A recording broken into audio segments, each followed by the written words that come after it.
Hello, hello, everybody. Excuse me, Pop Culture Curator here. So good to see you all. And first thing I wanted to apologize. I know we're a little late, about 10 minutes late, in fact, getting the stream started. So for those of you who have been patient in the chat waiting, thank you so much. That means a lot to me. Um, I know, in fact, I'm going to cover that first because you guys have been here and you're so kind. Lemon Pie says, Howdy Pop. Hello, Lemon Pie. Believe me, I am very more than usual happy to see you all tonight. I wasn't sure earlier today if I was going to be here, so it is really good, and it's really good to see you. Go ahead, Or Gorilla. you want me to read them? That would probably help. Yeah, I need to get something to drink. Thank you, Gorilla. Yeah. Nemesis says, hello all. Plaxer says, Hello. hail. Nemesis or Scurvy Preventer says, waves at Nemesis there. Ah, hey, Here's Levin. the, here's the link if you've seen the movie to join the panel. Plaxer, you should get up here. Up here. You sound like you really enjoy this movie here. You should come join Yeah, us. dude. Yeah, Straight anybody up. who, if you want to talk about the movie, come on up. Yeah, Plaxer says this is a wonderful Jules Verne adaptation. Scurvy Preventer waves at Plaxard. Plaxard says, prepare thyself for the venture to the Earth's center. Spectacular sound adventure. It's spectacular.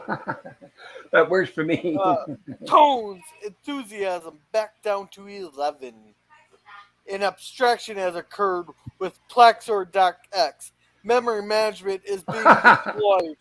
Well, at least you have memory management. I do not.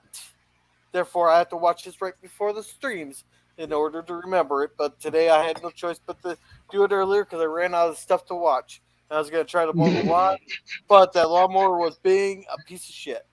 Oops, sorry, I got Brutal. you. Sorry to What's hear. the rating? What's the rating? The language is open tonight. This is a horror stream, so you're fine. Oh, okay. Yay, thank God. Okay, good. I know the movie's rated G, but for the horror sci-fi Oh, streams, oh I don't yeah, care. yeah. I don't think you can say shit on rated G. No, but we can for the stream. That's accepted for the horror sci-fi stream Okay, because we do watch movies with rated R, and I mean we watched Evil Dead. I mean, and we're going to be watching a lot more, hopefully, God yeah. willing. Plaxer says, "Hail to the Stream Elements bot, the only bot that we allow in the stream." The only about Yeah. this not. Yeah. Canadian Spider-Man. Good to see you, buddy. Now, if you could get me one of those Russian bots that doesn't have all the viruses, I might be inclined to change my mind on that. But Hails, alrighty, buddy. Good to see you. I'm glad you Spike could says, make it. "Good evening to you all, eh?" There you can tell he's Canadian there just with the A. Plaxer says, "Hail, Canadian Spider-Man." Canadian Spider-Man says, "Pop culture curator, glad you were late. I just got home." Oh, perfect then. Thank you. Yeah, worked Scurvy out nice. Preventer waves at Canadian Spider-Man. Plaxard, updo the stream. Canadian Spider-Man's gorillas and Scurvy Preventer, hello and good day. Happy to see you all at Nemesis and Pop Culture. Likewise, And Good good to to see you, see you buddy. guys. Canadian Spider-Man had to crawled away with an AFK. Plaxer says, I am declining penalization. You are too generous. Well, anytime you do Plaxer want says, to, Foster, you're welcome. stream disclaimer alert. Oh yeah, sorry Yeah. about that. I know the disclaimer's a pain in the neck. Oh shoot! I wasn't even prepared for this one here. All right, this film is not to be confused with Journey to the Center of the Earth or Journey to the Center of Scotty.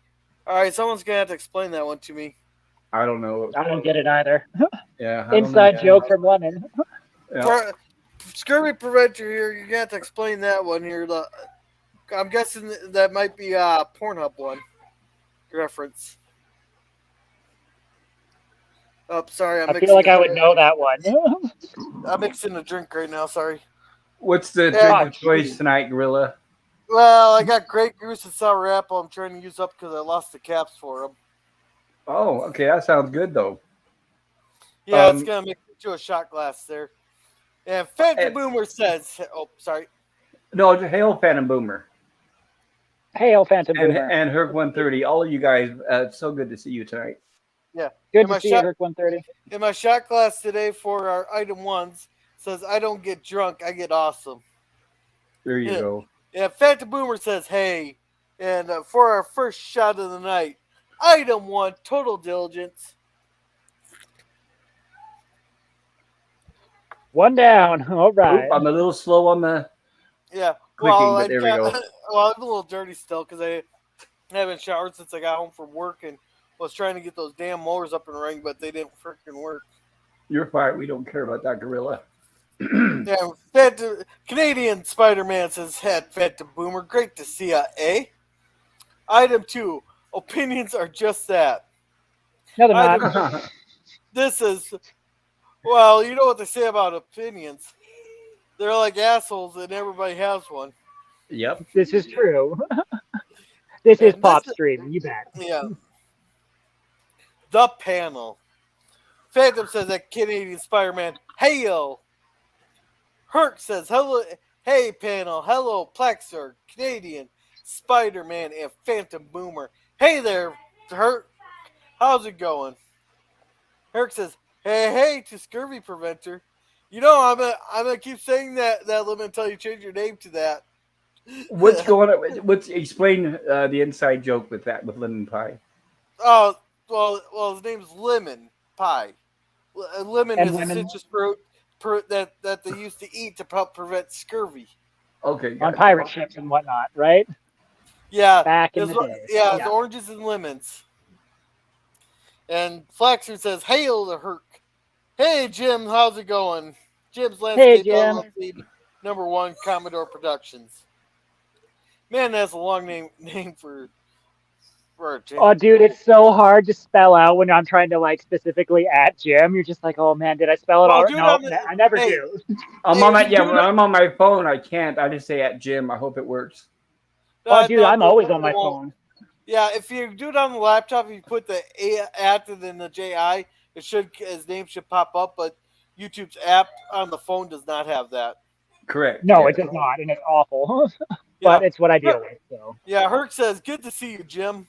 And Phantom says, "At Plaxer, Kurt, Canadian, Scurvy Preventer, howdy, Jim's Landscaping LLC, Commodore." And Scurvy says, "Hey, Herc, Jim. Hey, Phantom." And Plaxer says, "Lemons are citrus, reportedly containing vitamin C, a known scurvy prevention," says Plaxer. All right, Indeed. Well, all that's we okay got. as long as lemon pie is okay with that. I don't want it to sound derogatory to lemon pie. Is all. All right. Now, during your introduction there, I recognized a couple there. We had David and the Abergots, and then we had was there the clip Sorry. from the Louisiana Chainsaw Massacre? Texas Chainsaw Massacre, buddy. I know there was a part from them. I noticed a part from Killer Clowns from Outer Space, Frankenstein, Tremors. Notice the Tremors. Poor Walter getting eaten. No, Yeah, Walter. poor Walter. Yeah. And the Incredible Uh, Fucking Dad. No, Pop, that was awesome. That was really well done, dude. I really enjoyed that intro. There's a lot that I'm still every time I'm gonna just pick a different screen to watch and see what Yeah, find that's out what I was what's hoping for. Right, where you don't get bored the first time, and Yeah, hopefully Pop, I it'll was take you a just few joking. watches. Yeah, I was just joking on the names of the movies there. Are you sure? I I feel like know. you're being serious. Yeah, I know.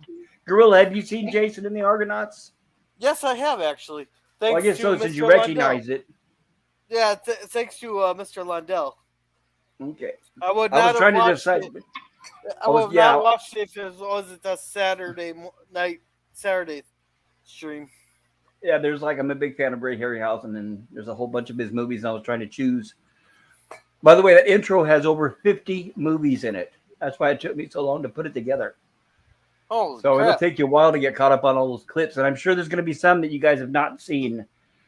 Oh, dude, for sure. Like I was trying to keep just kind of have not focus on anything and be like, what can I all take in at once? But no, it's going to be really neat. You did a really good job, Pop. Oh, well, Yeah, how absolutely.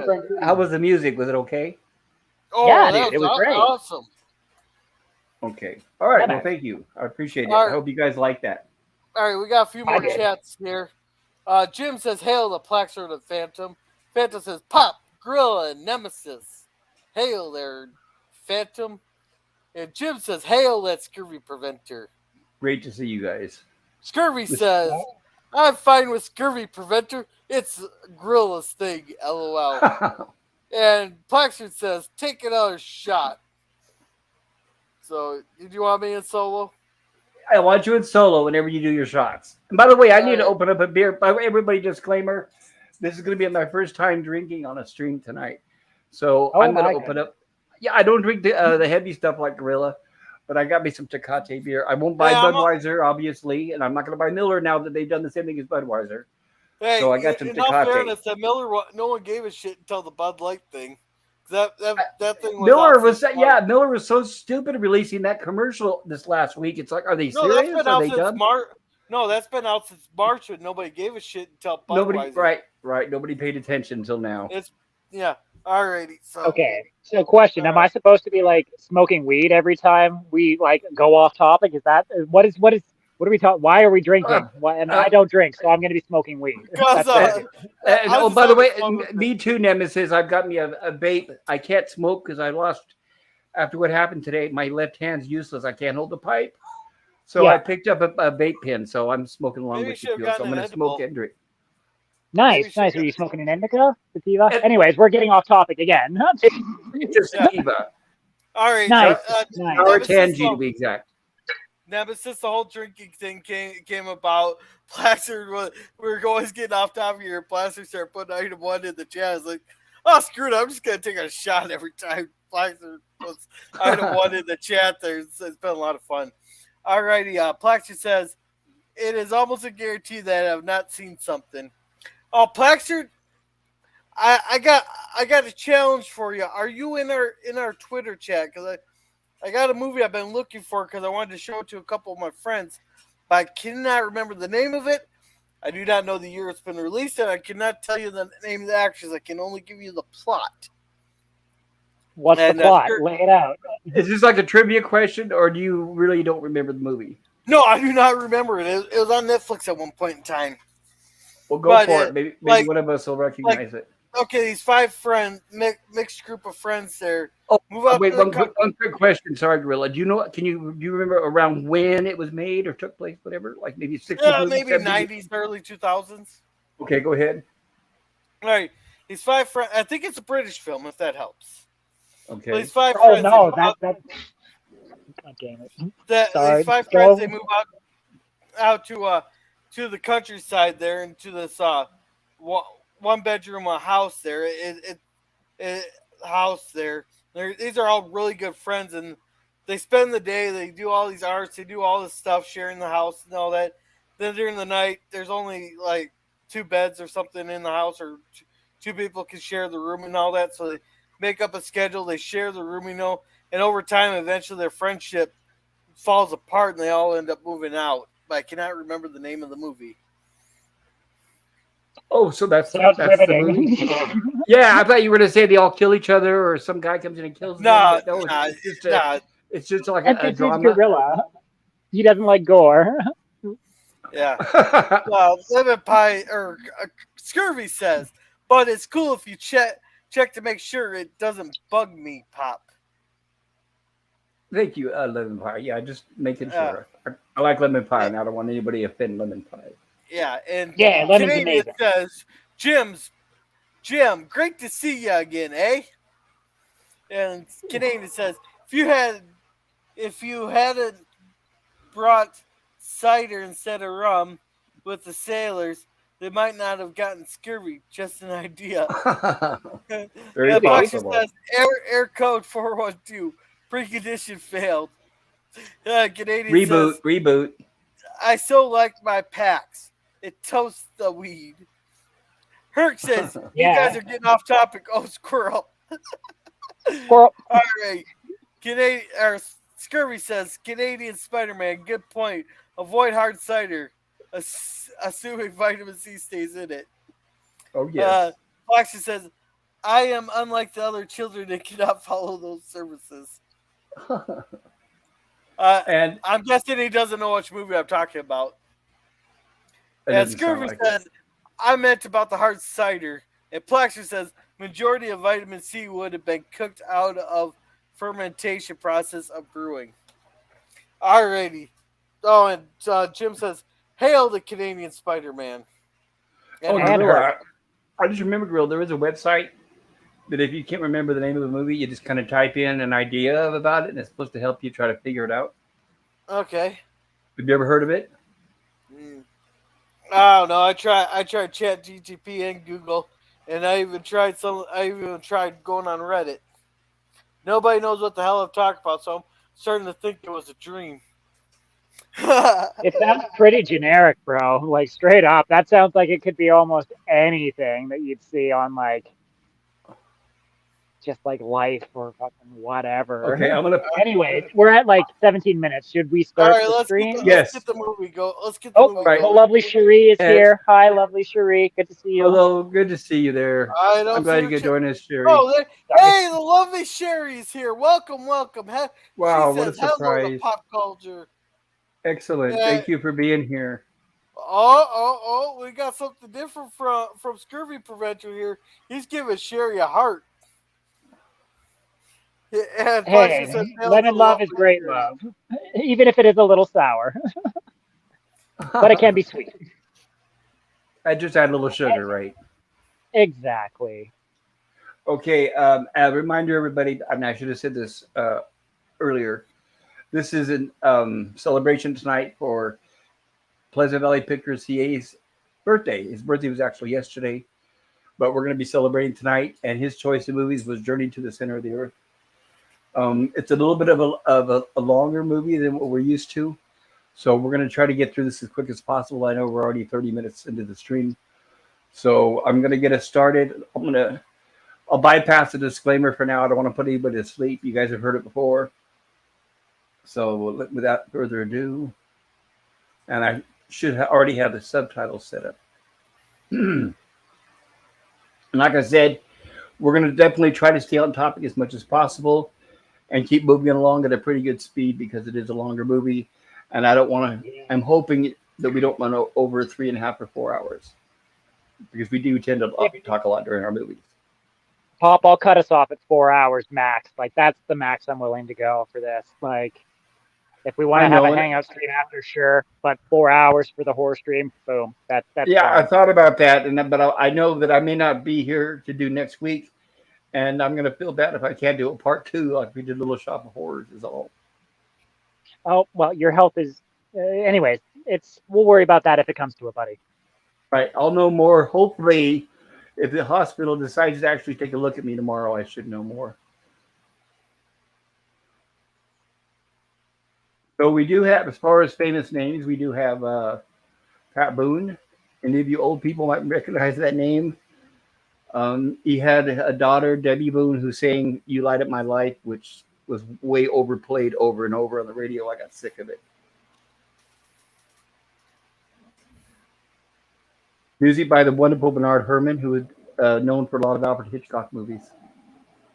He did that famous whistling music you guys remember from Kill Bill.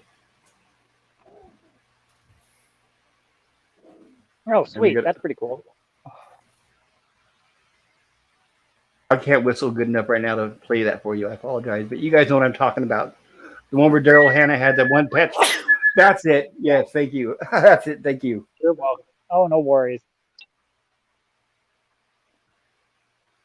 Edinburgh, 1980. I do love the CinemaColor, or the CinemaScope and the Technicolor. The colors really pop out.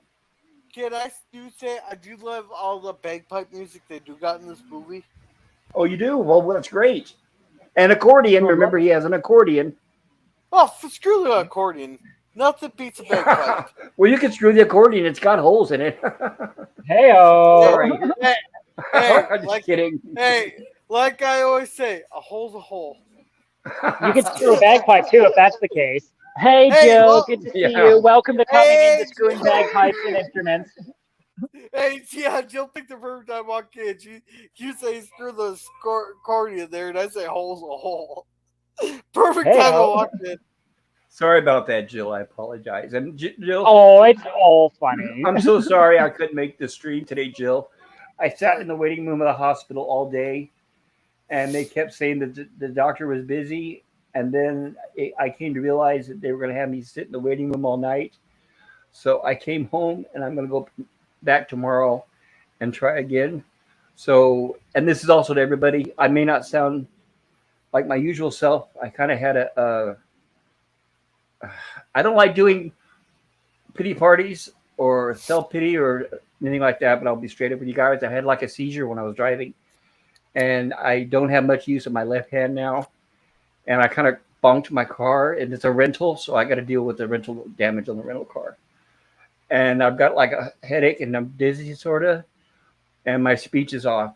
So if you guys wonder why I sound straight, well, not only that, but tonight I decided I'm going to drink for this stream because I know I may when I go into the hospital that they might keep me for a while. So I'm going to sound a little off tonight. So Gorilla's going to overcompensate by helping me out.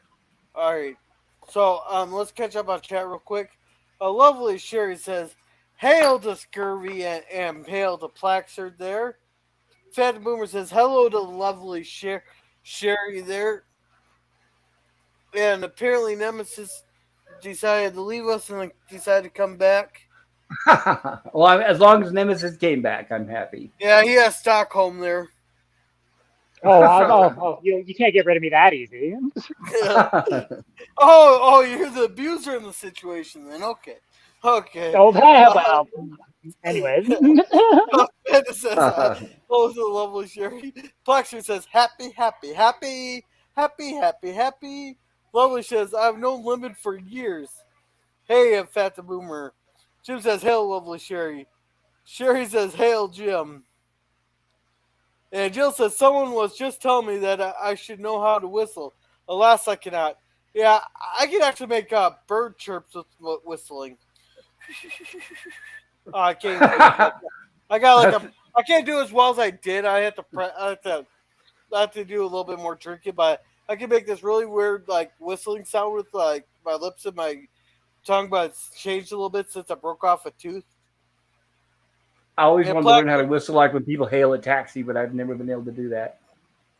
Oh, dude, my dad used to be able to like whistle across the farm at you. Like when he whistled at you, you knew you were in trouble. And it's like, oh, I got to get home now. It's probably louder than shouting. All right, Plaxer says, hail to Anti-Druid Jill. And Scurvy says, hello, Jill. Plaxer tells Gorilla to take a drink here, so alrighty.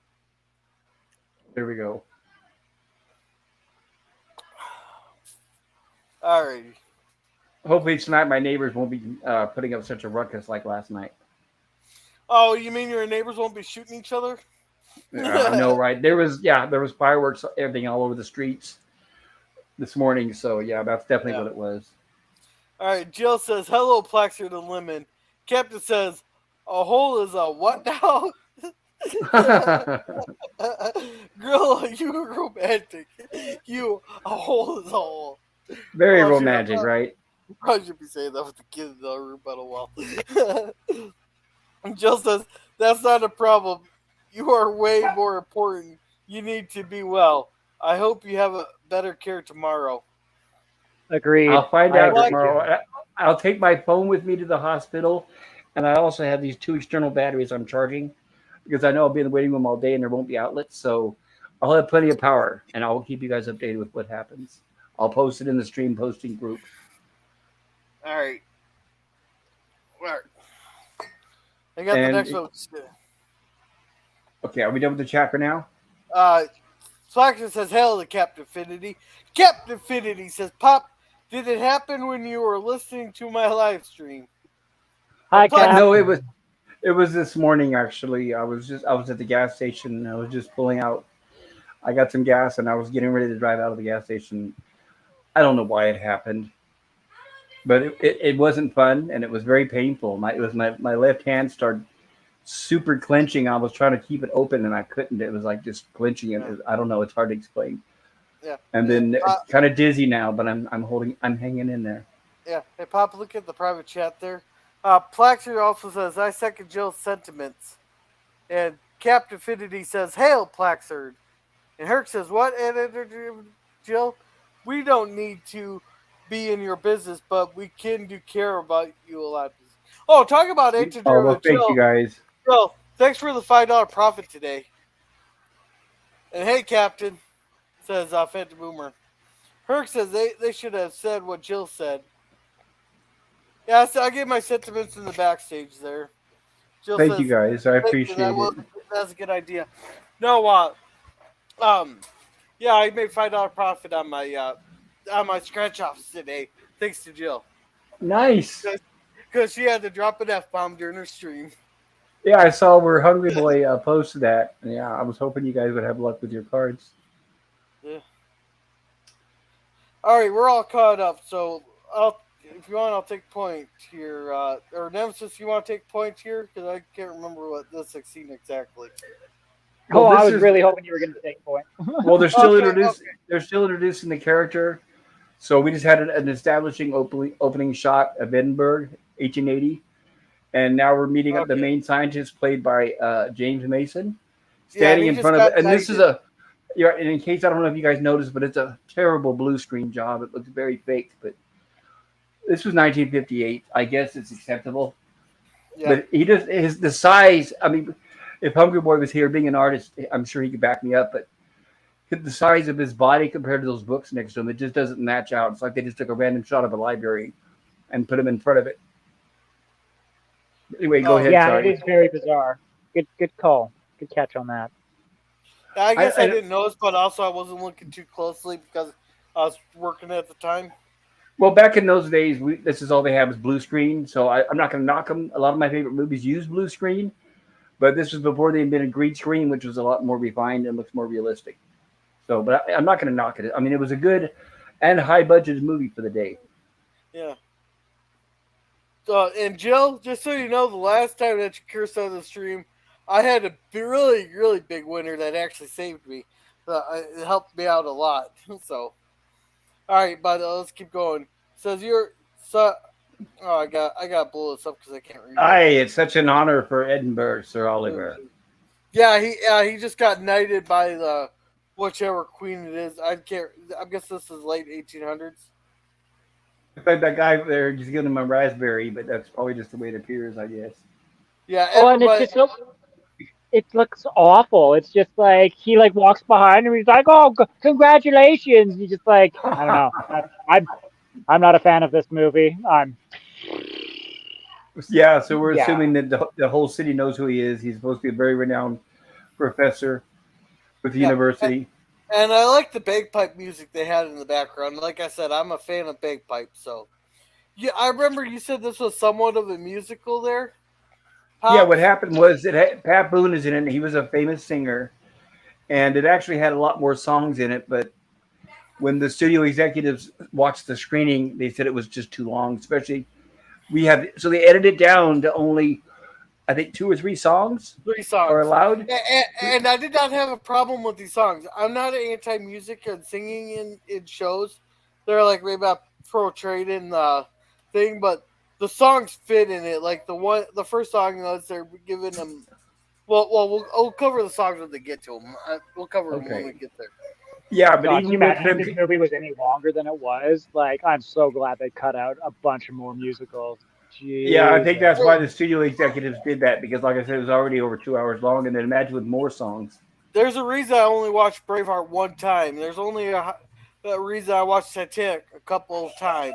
There's only a reason I've watched Pearl Harbor a couple of times. Okay, here's our Hail Cam first Cam. song, and it really fit in because he just got knighted, and they came in to give him a tribute song before they gave him the day off as a celebrate. So who's getting celebrated here? The guy getting sung to, or the kids who get a whole day off of college because their professor got knighted? Yeah, So exactly right. who's really getting rewarded here? Both. And we have the hero slash young boy apprentice, played by Pat Boone in the center. Well, I wouldn't Everybody's really laughing at. call him a hero, but Well, not quite yet, but. And anybody recognize the guy on the right, Charles Napier? Does anybody recognize him at all? some white haired guy. Well, he played in Batman, the '66 movie, and also the TV series. He was there, but he had thick glasses, and he was living with Batman, and he had Aunt Harriet next to him all the time. If you guys remember, All right. Nope. who's We got Batman's butler? What's his name again? Batman's butler. Alfred. That's it. He played Alfred in the Batman series with Adam West. Thank you. all right. Okay. And Jill, you should come up on the panel. Your insights would be really fun. I don't know if Yeah, you've seen this. The captain says, "Boomer, hurt." Jill waves and gives a smiley face. And Jill says, "Congrats! I am glad my cursing has earned you money." And Jill says, "Hail, Captain Finity." Captain says, "And hello, panel, of course, and a big hug for our pops here." Thank you. I appreciate that, Captain. Nemesis, "Hello there. Glass, you're here." Jill and Captain Finity. Hell yeah. Jill says, "Wow, like gorilla." It's Yeah, I appreciate it, Jill. I know you said you might be busy tonight, so I appreciate you taking the time and being able to be here. And our beloved Scurry Preventer here says, "Hello, Captain." And Anti-Druid Jill says, "Hi there, Nemesis of Eden." And welcome, Cam's Crash Courses. Hey, been a Cam couple Cam. weeks, but glad to see you here. He says, Yeah, "Hello, good to see you." everyone, at Pop Culture Curator. Sorry to hear that. Hope all will be well." Thank you, It's- sir. I appreciate And it. Scurvy says, "Hey, Cam." Jill says, Hi, Cam. Good to see ya." And Nemesis has, "Hail, Cam." And Jill says, "Near, far." Wherever you are. Sorry, wrong song. My heart will go on. On. Yeah, just like the movie, on and on and on and on. This song this will movie is never end. I'm talking about Titanic. Yeah. Oh, I was talking about this movie, but yeah, Titanic too as well. I remember Yeah. when I went to the theater with a friend, I said, "Wake me up when it hits the iceberg." Oh yeah, dude. Like once Well, the ship was ass end up in the water, that's when the movie started for me. I was That's like, when oh, that's yes, fine, exactly right. Exactly. Well, at Pop Culture, you missed a nice pair of titties. I don't. If I want to see that, I mean, we had the internet. It's like no. Yeah, dude, right? No, I'm not.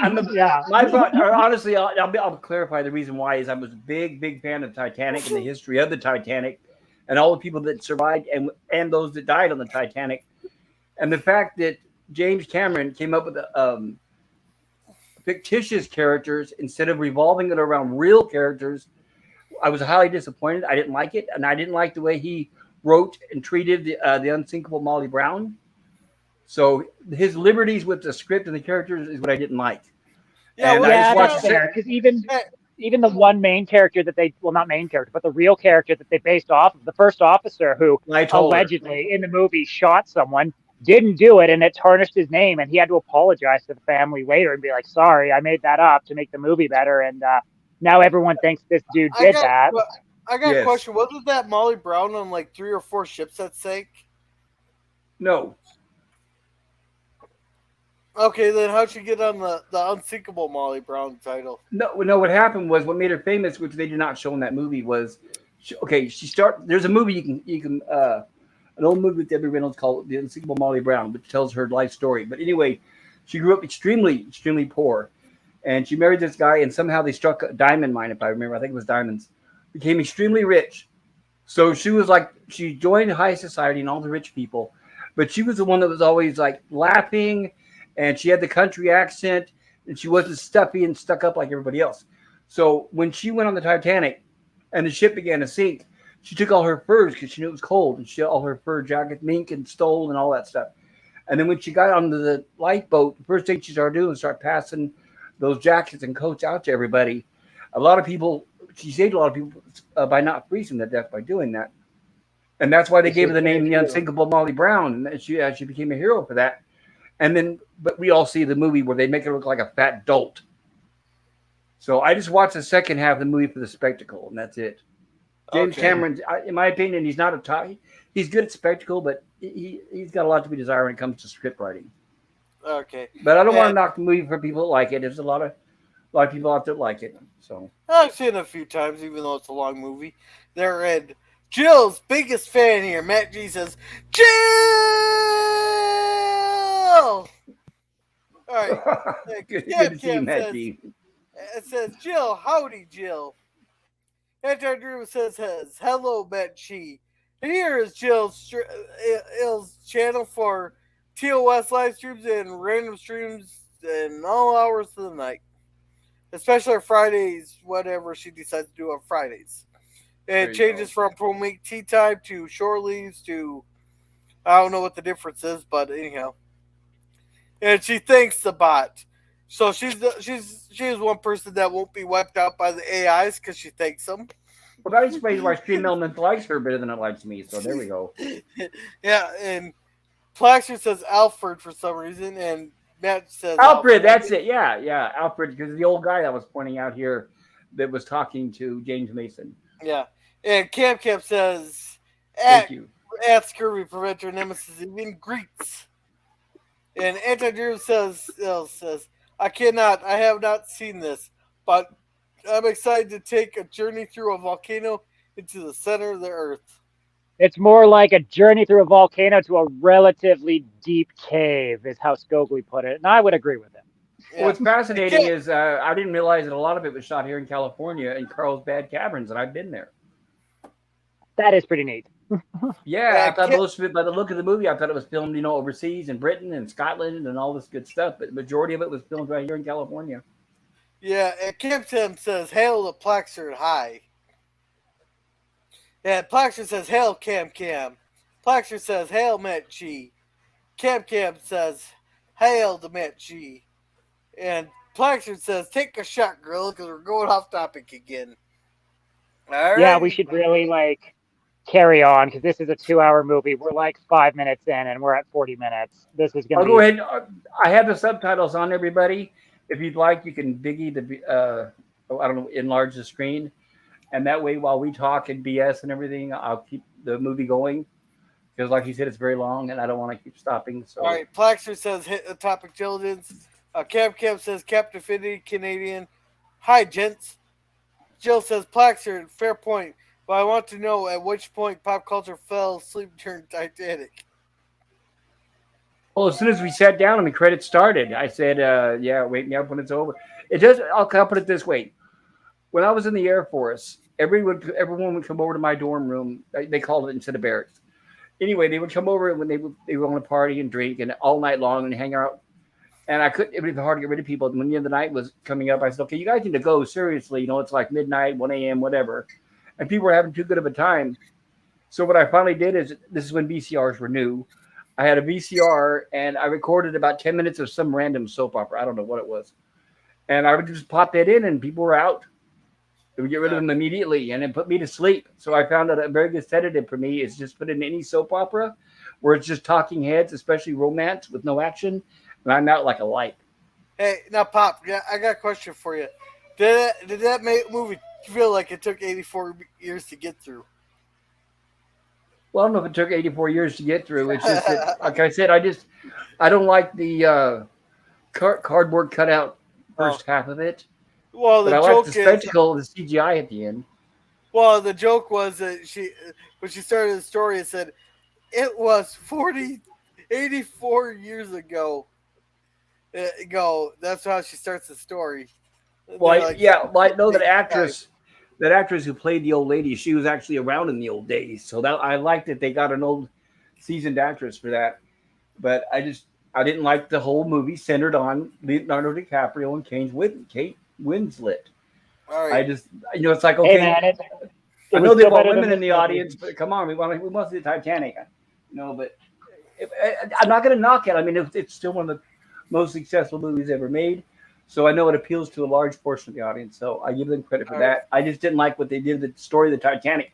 Like if they ever make a story of the Edmund Fitzgerald, I'm sure that they won't do that right, or the Andrea Doria, or any of the others. So at least we got a Titanic movie out of all that.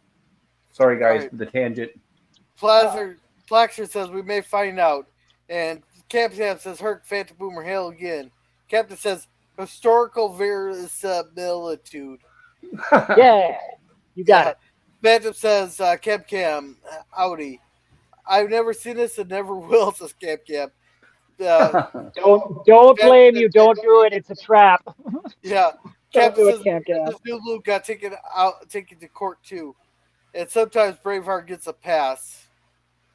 And it says, good day, Captain. Says Canadian. And Canadian says, Cam. Hey, buddy. Here is Jim's channel for his all his different builds and stuff. Danton still says, that's what I did today, pop culture. Great idea. That's what makes it. That's how I make it through. I only stop when I have notes or something to say.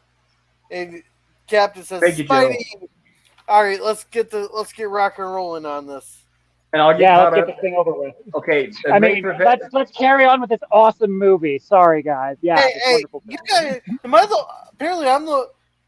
Okay, I might have to go buy another lottery ticket because apparently I'm the one that likes the movie.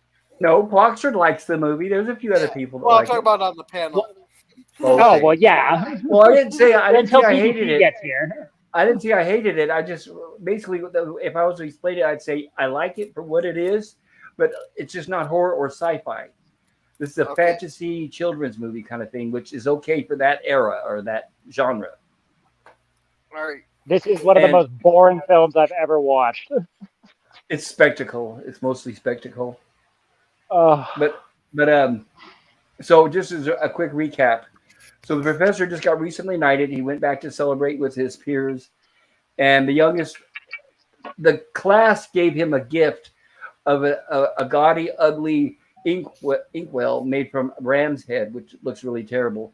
And you can see that the professor knew that, and he stuck it and made room in the back shelf for it, along with other gifts that he doesn't care about. And then when the young assistant came up and handed him what looked like a meteorite, but it's a rock covered with lava, he decided that he's going to examine that he's interested in. So that's where we are now.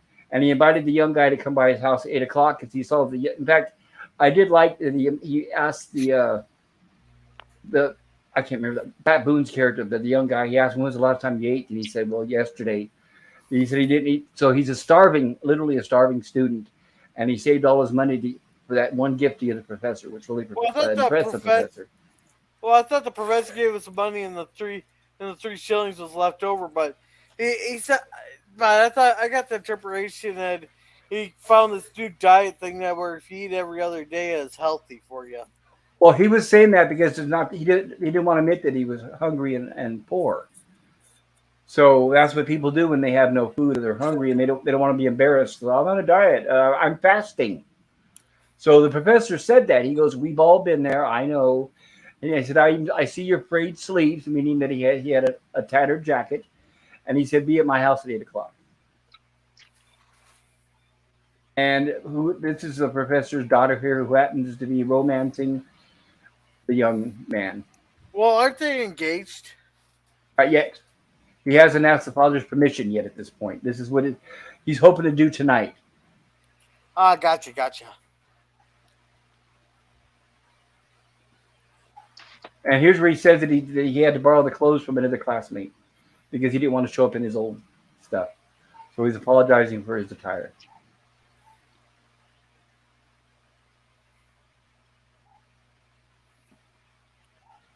And here's where she says basically the professor's been busy for days and nights studying. I don't think he's really too interested in dinner. And a parallel too is the beginning of this kind of similar reminds me of the movie The Time Machine. But this was written first. I don't know how close it sticks to the book. So this was written before H.G. Wells wrote The Time Machine. She looks very pretty in that dress. I like that. Oh, yes, this reminds me. Okay, they show a scene where when the professor was at the bookstore or the book stand or whatever newspaper stand, here's something I wanted to mention that they didn't show in the movie, but they mentioned it here in this line. Back in the 16th, 17th, and 18th, 19th century, men used to carry purses. Now, they weren't the purses like what you're picturing what women are today. But it was like, I'm sure, I don't know if you guys ever seen old people. They had this little pouch that had a drawstring, and they were made of leather. So it looked like a little bag, that had a drawstring where you would tighten it. And this is before wallets were invented. And that's where the term tighten your purse strings comes from. And if someone's going to be broke or very little money and they need to make the money last, there's an old saying, tighten your purse strings. So I learned that when I read I think I read about 3 or 4 books written by P.T. Barnum. And he referred to that many times, that it was his purse string and that he was worried about being pickpocketed. So they were designed to fit into your pocket. You would tighten them up and stick it down in your pocket. And this is, like I said before, wallets were invented. But they're not going to show it in a movie, but at least they mention it in this line where he says, because he didn't even have a purse. So anybody who's reading that, they're like, what? He didn't have a purse? What does that mean? So now you guys know. Actually put his hand on her knee. My goodness, that's unheard of for the day.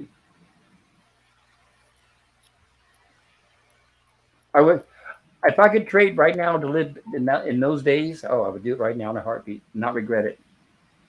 Remember men and women were wearing. I'm working on a time machine for you, Pops. There. Make it snappy. $2 short. Make it snappy. I don't have a lot of time. Hey, Pop, I'm about as far along with it as LDG is with Project Prometheus. Okay. It doesn't have to go 88 miles an hour. Oh man, we gotta cover that movie. We gotta. I know. Okay, I definitely want to. We're in another singing song here. This Yes, did not bother me because he just started playing the piano there, like for her, and he started singing how much he loves her and stuff. This did not bother me at all because it felt like it fit into the movie. I agree. I agree. It didn't have like a separate chorus, and all of a sudden the movie stops and everybody starts singing. And dancing. It kept with the flow of the. It kept with the flow of the movie. It did. It came along naturally, for sure. Yeah. See, that's the difference between. That's why I don't call it musical there. Where a musical, like the whole movie stops and everybody starts singing and dancing, saying something that's going on, and it kind of stops the movie. This is way different. This is just a song in a movie. Okay, then if you're not into a movie where they stop and start singing and dancing, don't see The Unsingable Molly Brown. Okay.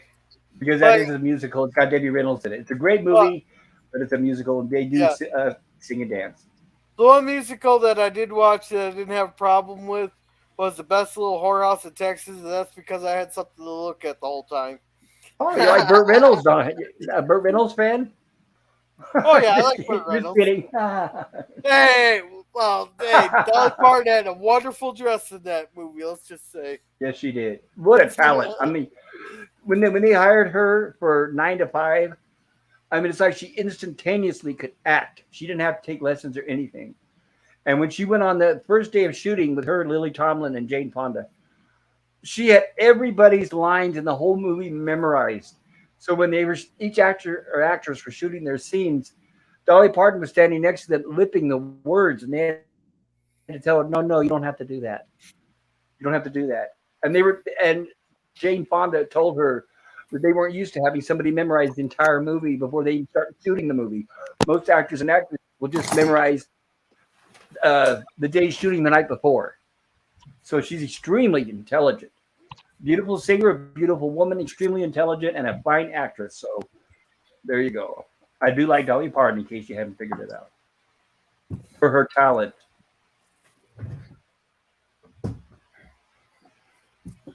So here's what the professor is telling him. He's extremely interested in this device, in this rock, and he's going to melt the lava off of it. So he's got an old-fashioned kiln. And he says maybe take 2 or 4 hours, and he's telling this guy here, this liquid I'm guessing is what raises the temperature of the kiln. But unfortunately, this guy's not paying attention or listening, so he puts too much in there, and it explodes. And everyone dies, and that's the end of the movie. The end.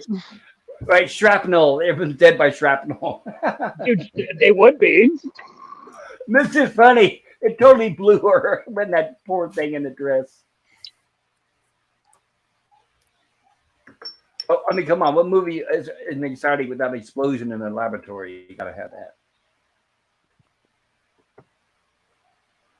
And here's what he realized: he didn't have to melt due to the explosion. He didn't have to melt the lava off the rock. And now he sees that it's a plumb bob.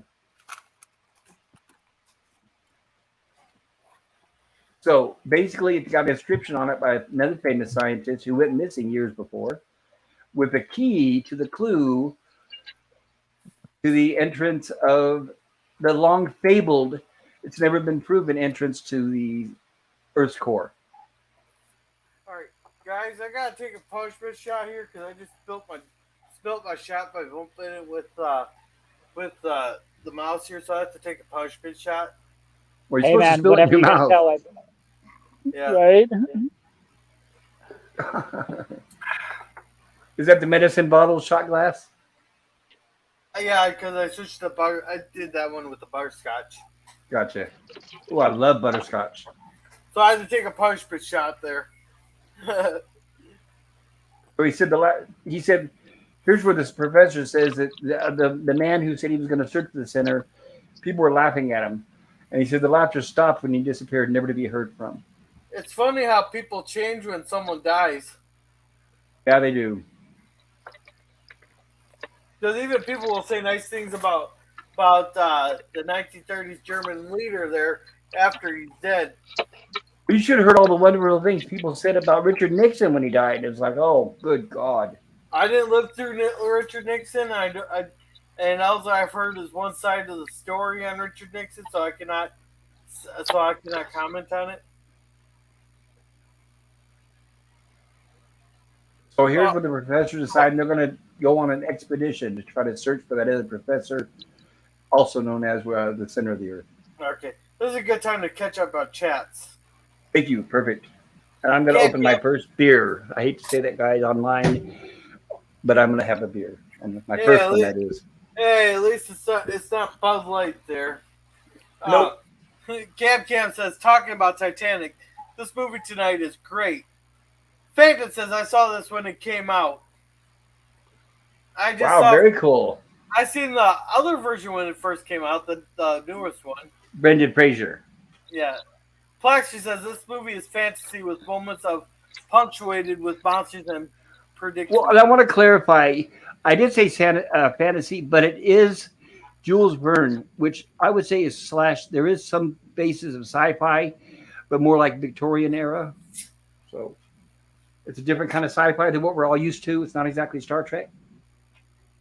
But I love Jules Verne, so I'm not going to knock that. And apparently we're putting Nemesis to sleep here. Jill says, I bet it was more sci-fi to someone in the 1800s.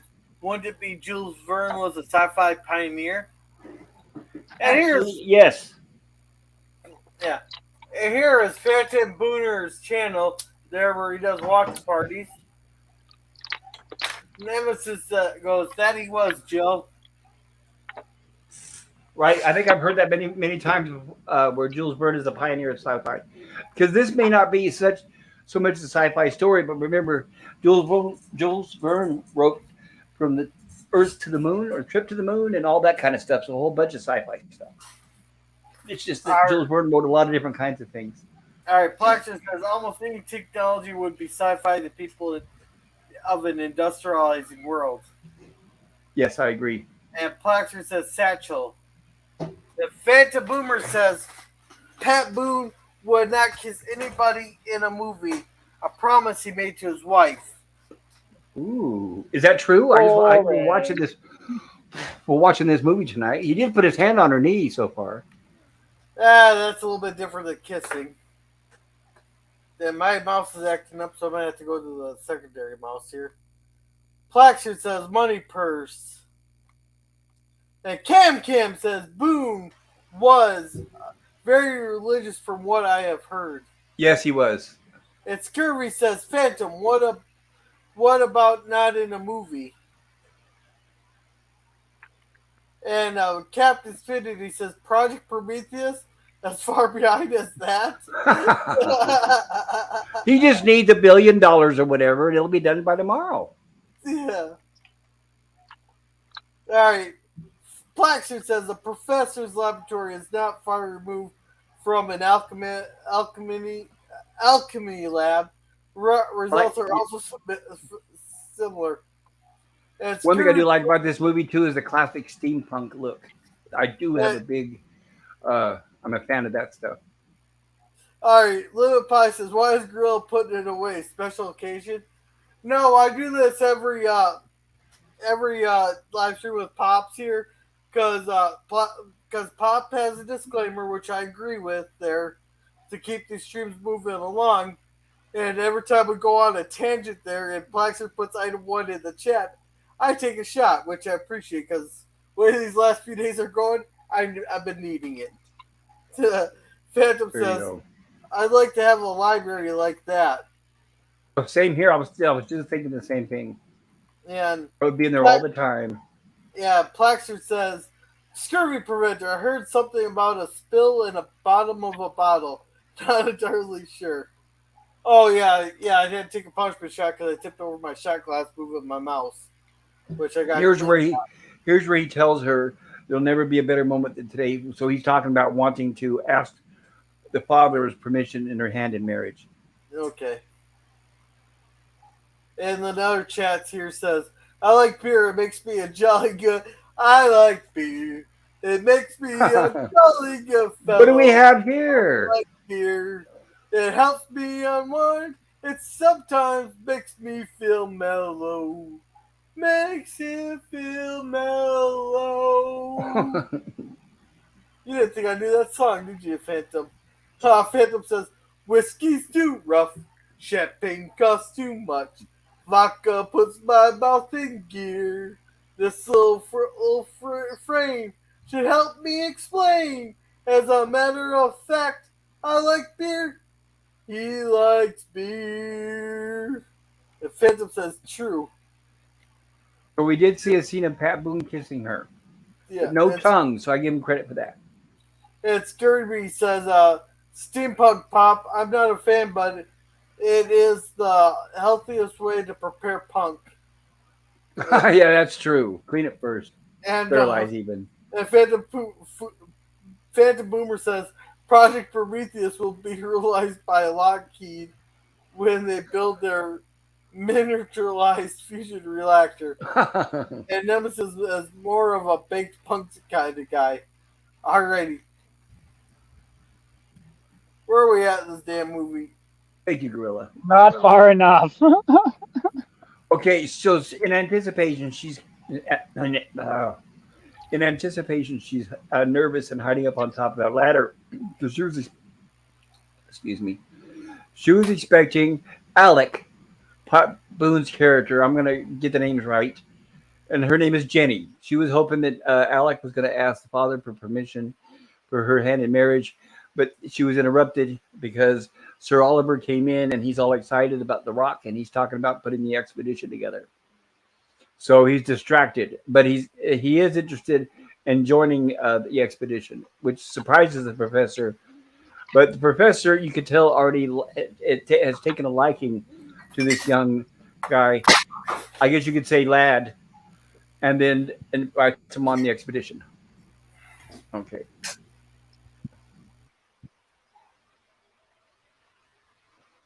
I must have a word for you. I must have a word with you. And he said, I have no time for words.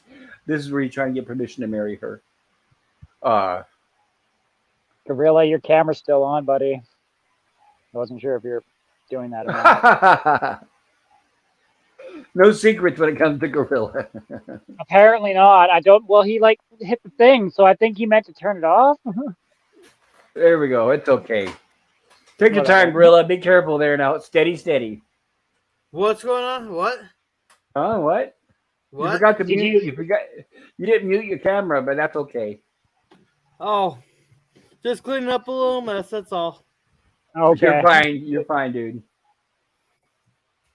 So here's where they've reached the mountain. This is similar to the scene in Raiders of the Lost Ark, where there's supposed to be mountaintops, and on a certain day at a certain time of the year, the sun will peek through the mountaintops and reveal the entrance to the cave. There's a lot of Raiders of the Lost Ark inspired stuff in this. Oh Now, yeah, even the boulder scene. Yes, you're right.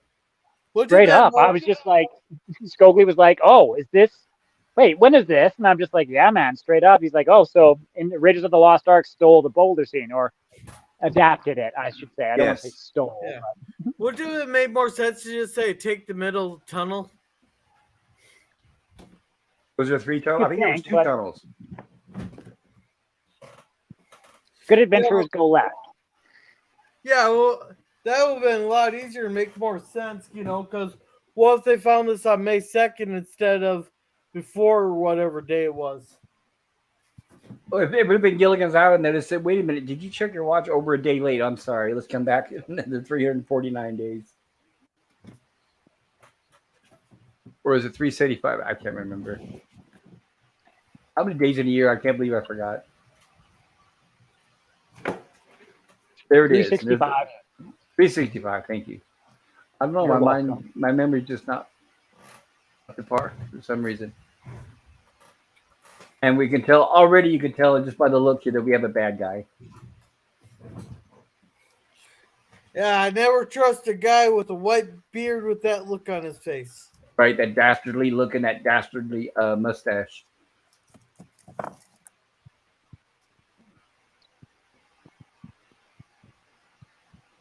So here we have the professor getting into this coach, and the driver offers to carry his bags, and he said, no, nobody carries these soldiers' weapons.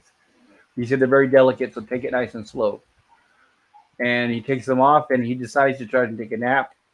And just as he closes his eyes, the guy starts driving like a bat out of hell. And there, I was thinking, that looks like California if I didn't know better, especially with the tumbleweeds. So since they filmed a lot of this in Carlsbad Cavern, I wouldn't be surprised if they filmed some of the exteriors in California. Now, you guys Right, like know, one of the things that I will say about the movie is like the set design, the background, the environment is amazing. It's fantastic, top notch. Like it brings the movie up for me.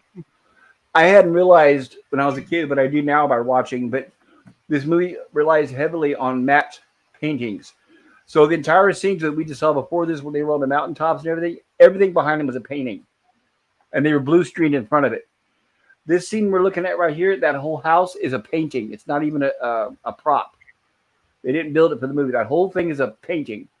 The only thing that's real is the horse and buggy that's coming into the scene, which was superimposed into the painting. Yeah. And This is the only part, right? This is the only part Well, that's real. Right here is the horse and buggy and that netting.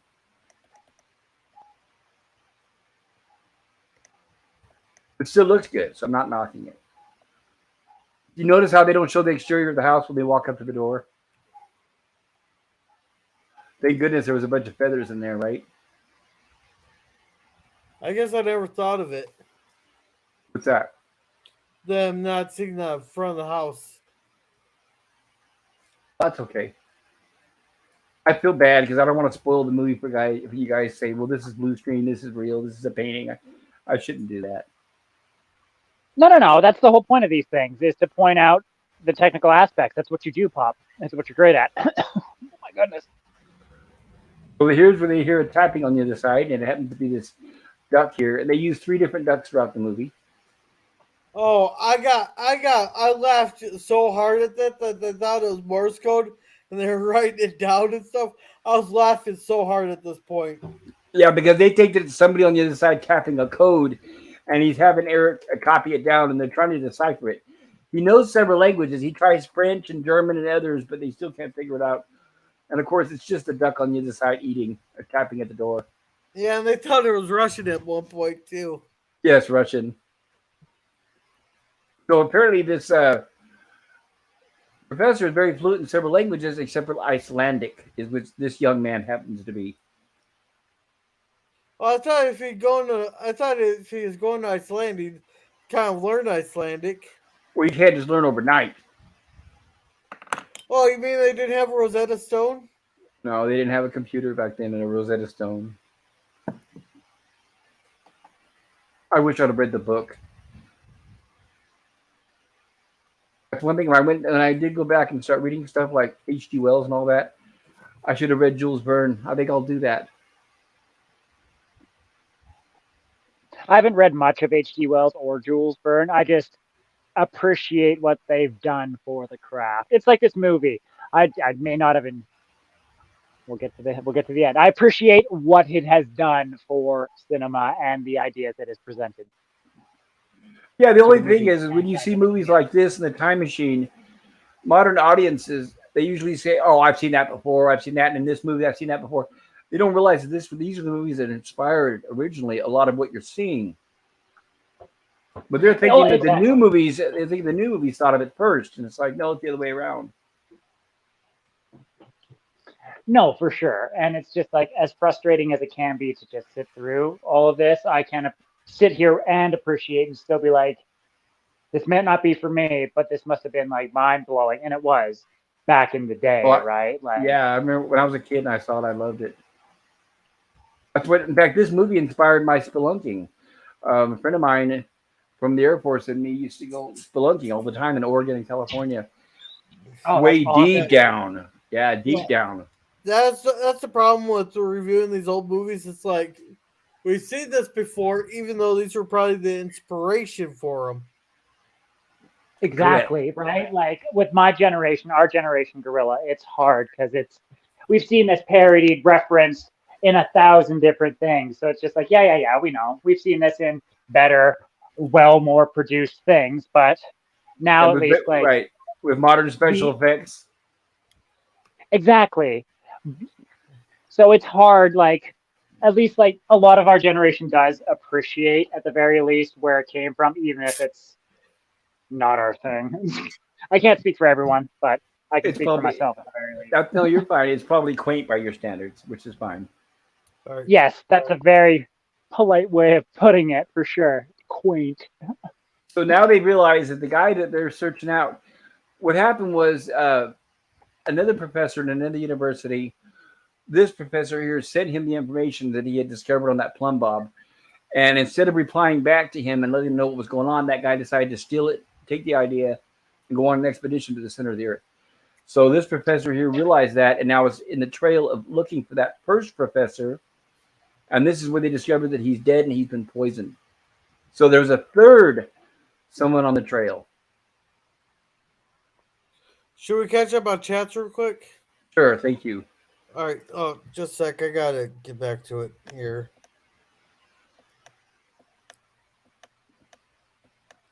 Yeah, he's been poisoned by potassium cyanide. Oh, the worstest of poisons. I lost my spot here. Sick. Okay. Here's gorilla. link to my channel for all the different stuff I got on there.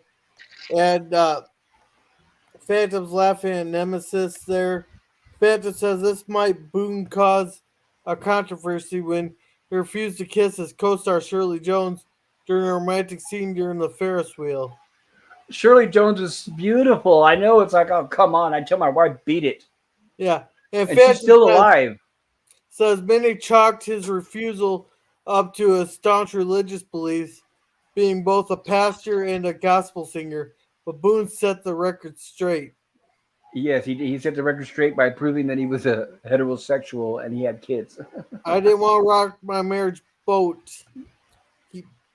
I prioritized the promise. Hey man, I can respect that. Like yeah, he totally. stuck to his guns, right? Like people used to do it. We all know, right? Honor, chivalry, loyalty. Like it's the thing that is rare nowadays. It still exists. You just gotta find it. Yeah, right? and Fat Boomer says, "Hey, some of us have that white beard and look. Hey, that means I won't fuck with you." Right. All right. Captain Finity says, Raiders of the Lost Ark. And if I'm having trouble clicking some of these, so I might be a little behind on getting them up. Plaxer says, amazes me how a horse-drawn carriage could go places where a motor car would find near impossible. Yeah, I know, right? And Captain Finity says, that's what Mad Magazine called a parody. And Nemesis says, nice, Cap. Phantom says, there's a fellow here who looks like John Malkovich. John Malkovich. Malkovich with the beard. And Captain says, like Dune, nice sand planet. Frank Herbert, stop copying J.J. Abrams. Yeah, I'm surprised that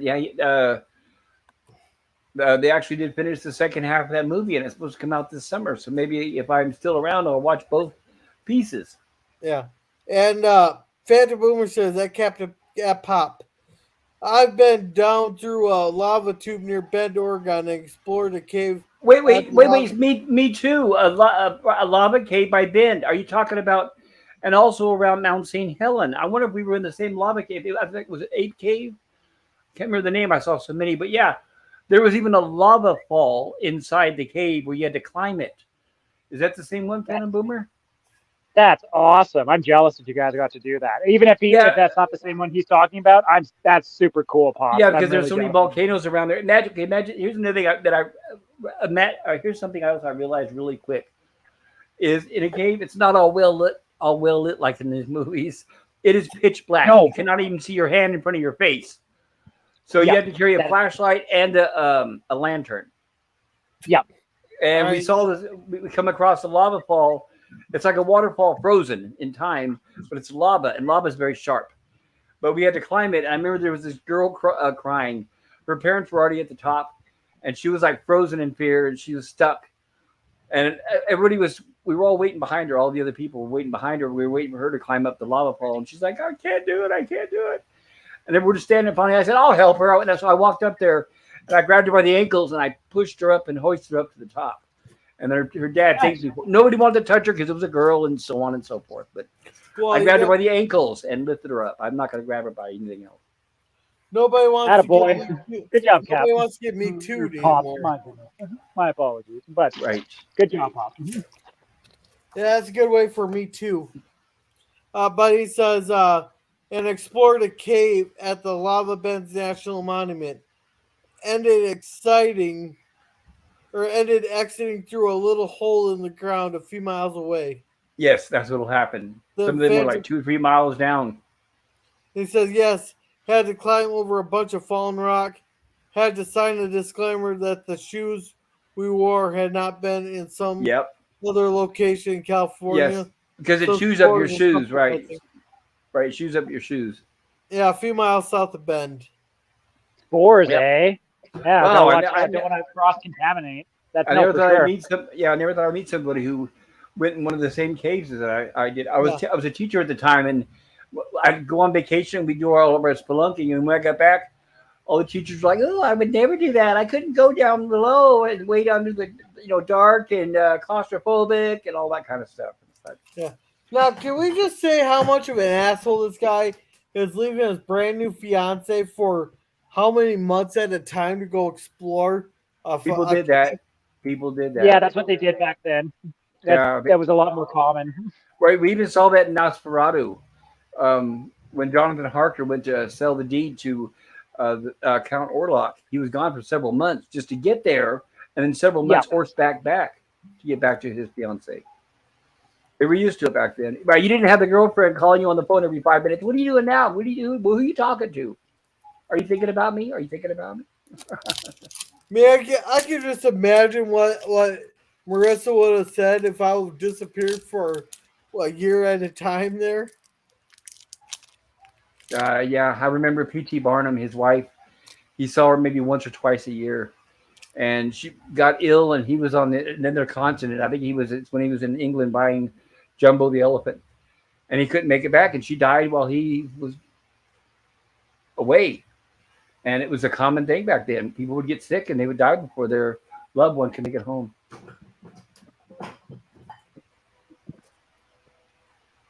Right, like even, I know it's a bit further back than that even, but if people were going to colonize places, they were expecting like, oh, I'll be back in, 3 to 5 years.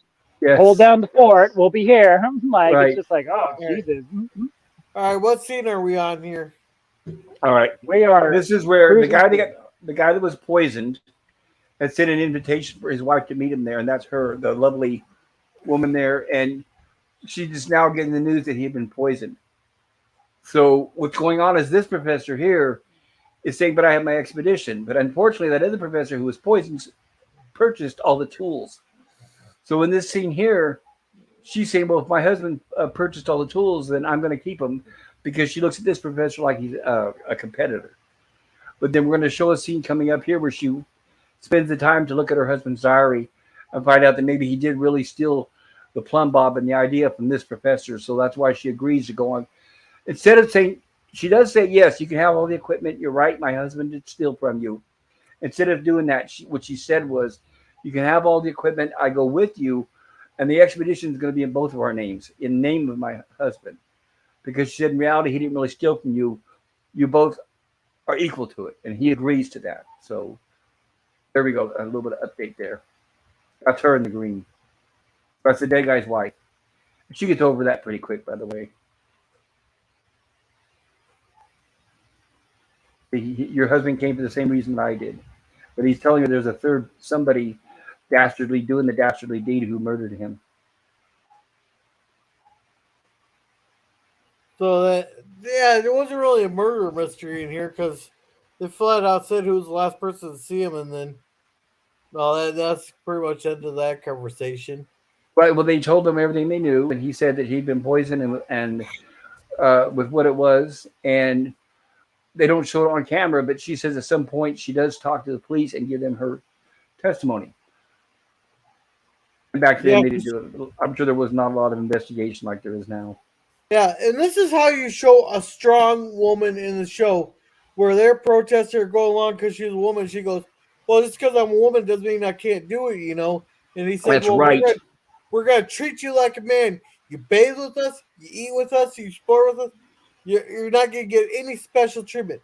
And this is how Hollywood writers today take note. This is how you show a strong woman.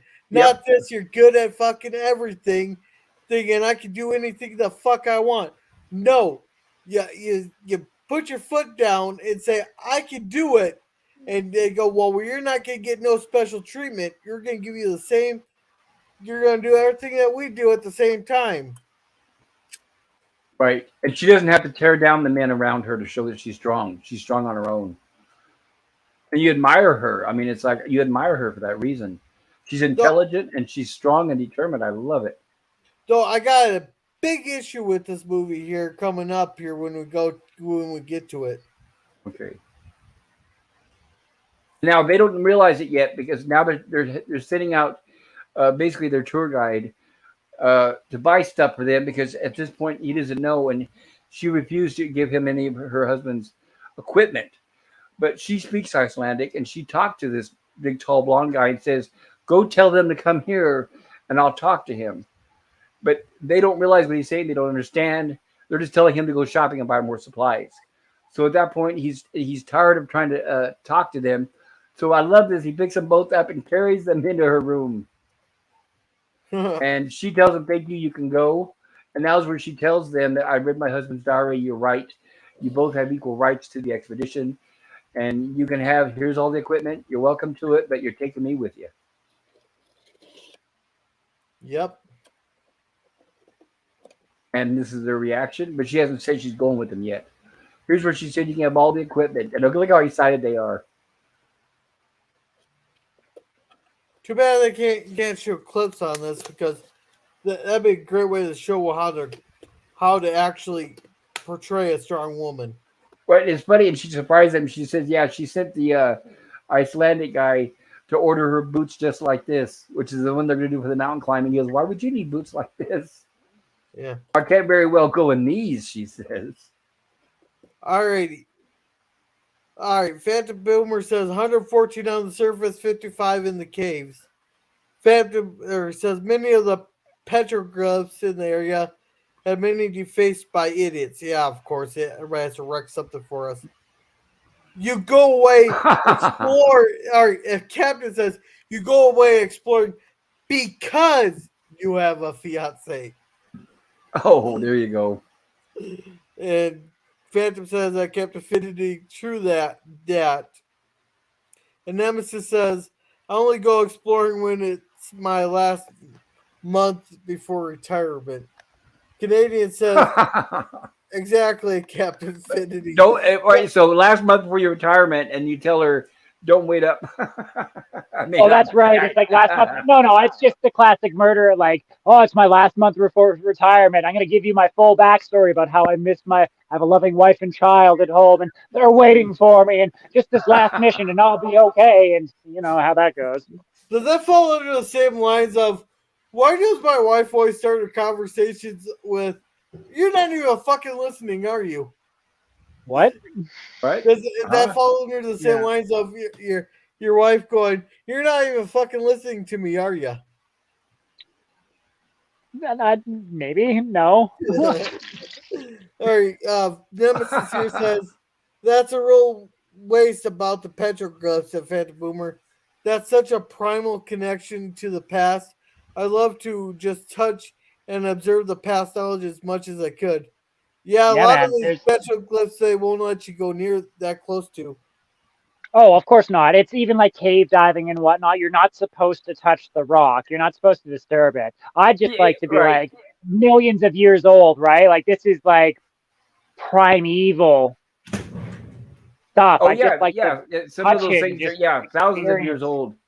Yeah, but when I went on most of the caves that we preferred spelunking in was non-guided. We were on our own. I love those better.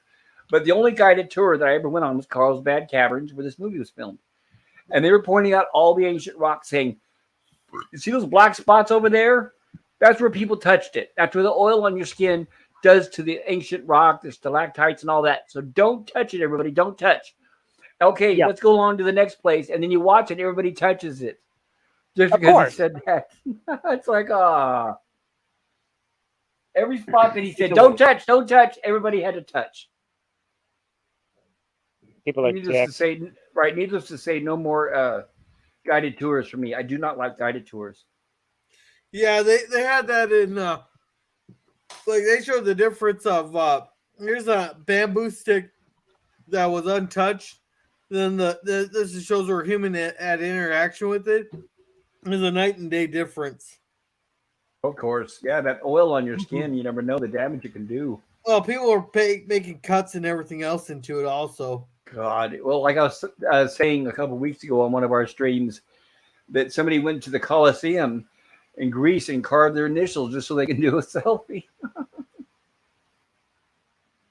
The Roman Yeah, of course. Colosseum, that is it, the Roman Colosseum.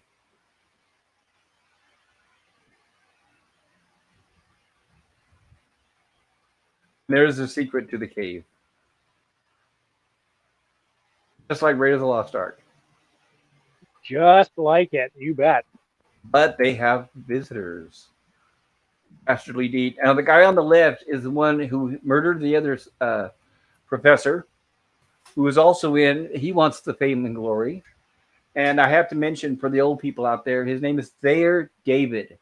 He played Ben in the TV series Dark Shadows. He was Barnabas Collins' assistant or his familiar.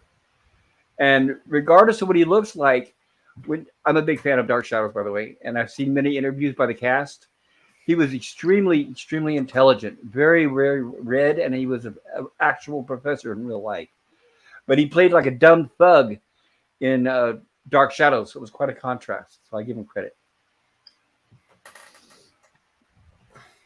Got him with his servant. Now here they're doing roll call. Everybody's calling out their name. Like I said, this is all painting, but it looks good. Okay, this would be a good time to bring it up. There's two big problems I have with this. One Okay. is, could they find some lady slacks for that gal, or give her some of their clothes? So, Oh, like, she's women not did not dressed? wear pants back then. Yeah, I know what you're thinking, but it was absolutely unheard of. Women did not wear pants. Yeah, but that just seems like a major safety hazard and a hindrance on the flooring there. Well, there's two things. There's two things actually. Because women didn't wear pants, they didn't even make them. And second of all, women dressed like that don't usually go down into the center of the earth. Yeah, so like they could have said, "Well, you want to go with us? We're gonna treat you like a man. Put these on and make her wear pants." Right. So you want to be treated like a man, you're going to dress like a man, right? Yeah, and another problem is, why the hell are they bringing the damn duck? Oh, dude, I don't know. Comic relief, like, ugh, Comic relief, maybe like a canary in a coal mine. maybe, but like they're also protective over it, and like the duck just is in so many scenes. Like, I think I swear it's just there for comic relief. Like, Well, right, and I will say that from my experience, from what I've seen, I'm not an expert, but I'm thinking this there to attract the child audiences watching the movies back in the day, because the kid's going to be bored, and I think that's what the duck is there for. oh, dude, yeah, I was bored, and I wish I was a kid and just could just be distracted by a duck. Yeah, because that's what that because that's one more mouth to feed, one more thing they got. I was gonna say, I know Gorilla. Thank you, Gorilla. So if Gorilla and me and Nemesis Beaton were down in an expedition, the next day I'd find the duck dead. I'd say, okay, who wrung its neck? And I'm looking at Gorilla smiling. The Oh, only dude, right? We'd be like, I'd be mad that you didn't share, if anything. Like, Hey, really, I bro? couldn't sleep last night. That damn duck kept quacking. yeah, the only thing I can think of use for the duck is they're bringing along for is a Emergency food. celebratory feast when they reach the center. Well, no, That's I like, another thing. yeah, right. Like, I'd bring the duck along as like an emergency food. Be like, all right, well, sorry, man, your pet's gotta go, and he's just like, but Gertrude, and I'd be like, yeah, but not like. No, I was thinking a celebratory feast. There you go. Oh, you can't feast like one duck for like 8 adults. That's a There's only measly 4. feast. There's only 4 adults, and we can make a duck last for 6 people. There you go. Okay, you have. You can always claim that it's celebratory and hope that he falls for it. Nemesis, I eat enough duck. I know how much a duck will feed. No, and I stopped talking because I don't eat enough duck. So I was just like, yep, no, I don't actually know. So I'm gonna. And I'll Stop. admit I've never had duck, so I'll admit that. Oh, it's not bad. That's one more reason to come to Minnesota. If you come to Minnesota, I'll make you a duck. I'll smoke you a duck. I always hear about people eat duck with orange sauce, but I myself have not tried it yet. Here you have. Thanks Pat for the Boone invite, singing. Gorilla. I appreciate that, man. Yeah, I'll be right over, Gorilla. I'll see you tomorrow morning. Can you imagine a greyhound from California to Minnesota? My God, I'd be 3 years older by the time I got there. Yeah, that'd be pretty brutal. Yeah, I couldn't do it. I wouldn't last. I've only ridden a greyhound once, and it was in a car. Would have been a 4-hour drive. In a greyhound, it was about a 9-hour drive. So I have not done it again.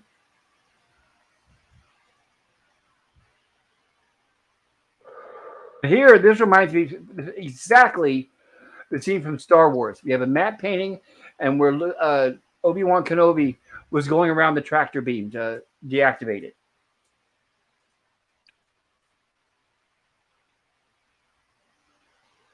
Oops. Here, just a sec. Here. Oh. Here you go. It's waiting for you. Oh my goodness. All natural What duck. is What is that something like? thing? How much does it weigh, and how much does it cost? It's a 5 pounds, and I think I got this one for 18. Oh, that's not too bad. Well, I it got a guess. maple leaf on it. Is it a Canadian duck? Wait, this was okay. This is 6 pounds at $3.29 a pound for 20 bucks. Cool. So And I guess it doesn't taste like chicken. No, it's a darker meat. yeah, it's a dark meat.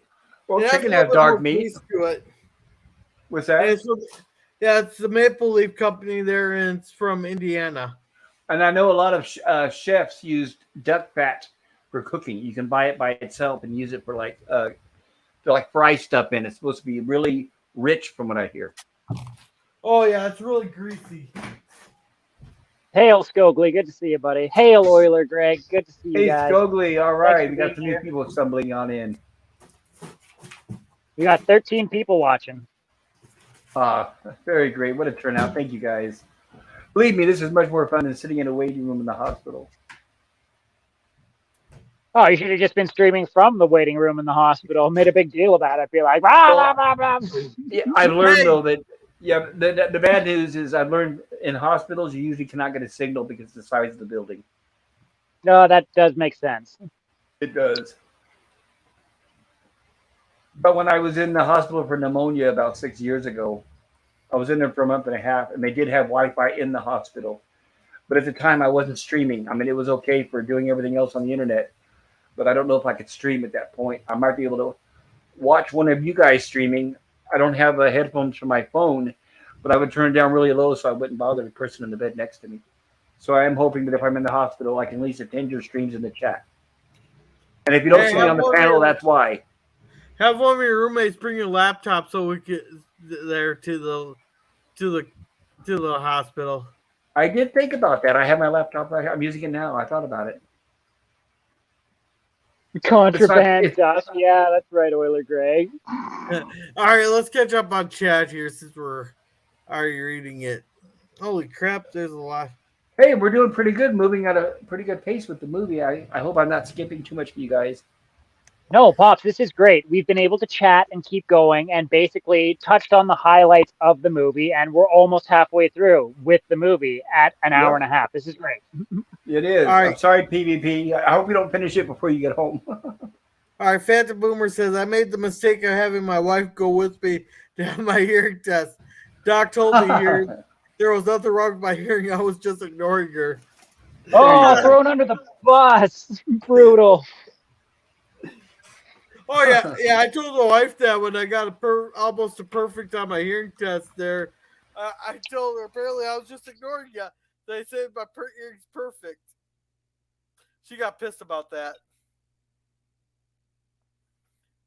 And the Phantom says, the caves go up by Shasta Lake are guided because tourists will get themselves killed.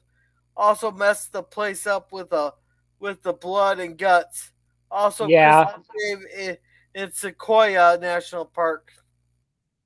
Yeah, for sure. People just like go in. That's the big problem with like cave diving. Everyone's like, cave diving's so dangerous. And I'm like, no, it's just people who go in who don't know what to do. Yeah. And die and give it a bad name, right? Like it's people are going in unexplored. Spelunking's great, right, Pop? Like if you know what's going on, it can be fantastic. But it is also, you got to recognize that it is dangerous. And Oiler Greg says, cheers. Cheers. And Limits. I'll have a Coke for you. Limits, or Scurvy is waving at Oiler. And Phantom Boomer says, oh, yeah, I'm having trouble. Phantom says, I don't like duck. Well, I guess more for me. There you go. Says duck season. And Scurvy says wabbit season. I don't know. There's more meat on a duck than a rabbit. Well, rabbit, there's a thing called rabbit starvation because there's no nutrients in it. You actually have to boil the bones to get the nutrients. Makes sense. Yeah, Skogler says duck is like heavy, greasy, dark bird meat. Well, that's why you smoke it. That cooks a lot of the grease out. Okay, gotcha. That would be awesome. And Stream Elements is promoting some guy named Nemesis of Eden's channel. Some guy who likes to do a lot of gaming. Right. Fantastic channel, everybody. Please do check it out. Nemesis is a wonderful guy, whoever he is. Definitely check that guy out. Wait, wonderful to have you all here. Yeah, whoever this guy is. Right. By the way, I want to mention this is a beautiful shot inside Carlsbad Caverns. It looks fantastic. Yeah. Yes. And Phantom says, in those days, matinee paintings were usually done on glass. Oh yeah, they still do. Star Wars was done on glass. Oh, was it? Yep. Why? It's so practical. Here's the reason why: is because light will pass through glass.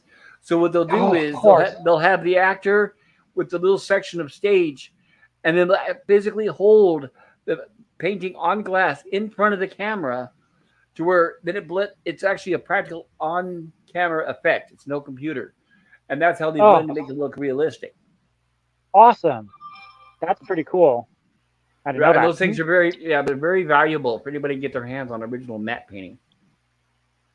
Skolga says it's like if you take dark meat and make it twice as dark and twice as dense and greasy, but yeah, it tastes like turkey.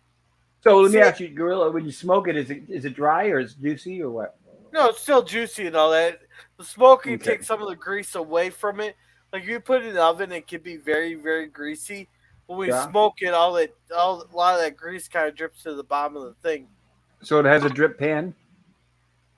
Well, my smoker has a drip thing that's supposed to pour out and all that. That's what I'm Out. saying. So it has a drip pan that you empty out when it gets full. Well, I put it on. I put a thing of tinfoil on it just so that that it doesn't burn onto the actual drip pan. Gotcha. And Phantom doesn't like birds at all, so he doesn't like turkey either. No, like bird. What about And- chicken, Phantom? Yeah. Other Greg says probably smuggled illegally from Canada. Contraband. It's contraband duck. Contraband duck. And here's PVB's channel, even though he's not here tonight. He will be. This whole stream, we're all having a blast. It's like having somebody's birthday party, and the guest of honor isn't even here. But he should be coming along soon, guys. Yeah, here's. Oh man, this mouse is really acting up now since I spilt on it. And Do you Hungry blame Boy, it? Jeez, here's man. here's Hungry Boy's channel. I got Hungry Boys down, Yeah. everybody. I was hoping he could join us tonight. I hope he still can at some point. Yeah, I think Canadian. I was telling him earlier when I was in the hospital that I may not make the stream, so that maybe that's why he may not be here. He may have thought that I didn't. I thought he wasn't was able to here have a stream. earlier. I thought he was here earlier. I don't know. Was he? I feel bad. Canadian says I've been to a Roman Coliseum, and that disturbs me that someone would vandalize it. Yeah, I know, and I would love to go see that. And yeah, you're right. Somebody's that dumb. And Oh, people do it on purpose, and it's just so infuriating. Or they'll like take stones from it, being like, "Whatever, Yes. it's just a little piece of stone. What does it matter?" And it's like, yes, because if millions of people do this, there's gonna be fucking nothing left. It's gonna be Right. contaminated. Well, it's and awful. no respect for history. No respect for history whatsoever. Exactly. Yeah. So here's what happened here. Wait, I'll make this fast. I know there's a lot of chats. But the bad guy here, they're following these three scratches, which is leading their path down to the center, which is what the professor that disappeared long ago left these three scratches to mark the trail.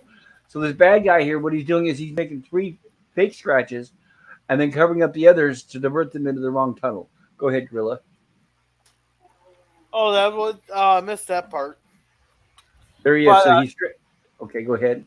Oh, I was just gonna read the chat. Yes, thank you. Canadian says, "Hey there, the Scogly," and Nemesis here says, "People do it on purpose to make it so mad, let alone taking stuff from the site." Oh, Phantom yes. says, "I like chicken, tastes like rattlesnake." And Scurvy says, true. "I've had gator. I've always wanted to try gator." I've had gator, but it was in a Cajun sauce, so it doesn't count because I couldn't really taste the gator. It didn't have a flavor. Maybe it tasted like chicken. I don't know. Yeah, Possibly. And Scogly gives us a spider. Scogly gives us a scurvy preventer. And Nemesis says, "Cheers to Scogly." And what happened to Ploxard? He hasn't given me an item 1 in a long time. Maybe he's cutting me off. Fine, I'll give you an item 1. Item 1 right now, Gorilla. Because you brought it up. It's only since I already got it poured. Ah, okay. It's like it's meant to be. Just have a shot of water Even for though it me. only counts when Ploxard puts it in the chat because he won't abuse it. What? Are you saying I would abuse you? Really?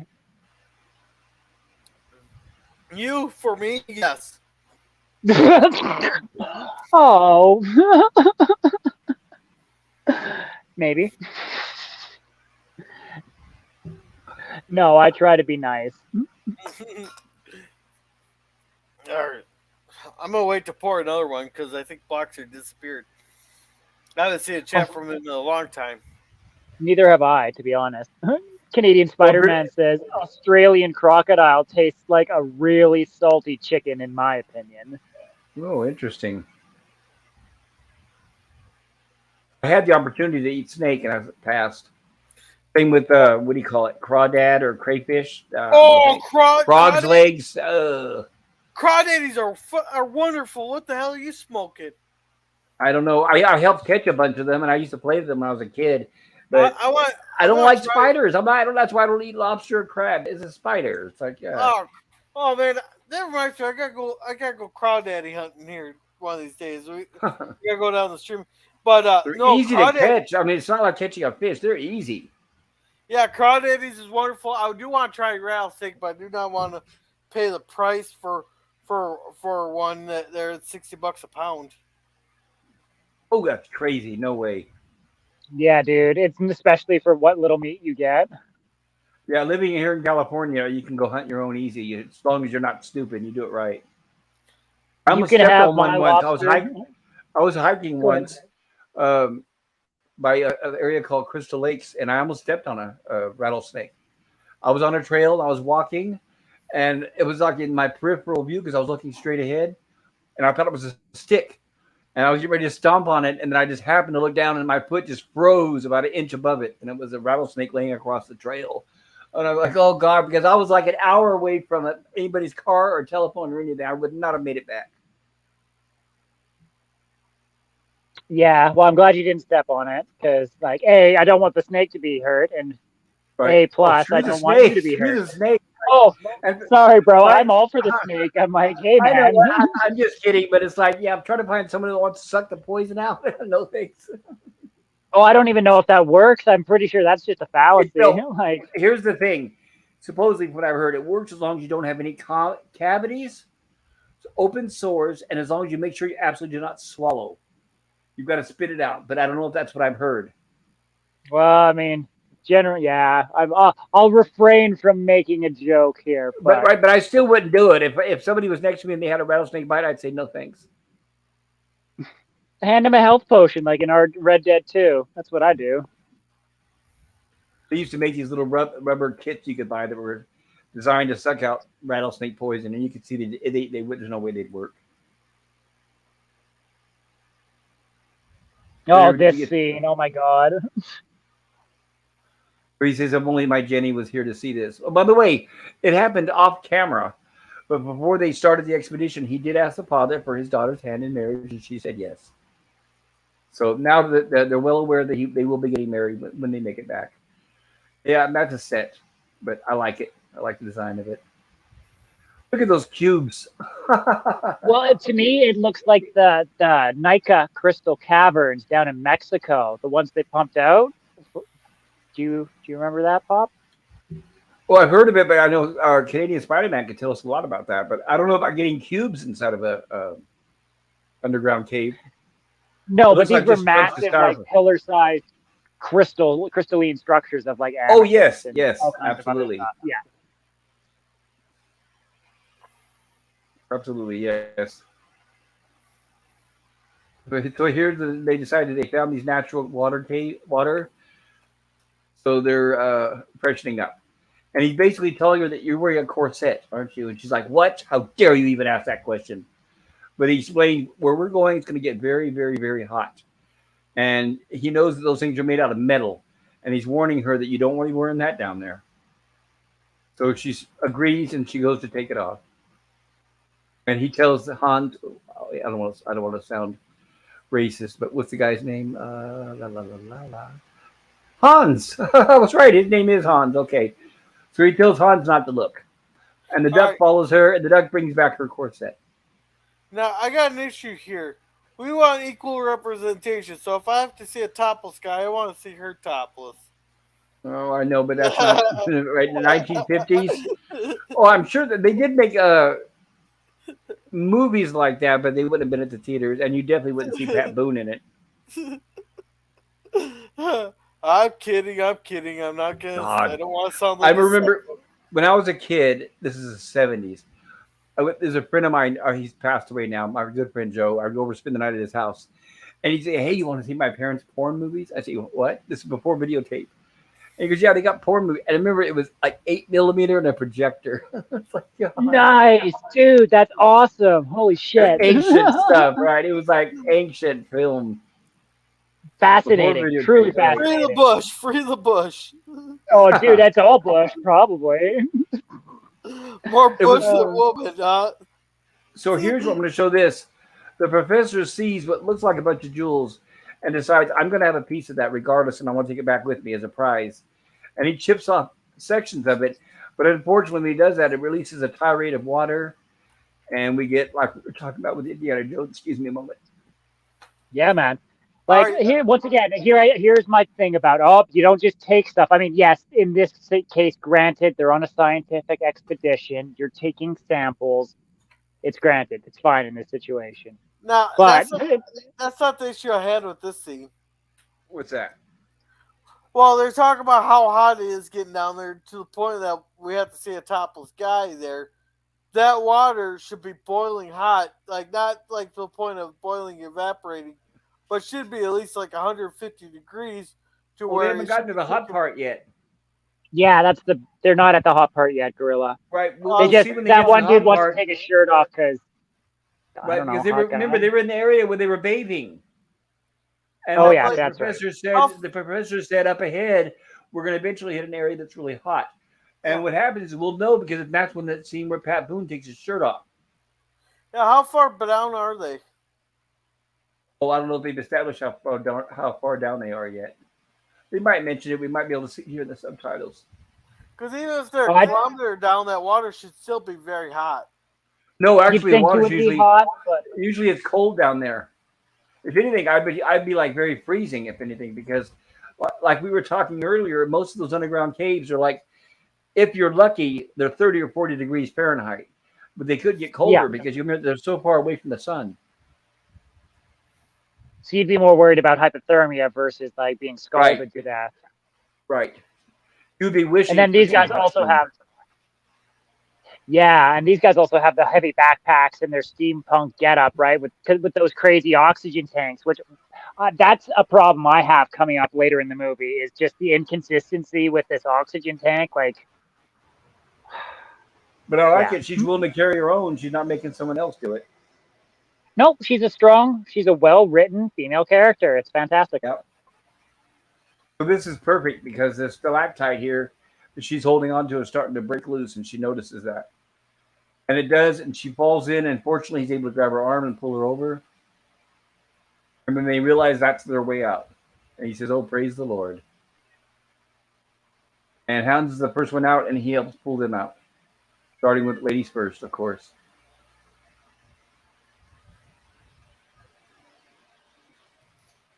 And Gertrude. And this is where they realize they've been separated from Eric. Yeah. Sorry, go ahead, Gorilla. The last person that needed to be rescued there. I'll rescue the others before Gertrude because she's the last person that needs to be saved or last. Well, if that area was to fill up with water, Gertrude is an air breather, so even Gertrude would drown. Yeah, but ducks can swim. But I'm saying if it fills up with water, where there's no space for air. Yeah, but what Gorilla's saying is like before it filled up with water, they should have pulled the dude out because she was just chilling out. Gertrude was fine. They made several points of showing the duck just chilling out in this rising water, being like, "Yeah, I'm cool. The hell's your problem?" Like, right. Because out of everybody there, the duck has no problem, right, with swimming. Exactly. Oh no, he fell for the classic blunder. If only he would have fallen all the way. I got the fantastic matte painting. I love it. Oh, dude, it's great. It's awesome. It's one of the standout ones in the movie for sure. When I was teaching 3D in school, 3D design animation, we were using a program. Now, I'm old, but it was called Bryce 3D. And I taught the kids how to do a lot of things just like that. It was fantastic. I miss those days. But that's all hand painted, of course. That's the difference. No CGI. Yeah. So here's where he's having a panic attack because he saw the hype. By the way, everybody, I have to tell you, at least my way I solve most of my fears. I'm not going to eat a spider. I mean, that's out of the question. But I don't claustrophobia. I don't like tight spaces. But that's why I get really excited and I love going down in caves. I don't like heights, but I love roller coasters and skydiving because that's how you get the ultimate thrill is by being close to death. Wait here. You're claustrophobic and you're afraid of heights, but you wanted to be in a cramped airplane in the Air Force. Oh, yeah. I'm Yeah, not so but think of the claustrophobic amount of like fun you'd have in that. right. I'm not so claustrophobic like where I'm afraid of being like in a closet, for example. But nobody wants to be like in a like imagine being in a box where you can't move, like being buried alive. So we were actually some of the times we were spelunking, we were actually crawling on our bellies, and we only had like a few inches we had to crawl along, and we didn't know if we were going to make it to the other side. Yeah. Yeah, And that's my then biggest problem with caves and whatnot is just like now with my back, how it is just any of those tight squeezes, I don't think I could do anymore. But back in the day, fuck, it would have been so much fun to be able to do Oh, it. come Oh, on. yeah. You can't be that old. yeah, I'm old. Oh, Yeah, no, that's, I would not do it now. Yeah, I'm too old now with all my conditions. There's no way I would risk it now. and I've got a couple recovered discs in my back that were herniated from a couple accidents. So like I Oh, got that's not my good. own issues going on. Yeah. Okay, Gorilla. This is the hot area now that Pat Boone has Eric has reached. That's right. It's hot, so he's taking off his shirt so all those ladies Right. can see his hot body. And he even has to. You notice this? I'm glad they thought of the detail where that breathing apparatus it's made out of metal. So it's so hot he needs to wrap it in his shirt so he can carry it. That's Yes, and supposedly the hot rocks he steam. touches are so hot that he keeps singeing his hand, which is nice. Right, like yes, he does. He burns his hands where he touches them. I still demand equal treatment. Oh, I understand, but they're not showing that in this movie, buddy. This is also really cool too. This is very fantasy inspired, right? Yeah.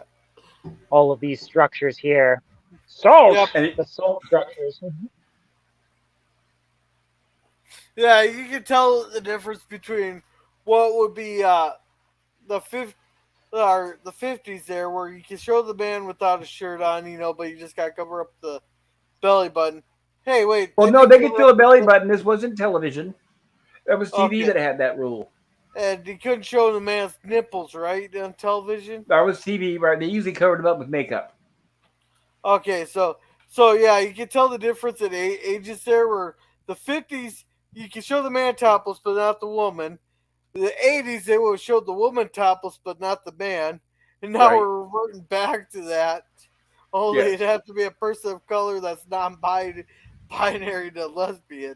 Well, look at the Thor movie. They showed Thor's butt, but they won't show women. So yeah. Yeah. So it's okay now in Hollywood to objectify men. You can't objectify women, I guess. Can you There's imagine a different how- industry for that, Pop. Right. So here's something I noticed: that he fell through the sinkhole in the salt, and you guys see all these limbs and trees and jagged edges. He's so lucky he happens to miss every one of them. Can you imagine that? Now I got a question that's on topic here, but what Okay. what inspired them to go start writing stories at the center of the earth, and especially have living creatures and living things at the center or deep down inside the earth? Oh, imagination. They had never reached to space, so they wrote stories about space. They'd never been underground. And also, they didn't know as much about Earth inside as we do now. So it inspired the imagination for fantasy for many, many people. That's why a lot of sci-fi was so popular when people thought we had Martians. It was just, because it was our lack of knowledge. By the way, Martians at least in my opinion, used to exist, but I think they're dead, or what remains is living underground.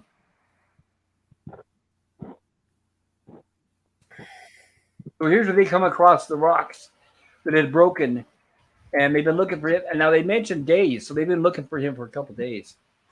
And then they realized that break is recent there, and they realized that's the direction that he had probably went. But at this point, they're thinking he may have fell into that abyss.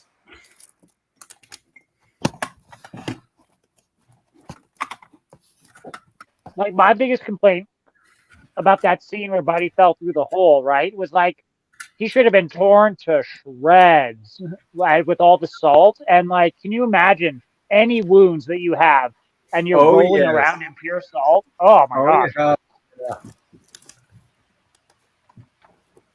And by the way, do you guys know that if you get burned, like on a flame stove, whatever, that as long as the skin isn't broken, the salt is the best thing to put on it. You guys know that, right? I did not. Salt will physically pull the heat out of a burn. But if it's broken, the skin broken is a blister, and broken, definitely not, absolutely not. But have you guys heard about putting butter on burns? Yeah, I The heard reason, you're not supposed to do that. no, no. The reason why they put butter on burns is because it contains salt. But the best thing to actually do, and I learned it when I was working in fast food and restaurants when I was young, is if you have a burn but it's not broken skin, salt will is the.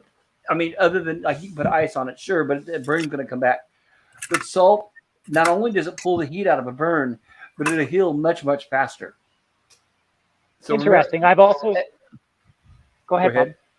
Well, I was going to say, so just remember that if you get burned and there's no broken skin, salt, salt. I had Go also ahead. heard that like mustard, and if you get a burn, like while you're out camping, if you just put a bunch of mustard and then put tinfoil over top of it, something about the mustard draws the heat out too. Have you heard this?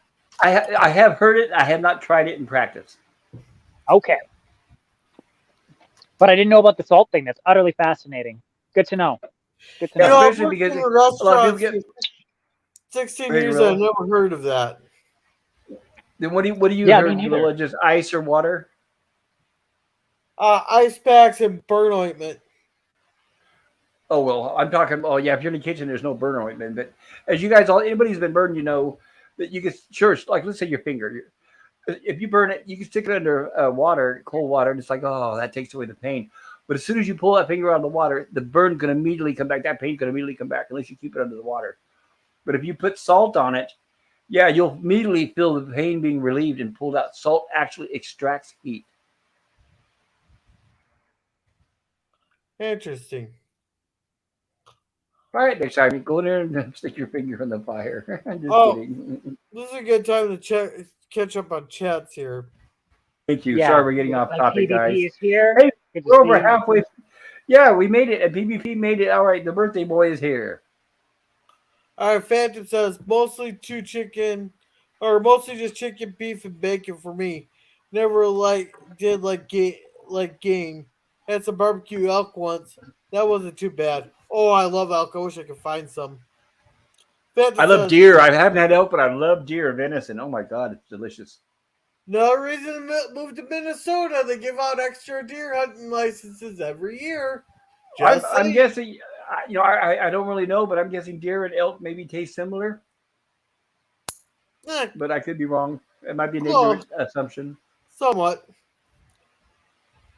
I remember I was working in Arkansas for a while, and everything was wild boar everywhere because they run pretty much roam the entire state. That's their state sign. So they're a nuisance there, though, unfortunately. And by here, Bay Area. I'm in the Bay Area, Berkeley, where all the rich people live in the big fancy houses. Turkeys all over the place. Turkey and deer. Yeah. Here is Captain Affinity's channel for his random live streams. Hail, Captain Infinity. Everybody, please check out his channel. The man is smart, wonderful, and funny. Captain says more lobster and crab for us then. That's right. And Phantom Boomer is much more of a picky eater there. He don't eat fish either.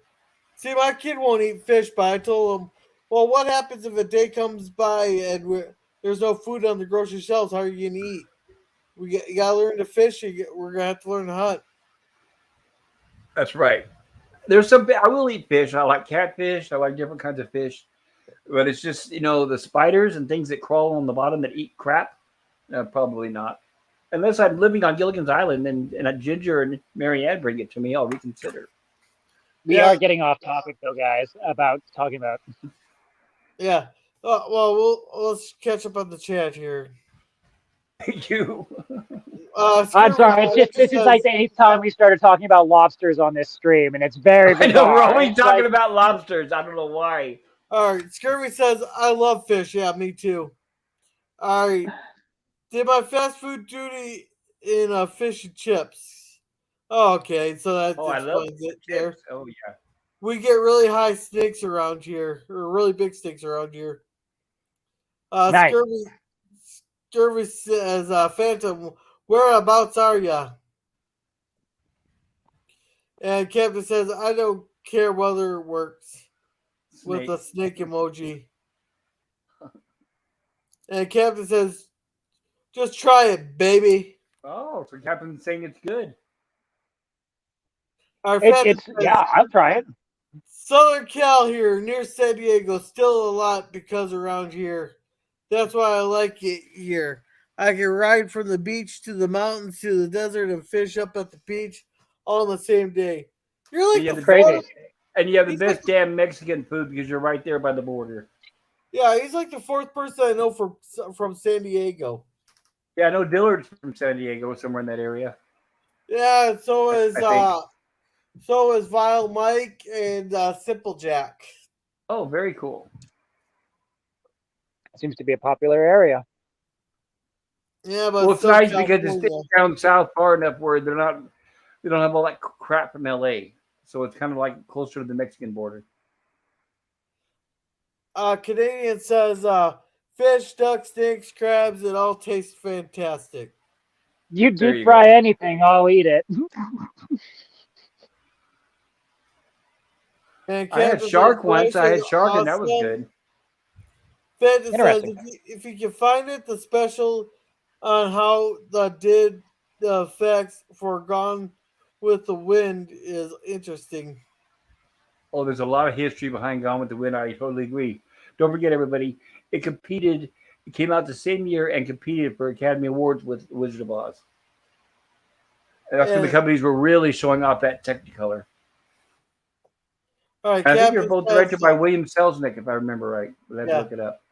Captain says KTP Bryce 3D World Modeling Plus Movies is in so 4D. Oh, we've heard of it. Wow. Kai's Power Tools. Yeah. You've heard of that, Captain. Wow. Yeah, Phantom says, I wish I was young enough to be objectified by women. Me too, buddy. Me too. I Uh, volunteer. Hey, Nemesis, you're about the same age as I am. I know. I was just trying to make people feel good, bro. Shh. All right, and welcome, Pleasant Valley Pickers. There's the Be out birthday in a few boy. minutes. Just got home and eating a quick sandwich. All right, PvP. And Later when you Phantom are. says, what's the difference between catfish and a lawyer? Well, a catfish is good for something. I remember those catfish, those whiskers of they can poke you. Nope, that's bullheads. That's bullheads. Oh yeah, they're good eating too. This reminds me, I got maybe Thursday I'll go out to freaking Lime Creek. One of the bottom dwelling scum skunker, the other is a fish. Hello. You know, and I've said it before, and I'll say it again. I'll make it quick. All my fear about arachnophobia is because of the Incredible Shrinking Man. I saw that when I was a kid, and ever since then, I don't know. It just pushed all the buttons where I know I was listening to Jill's stream earlier, where Mikey was talking about. I can't remember the movie he was talking about it, but it's not a very good movie. I remember Freaks. And that That's was it. a good movie. Well, here's what it is. I was looking forward to almost like a really good, updated horror movie with CGI that looked good, and it turned out to be a corny, cheap comedy, and it's like it just wasn't. And Wait, by the way, Eight-Legged Freaks? big eight-legged freaks, and don't take my word for it. Oh my All you god, gotta I do is love that movie. Look up. That movie's so Yeah, good. but I know. But I was going to say is, don't take my word for it. Like many movies, I can tell you, just look up the box office and you'll see what I mean. It did bomb horribly. The advertising, but the advertisers look like a horror movie. That's the problem. They need to advertise movies like they really are. If it's a comedy, tell us that in the previews and the trailers. So I was hoping for a modern, whatever. updated giant spider movie, but that's okay. Arachnophobia was all right until John Gooden came on the scene. Oh, hey, it has a young Scarlett Johansson in it, man. You can't go wrong. It's worth checking out Eight-Legged Freaks just to see that. Right, which thank you for reminding me, Nemesis. Did you guys hear? I forgot to mention this on my stream, but did you guys hear 2 weeks ago that they were making a remake of Little Shop of Horrors and they officially canceled it? Isn't that wonderful? Have I mentioned that? No, that is a good thing. I like to hear that, though. Scarlett Johansson was going to be Audrey. Well, hey, she's a fantastic. I like her. I have no problem. She's not Ellen Green. I don't know. I just can't see somebody playing it besides Ellen Green. Nah, whatever. Has an innocent. I've seen her, Ellen Green. and the interviews at Johnny Carson and everything. I mean, she's almost like that in real life. Her voice, everything. It's like, I don't know. She was just perfect. Brutal. I don't know, man. I couldn't. Yeah. Oh, Anyways, in the eyes, that's the way to do it. I agree. Slide. I agree. That face entirely. He throws pocket salt into his eyes. It's amazing. It's a great idea. Oh, dude, I was just like, awesome. That would hurt so bad. Like, sand is bad enough, but salt? Right? Oh, dude. Exactly. And just like here, it would put you out of commission for a while until it dissolves, and you give it a day or two if you're lucky. I don't know. Thank goodness I hadn't had it happen to me. But here's what they tell Hans. Basically, they hold court and saying, look, this guy's guilty. He murdered her husband. Plus, he did this. They list all that. Okay, let me go back. They say down here in the law, underneath the earth, we are the law because we're so far from the surface. So we are going to hold court. And they hold the court that this guy here was the bad guy, murdered her husband, did all these other dastardly deeds, killed everybody. So they ask each person to vote, guilty or innocent, and they all do vote guilty. This is where Hans is saying guilty. So what they do, of course, cowards they are, they hand the gun to Hans, which has 2 bullets, and they tell Hans, we're going to leave, wait about 8 minutes, and then shoot him, and then meet up with us. And Hans says, no, I'm not going to shoot him. And he says, because that guy's family goes back generations, and we respect his family. Here it is, the mandatory sentence is death. And he's telling her to tell Hans in Icelandic that, can you shoot him for us? Wait for 10 minutes, then carry out the sentence. What a coward. And she tells Hans, no. Professor, I can carry something with my... Even though he was shot by the bad guy, he's telling him that he can still use his left hand. I wish I could say that. I'm just kidding. Yeah, this is funny here. The whole time she was demanding to be treated like a man. This thing comes along, and she's like, "Oh no, you can't expect a woman to do that." It is the only time she does do that. So, and yeah, I can legitimate complaint for sure to be like, oh no, I'm pulling the woman card. Sorry, can't. Like, yeah. I mean, I wouldn't want to have to shoot Buddy either. I'd be like, oh, here you go, young buck, go murder this dude. Oh, yeah, right. I was gonna say that too. I'm not a woman, but I couldn't bring myself to shoot somebody either. Hail PvP! Hail the birthday boy! Jesus. How you doing? Jesus. Hi guys. Finally got here. Sorry I'm late. What a time for you to come in, PvP. Right, you're missing the courtroom scene. This is like underground Perry Mason. Oh, right. Am I the only person that says that they shoot the damn person, shoot a person? Well, here's where they actually talk about it. This isn't no Gilligan's Island. Yeah, no, they never planned to shoot Gilligan, so definitely not. No, but Nemesis says he couldn't bear in mind to shoot someone here. And Pop says he couldn't shoot a person either. Like, am I the lone wolf in this that said, fuck it, depends on who it is, I'll shoot him. Well, dude, I can act all tough. Go ahead, Pop. Let me clarify. I'm a good shot. I'm an excellent shot. And in self-defense, to save myself, I would absolutely do it. I would not hesitate. But when I see this chubby guy suffering on the ground who's harmless, pretty much, that's what it'd be very difficult for me to do it. I would say, how about we all draw straws and somebody push him off a ledge or something? Or better yet, just leave him here. Tie him up or something. Else. Yeah, just leave him here. The worst thing is is leaving them there without any tools, food, supplies, or light. Yeah, I wouldn't last very long. That's more cruel than just putting one between the eyes. That is true. I do agree with Gorilla on that. That's just undue suffering, even though this guy has murdered several people at this point. Yes. So it's hard, right? Like I can have a full bravado and be like, oh, I could waste this guy, no fucking problem. But I don't know if I could in real life. Well, maybe in the heat of a moment if I was angry or something, but to just walk over in cold blood and stab this dude. It all depends on who it is. Well, it depends on the circumstance too, of course. But I just want to say that what I find interesting about this scene is they pick the most mild-mannered guy on the team, Hans, to put a bullet in his head. And like Hans doesn't seem like the type of guy that would enjoy doing that kind of activity. So, well, they're looking at it like, well, he's just a servant, so he's lowest on the scale. Yeah, They figure but like giving I him an don't order, think he'll do anything, right? I don't think he ever could though. Really, I don't think he has it in No, him. he doesn't. Whereas the professor, he seems more like the type that would probably maybe enjoy it. No, Right. I got someone. He was trying to steal the fame and fortune from the professor. He yeah. should be the one doing it. Well, Yeah, the first person who should get the honor of shooting the guy in the head there would be the person that guy shot. Oh, that's true. Right. Well, that'd be Eric, then the guy who got shot in the arm. But But then, he I mean, said he can't they shoot all him have a motive, because of the arm. Yeah. right? They all have a motive. Her husband was murdered by him. The right. professor, he tried to steal his expedition, his fame, and his notoriety. And the young guy, yes, he shot him in the arm. So, if anything, Hans is the one who does not have a motive or a reason, right? Good point. Yeah, so Yep. the last two people that should get the honor of it or should get the duty of it are the last two people picked. Well, they could do the short straws routine, right? And he even says that when she says, I'm a woman, he says, oh, I see.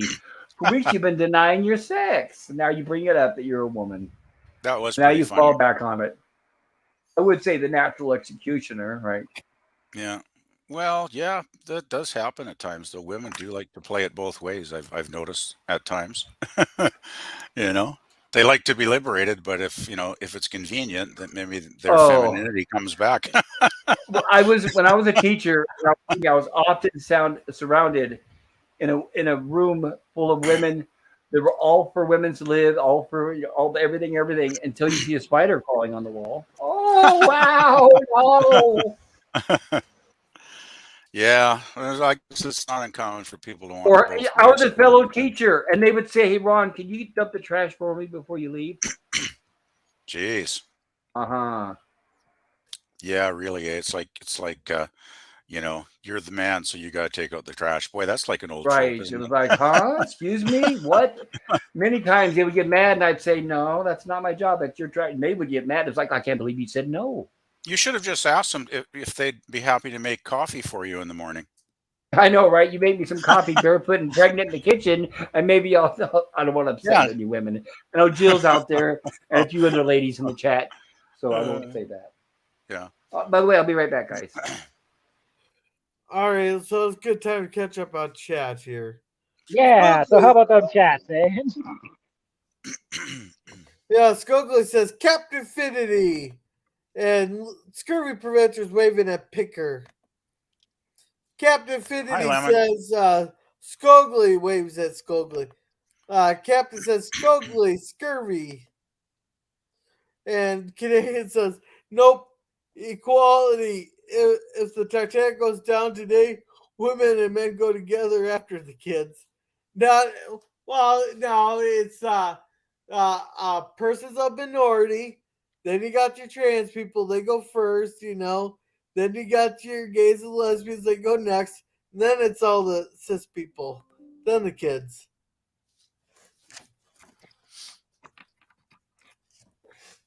Yeah. Sure. All right, that's all the chats. Yeah, it was a short one this time.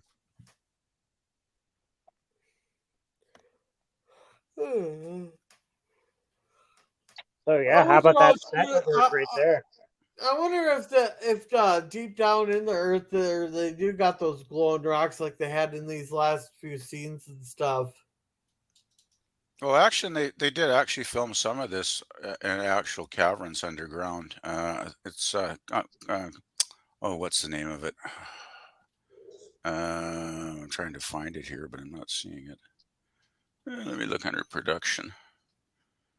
Because I know it said at the end of the film that some of it was actually filmed in caverns that actually do exist. They're quite famous ones too. I'm just trying to get the name right. Yeah, It's something like it's something like here it is. Carlsbad Caverns National Park was where they shot some of the location scenes. So I thought that was pretty cool, actually. Kind of cool though. Is that California? Let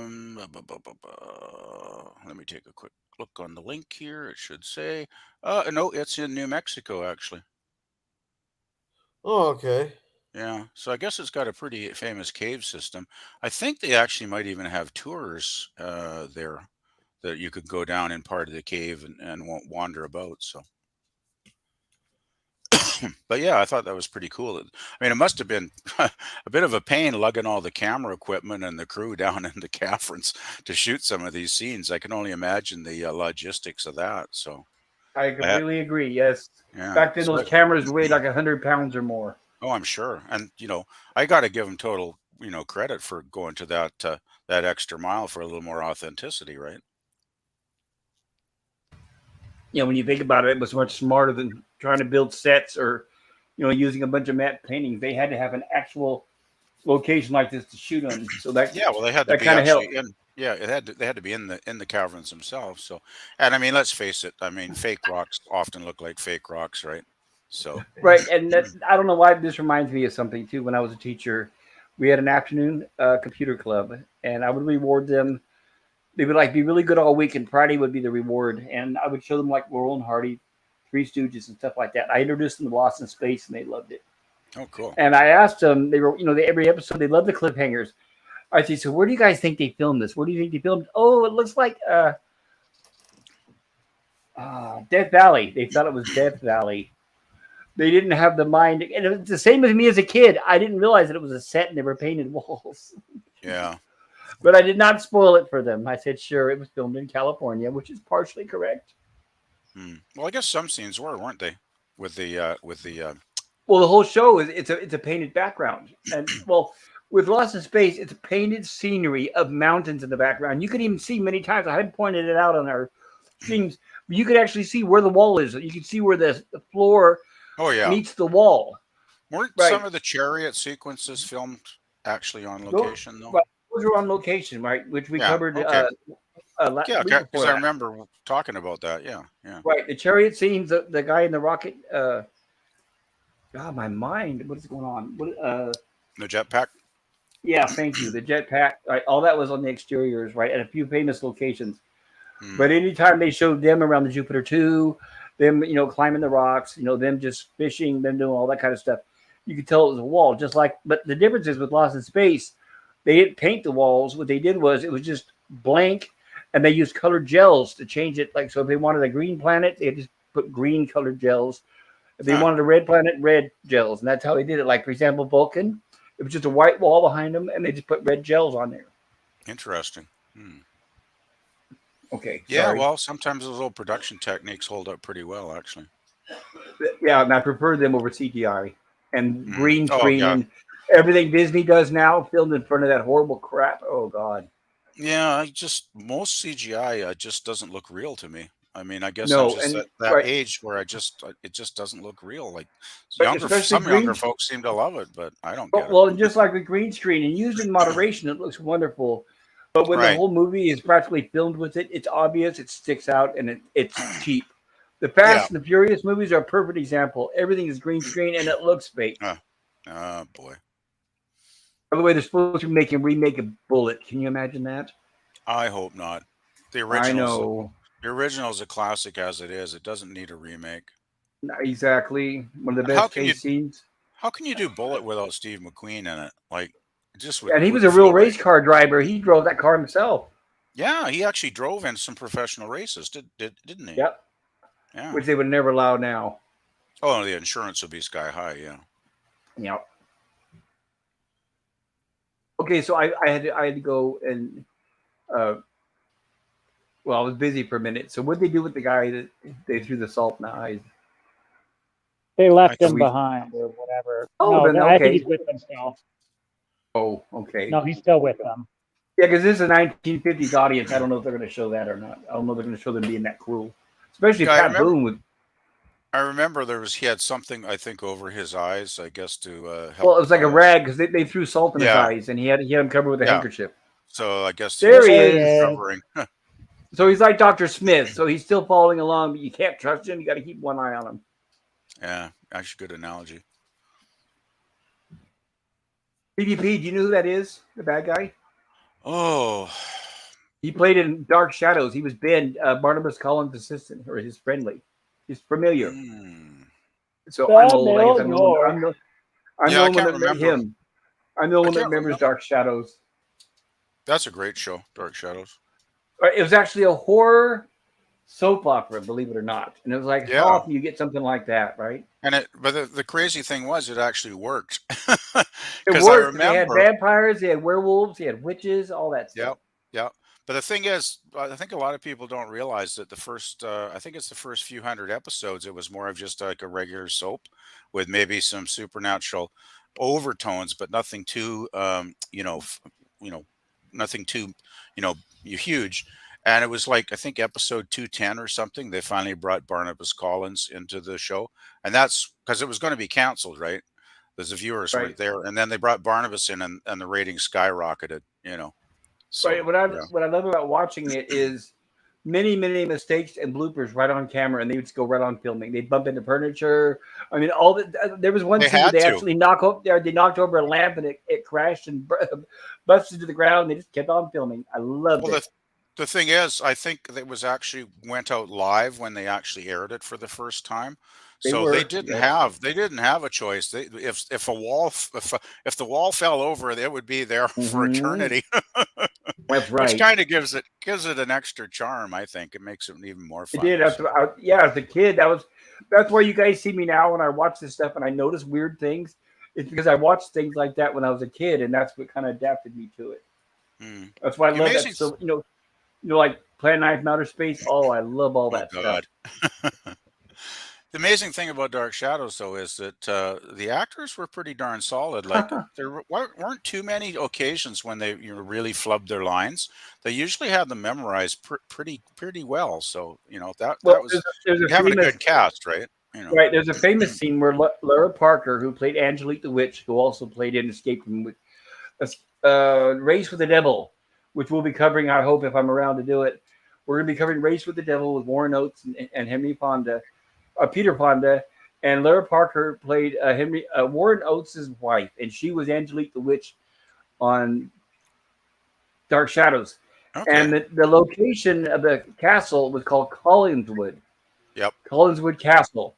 And Well, it was there's a actually scene more where of a mansion than a right, castle, it was a mansion, but it was right. It was like a Dracula's but castle. it It was looked like huge, though. It was huge. Yeah. right, It and was. it was Yeah. right. It was shot at the exteriors at a real castle. But anyway, there's a blooper where Angelique the Witch is she appears. They used superimposing back then, and she would appear in front of this big fireplace. She goes, "I made it! I finally made it to Hollywood."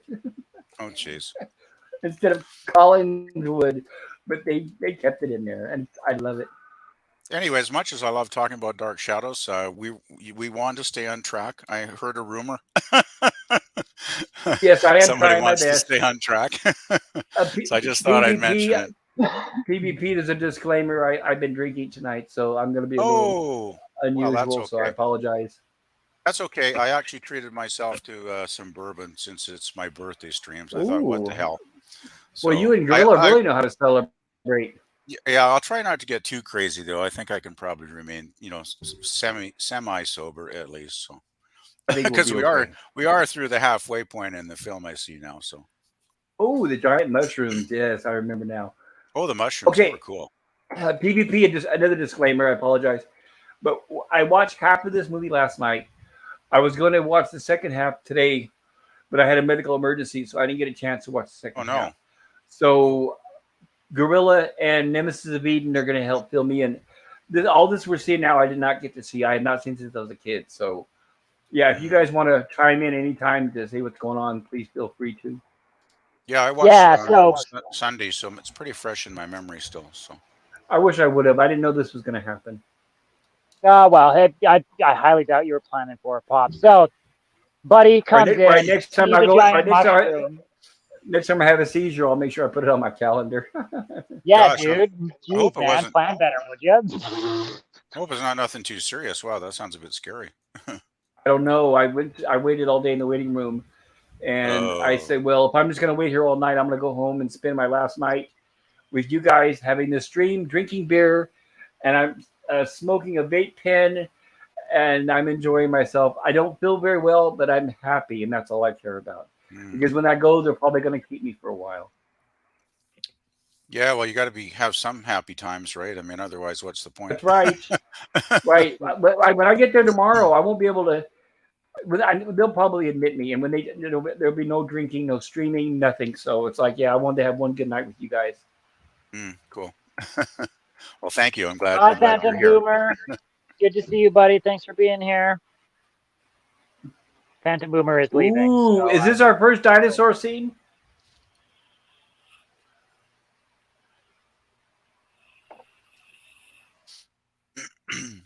No, this is the mushroom scene where Buddy just like eats yeah, a but there's a mushroom. And he's dinosaur. like, yeah, this is okay.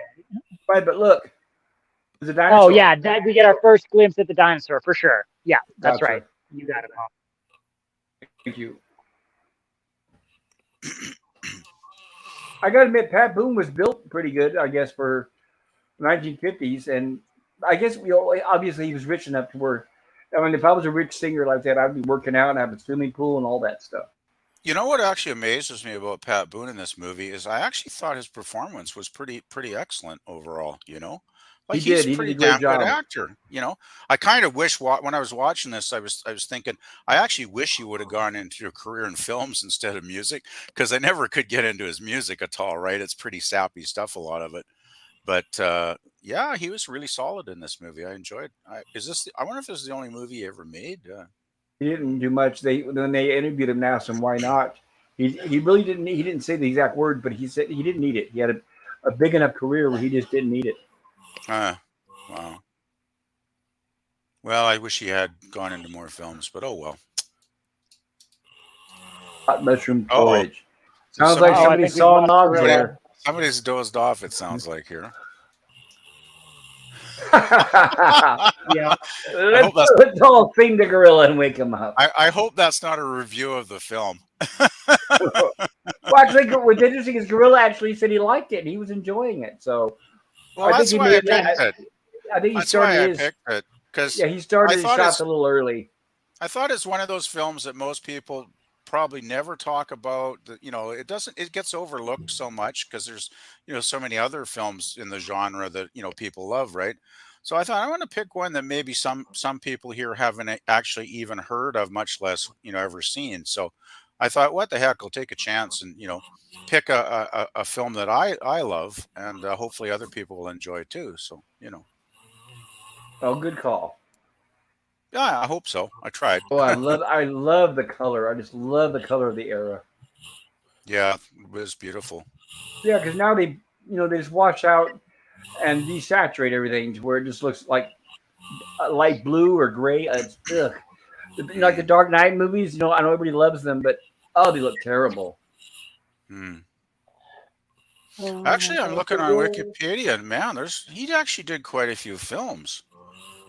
I'd say there's probably about 25 films he was in from 1955 through 2022.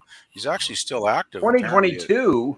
Yeah, he's 88 now. He's still alive. Wow, and, yeah, I didn't know that. It's called The Mulligan, so maybe it was like a voice work thing or something. But yeah. And get this, box office. Sorry, what was that, Gorilla? You had a comment? Yeah, that's basically what I'm feeling, buddy. I totally agree, Gorilla. You're totally right, Gorilla. Thank you for your insight. So does this mean that I don't want to embarrass the man, so I'm going to mute Gorilla for now, and he'll unmute when he wakes up, which he will do. Yeah. I just want to mention, I'm looking at, this is bizarre, box office ranking. It says Boone was considered one of the most popular box office stars in the U.S. as judged by the Quigley poll of movie exhibitors in its annual top 10 moneymakers poll. And it's got the years here. 1957, he was the third most popular box office movie star. 1958, he was the 11th. 1959, when this was filmed, he was still in 22nd spot. And then 1960, he was also 22nd most popular. So that actually kind of blows my mind. I had no idea that he actually, made as many films as I see here. So I bet you Charlton Heston was one of those top ones because he had done Ben-Hur and 10 Commandments, right? Right. Here we got our dinosaur scene. Yeah. Let's continue. Yeah.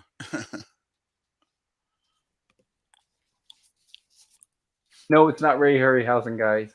But yeah, I kind of wish they had been able to get Ray, but actually I don't mind these. They don't look too bad. I mean, usually I kind of hate these dinosaurs with the fin glued on the back, but right, it looks okay. these things kind of look a little bit creepy, so they're actually not too bad. They remind me of Irwin Allen. He did a lot of this. Yeah, right. That's probably a budget Obviously, thing, I that's would think. sunlight. Yeah, Yeah, because they must.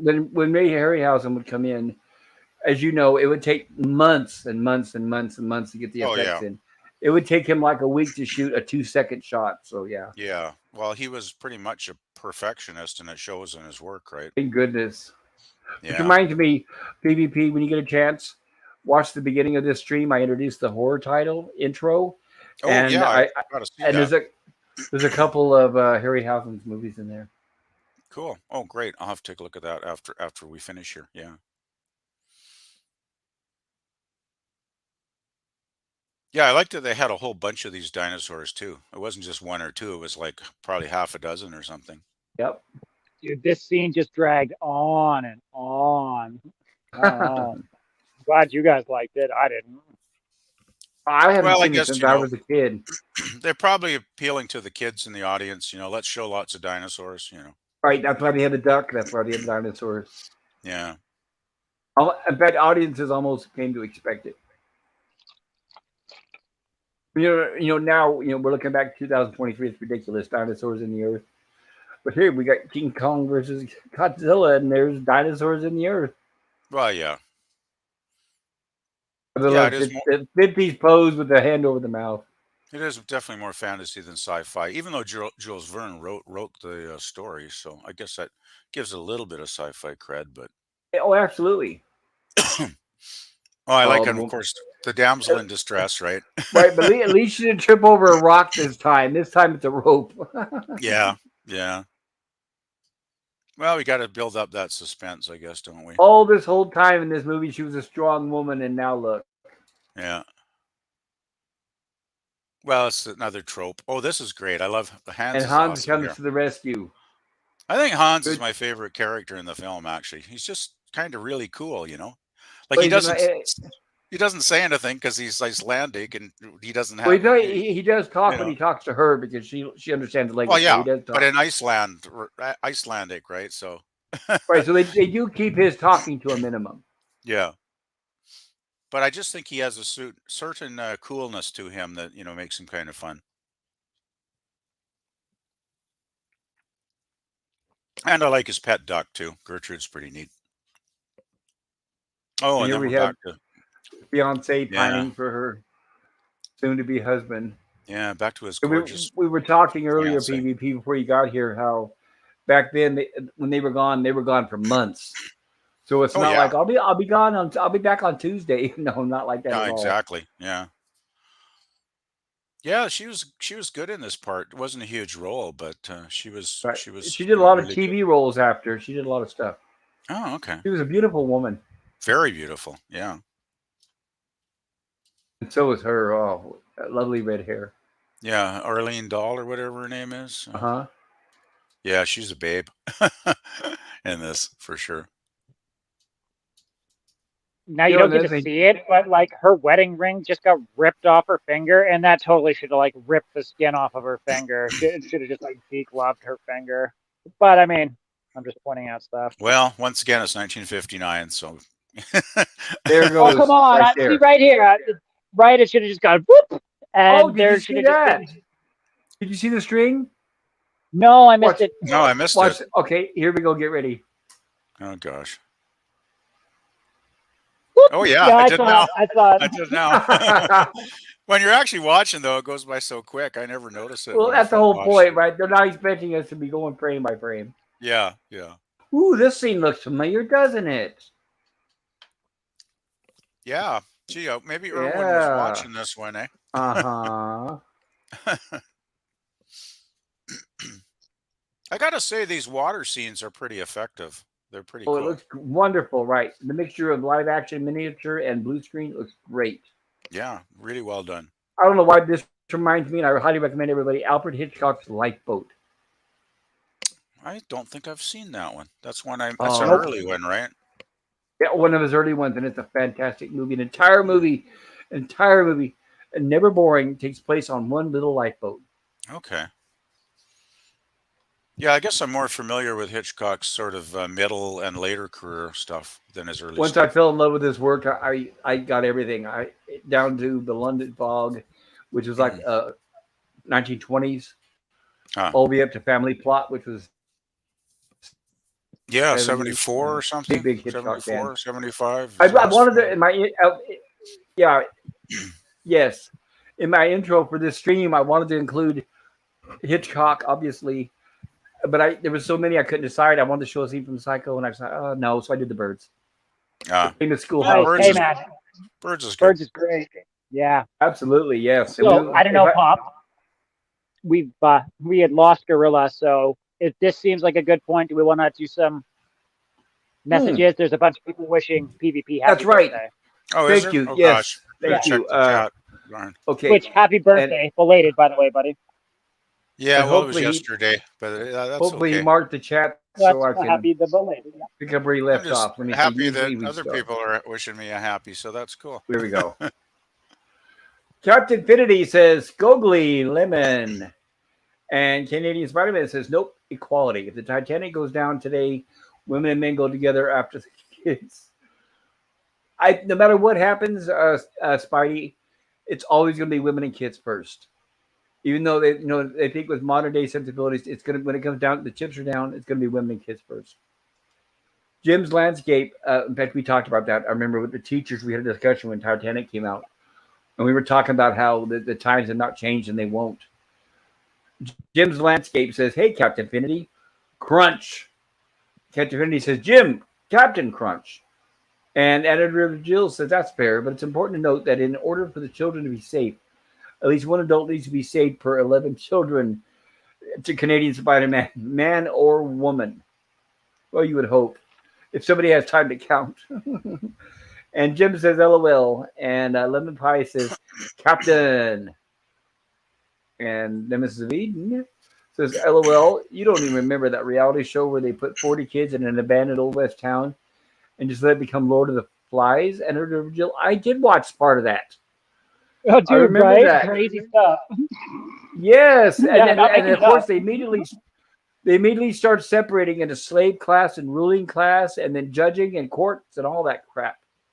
Ah, it was beautiful. Just a beautiful deconstruction of society. Mwah. Yep. Captain Infinity says, "Oh, PvP on panel and Jill in the chat. Now you know it's going to be a real party. Absolutely." And Jill says, "Happy birthday, Pleasant Valley Picker, CA." And I second that. Skogly says, "I love it how in It's a Beautiful Life, Wonderful Life, Jimmy Stewart legitimately bumps his head on a staircase and he just looks up. I don't like and carries on right back in the day. And that's a fine actor instead of cut, make up, doctor." Yeah, right. Captain Yeah, Divinity Jimmy says, "Hey, by Stewart, the way, great actor. yeah, he was an actual World War II hero.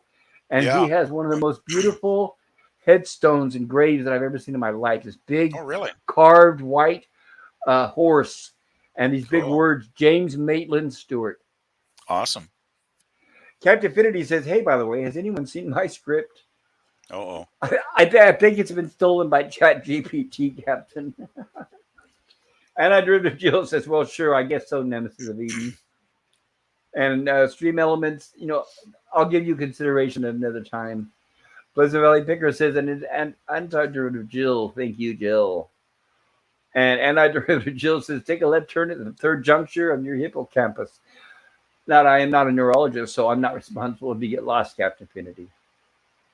And Phantom Boomer says, "Hey, happy birthday, PvP. I need to log off now. I'll be back online Thursday. Busy day tomorrow." All right, well, Phantom Boomer, I know it might be too late, but have a wonderful night. If you're watching this on a rerun, which I hope you are. And Derivative Jill says, "Good night, Phantom Boomer." And I second that. And Derivative Jill says, "You're welcome to Pleasant Valley Picker." Captain Vintage says, "Oh my effing God, look at these mushrooms." And Pleasant Valley Picker says, at Phantom Boomer, "Thank you." Interesting. The more I drink, the better my speech is getting. Now, this has been my problem all these years. Captain Infinity says, "3 of those and you'll be seeing a hippopotamus." And Nemesis of Eden says, "Oh my God, Gorilla snores." That he does. And Bloxard in the chat says, Slurposaur, in the name of these reptiles with glued on appendages. Yes, I agree.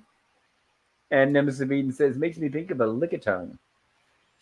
And Canadian Spider-Man says, happy birthday, PvP. Glad you are here with us. Make me think we should start going to the USA for treatment, buddy. Said to build to the premiere. No, you don't want any treatment, Canadian Spider-Man. If you mean like hospitals, that's the problem that I'm suffering with right now. Is I'm not. They don't want to treat, and they want to just park you off in the waiting room until you're dead. So I'm sure wherever you're at, it's got to be better than here. Canadian Actually, Spider-Man says, "You guys rock." found it not as. I mean, sometimes you wait for hours because the system is overburdened, of course. But I had some No, no, generally no, good no. luck. The system is never overburdened. No, the hospitals are not overburdened. What it is just like the local Walmart. They're going to keep labor down, and they're going to have a minimum amount of staff because they don't want to pay the bills, Well, even though they're the thing is, raking the money in. no, we're different here because it's not about profit here. It's Yes. public. But the trouble is, we can't get enough doctors, right? There's not enough doctors, that they're training. There's not enough doctors that they can get to, immigrate into the country. So, the doctors we have basically work till they burn out. And, Well, yeah, because I mean, they're I've always found they provide, the ones I've dealt with have given first rate service. So, I don't have any complaints except the waiting times can be a pain in the butt for sure. I would agree with that. well. And the But difference too is generally here they're very professional and they work hard from well, what and I I've give seen. them credit because they're in it for the work and they care. Here, they're in it for They the do seem limo to. and the Rolls Royce. Well, you have a different system. Yeah, yes, we do. Anyway, Unfortunately. should we maybe talk about the movie? Well, I'll get caught up on the chat here. Okie dokie. Ploxerd says Lifeboat 1944. There we go, another fan. And Still never heard of PvP it. says at Lemon Pie. Oh, it's a great movie. Oh my god, it's so good. Lemon Pie says thank you. And Jim says PvP happy birthday with some cake and cheers and souvenirs, novelties, party tricks. Boy. And PvP says a Canadian Spider-Man thank you. And Spidey says hard no. I will no allow women to go first. Sorry. We are equal. It has to be fair for the men.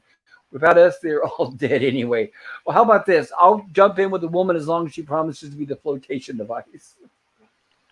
And PvP says, hey, at Captain Right. Finity, hail Captain. I'm just kidding, guys. Come on. I'm a good swimmer, or at least I used to be.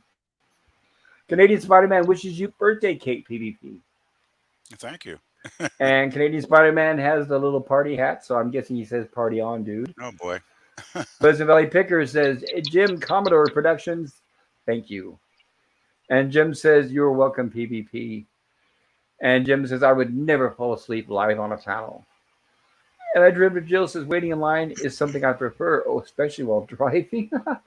I don't like being waved to go first when they have the right of way. There are rules of the road for a reason.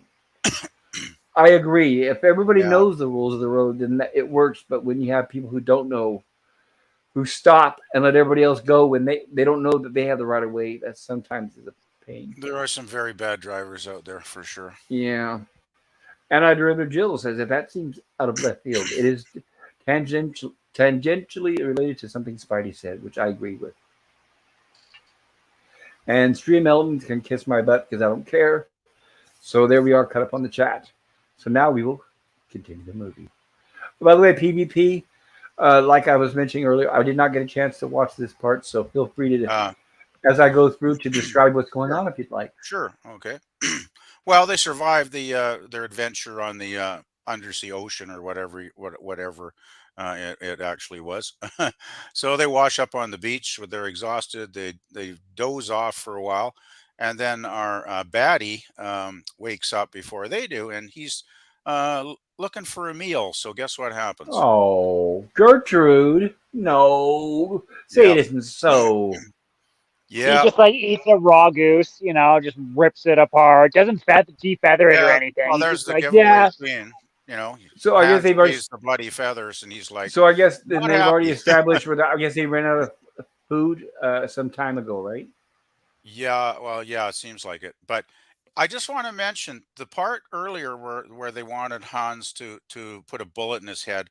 I think was a nice bit of foreshadowing To this as to scene. what's going to occur here. Oh yeah, because Gertrude was his baby. Oh, he loved Gertrude. Like And look, Gertrude and was he's telling family. right, he's telling the professor to call him off. I love it. And look at just the anger in his eyes. He was a really great actor. I really liked the guy that played Hans in this. I really enjoyed his acting. And we're not going to miss this here for the world.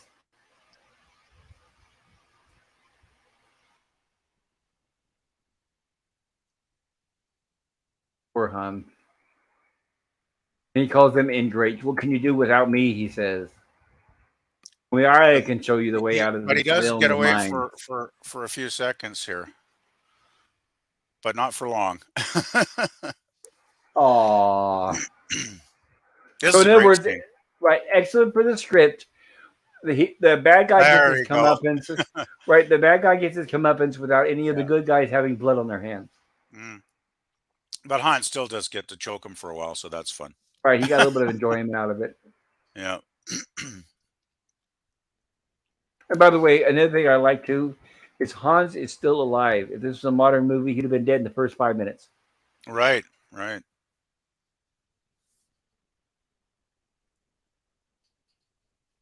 Yeah, well, he does have a real screen presence. There's just something about him. I think he's one of those people that the camera kind of loves. You know, you just put the camera on him, and he looks, he looks cool. You know. That's probably why he got hurt for the role. Yeah, Yeah. the lost city of Atlantis. This is pretty cool. Before the sea opened up and swallowed the whole island of Atlantis. This must have been the market square. That's actually interesting that Jules Verne would write something kind of mythological like this into his story. I like that. It's just enough of a legend where it gets the audience interested and it starts to piece together instead of being totally out of. I often think of Verne as more, sci-fi than fantasy, but he does, I guess, bring elements of fantasy in sometimes. Both, right? Like from the Earth to the Moon and all that.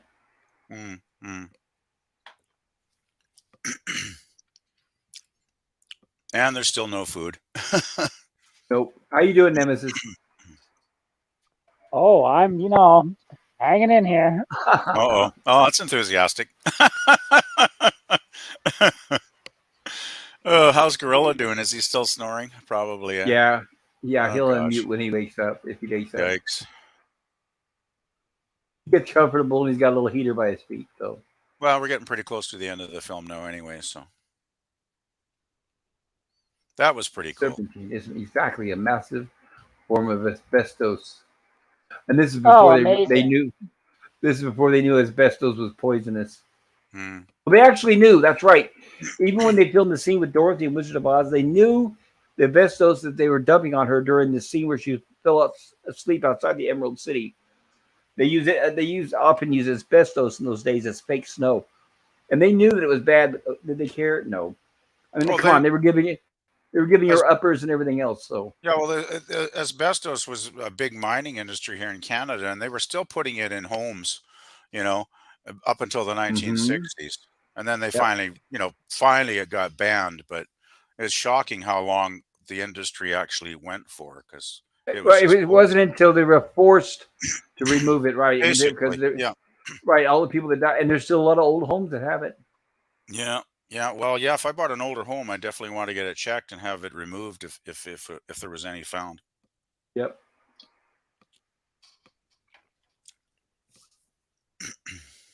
Oh, I love the. This is cool.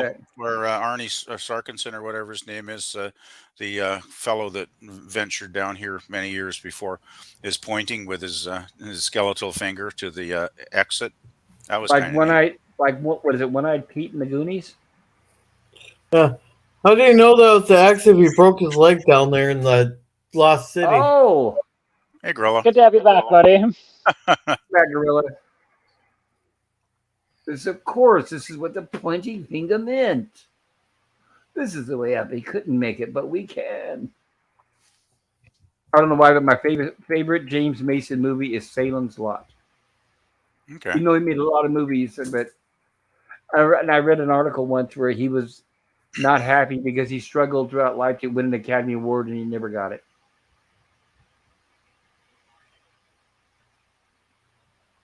Yeah, he was a great actor for sure.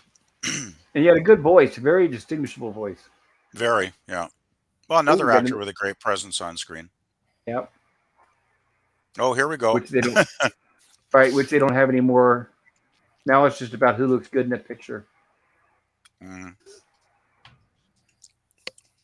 Well, the dinos are back. Well, this one is anyway. Ooh, he actually steps on. How do you like that? Hey, what is that right there? Because I was seeing that on the movie. I wasn't quite sure what that was. It's a dinosaur The creature thingy. dinosaur, he steps on it. I'm guessing it's got it's like an oversized chameleon because apparently it's able to change colors. Okay. Now you're. Yeah, seems like it might have been, yeah. They did a really good job building this Atlantis set, I must say. It must have taken, man, that must have taken a while to build all this. Yep. Well, they definitely took advantage of it too. I think it spent some time in there. Mm.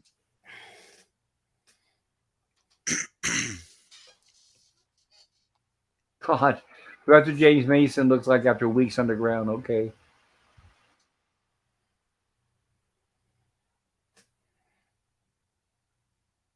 A perfect passage upward, straighter than the one we descended, but there's an obstacle. A gigantic block of stone obstructs the passageway.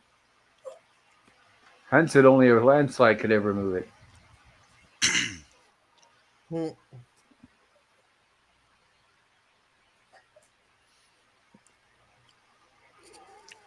And then, fortunately, after he goes off and does a bit of thinking here,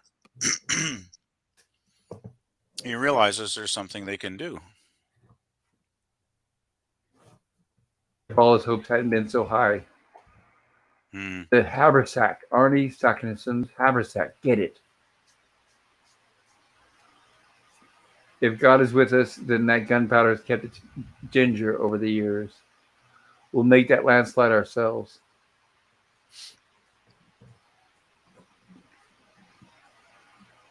How you doing, Gorilla? You okay? Yeah, I'm fine. Okay. Should we catch up on chats here? Yeah, thank you. I was doing that while you were AFK, and I'll be right back. Thank you. All right, did you star it? I believe I did.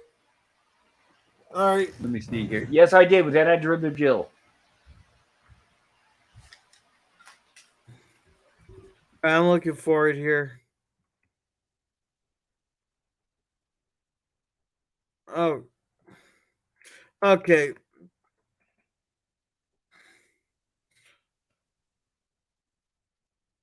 All right. So Lemon Pie says, I noticed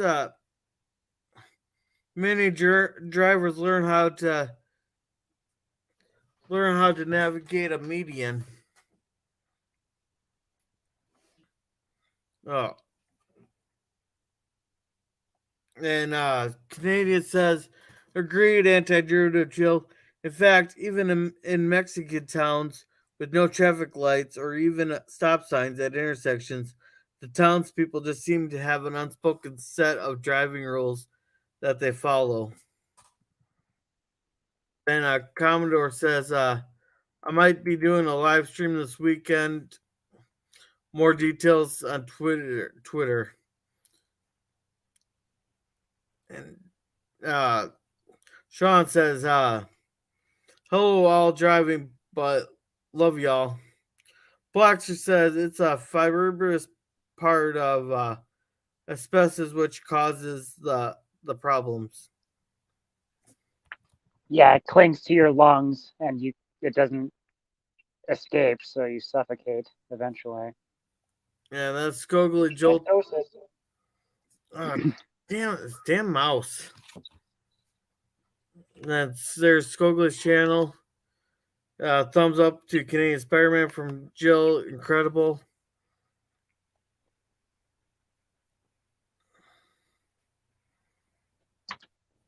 Oh.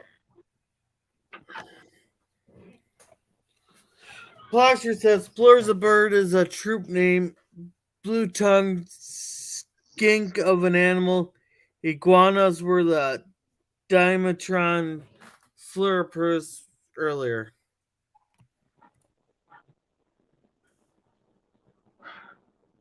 And Sean says gorilla was F. Gorilla was AFK. He was AFK. He was asleep on.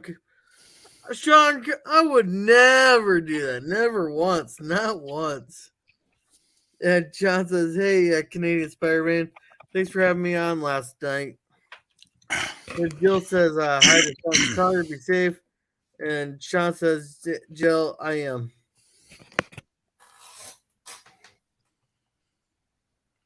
Oh. So, yeah, that's all the chats there. Thank you, Gorilla. I appreciate that. So now they decide to use an explosive to clear the passageway. Yeah, I'm guessing. Now, my wonderful companions, you will realize, I hope, that we're taking an enormous chance.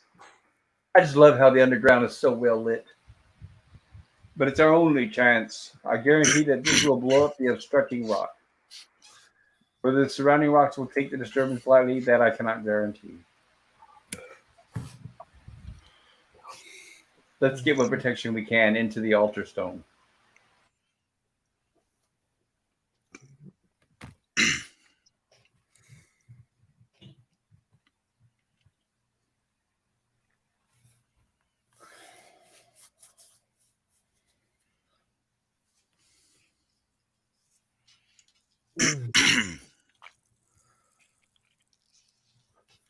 Man, that must be one strong container that they went flying through there.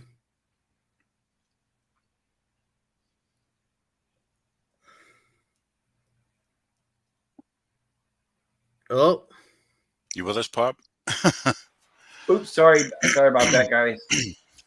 Yeah, I was gonna say I love the bowl, and what's gonna happen here. And when I did go cave diving and spelunking in Oregon and California, one of the jokes that each of us would say, we'd be down inside the caves and we'd say, but we thought this was like Journey to the Center of the Earth.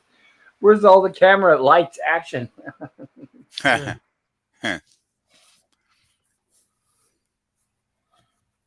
and they work a little bit of religion in here, do they, for a second? They did work religion. I'm wondering if that was Pat Boone's insistence, right? Who knows? I don't know. But it was the 50s, so I could see it, being Well, and you would, yeah, they wouldn't allow that now. Oh hell, there have been so many people offended. Sad to say. I love that red dinosaur. And he lights the fuse. And then the fuse doesn't go all the way. And back then, right? Back then, they were not above gluing appliances to lizards or painting them or doing whatever they needed for the scene.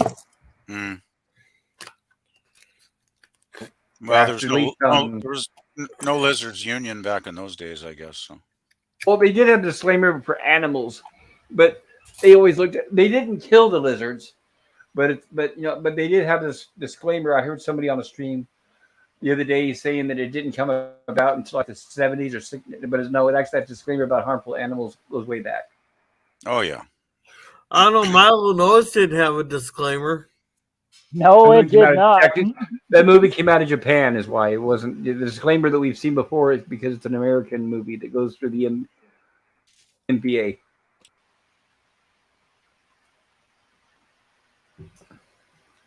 And there's our explosion. And water should come rushing in, if I remember right. There we go. Oh, lava. By the way, you know how they use lava? Same thing as in Time Machine. Oatmeal. Really? Uh-huh. That looks good. That's a good composite shot. That's pretty cool, too. That's oatmeal. He's looking for a meal, but, you're out of luck today, buddy. Poor dinosaur. And now, with the lizard, that looks really hot. How did they do that? It's colored oatmeal. But where did they get the steam from? You ready for this one? Hot ice. Dry ice. Oh, dry ice. Okay. Because I was wondering how they didn't harm the right, lizard. So it's the opposite. When it looks hot, it's actually cold. Okay. Has anybody played with hot ice knows that when you put hot ice in cold water, That's the effect you get. Oh, okay. Well, I had no idea. Yeah, some guy my dad used to work with got fired for that. Why? What did he do? Well, he used to do that with like a little 20-ounce bottles there where he'd put some dry ice and some water in there. They kind of chuck them around there and they explode, you know? But then the guy decided to do it with the 2 liter there and throw it under a table. And that's what he Oh, got so he fired. put that. So he put the dry ice in the 2 liter with water and then closed the lid. Yeah. Oh yeah. Yeah, he got fired for that. Oh Oh boy. yeah, I can see why. Have you guys seen the reaction with Mentos and Coke? Yeah. Oh Yeah. yes. Oh yes, that's pretty famous. I'm sure there's plenty of videos on YouTube here. Oh, I love this scene as a kid. A miniature. You can tell those are dolls, but who Yeah, the cares? miniature. I gotta say, it was not too convincing seeing it again after all those I years. know, but I love it. But And it's still like fun. right, just like before, it adds charm. I love it. Well, I like this scene though when they're actually filming the real actors. I thought that's pretty well done because that's They're pretty great. convincing, really. This entire scene is fantastic. And then I like when And they're then, looking up and you see the end of the tunnel at the very surface of the earth, and that's yep, pretty cool. looks fantastic. I just have a problem with the fact that they're like surrounded by lava, which, yeah, sure, there's asbestos protecting them from like getting fried like in a frying pan, but like they're still surrounded by lava. The heat Right, alone should right, have so, like Well, right. So, right. So maybe they wouldn't be getting fried, but they'd at least be getting baked, right? well, exactly. the altar stone was made out of asbestos, so maybe that helped. It's the ambient air around it though, PvP that I'm talking Yeah, about. yeah. Thing is, though, this is more of a fantasy than a science fiction film, so I kind of cut it some slack for that reason, right?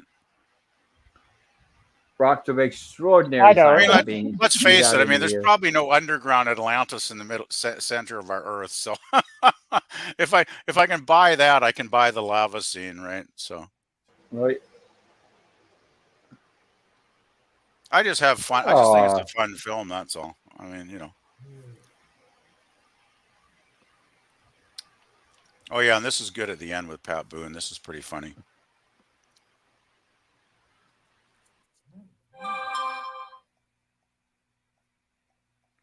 there we go. That'll cool them off. And how convenient. Oh, thank goodness there was a sailboat nearby. Yeah, well, I guess out in the I guess out in the Mediterranean, there's probably lots of fishermen and stuff floating around. So That's Yeah, what I'm you're on guessing. your own Yeah. from here because I did not finish the film. So we're on our own. I guess we can tell what's going on here. And we're close to the end. They made it yeah, out, and Hans is still alive, so that's good.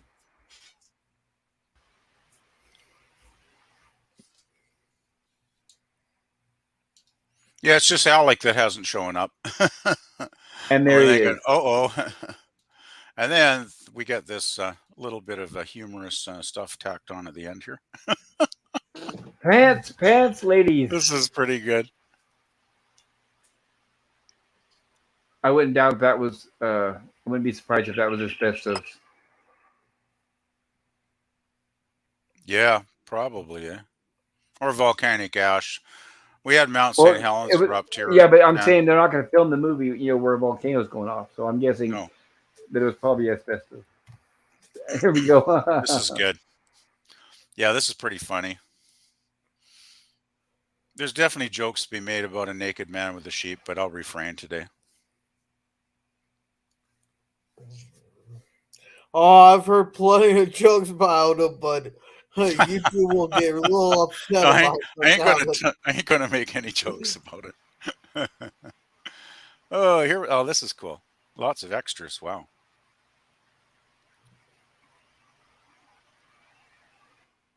Yeah, and by the way, real people. This is before CGI crowd duplication. Yep. Yeah, it's gonna be what, about 500-600 extras there at least. Right. And they made it. And they're taking they're all sharing in the glory. Hmm.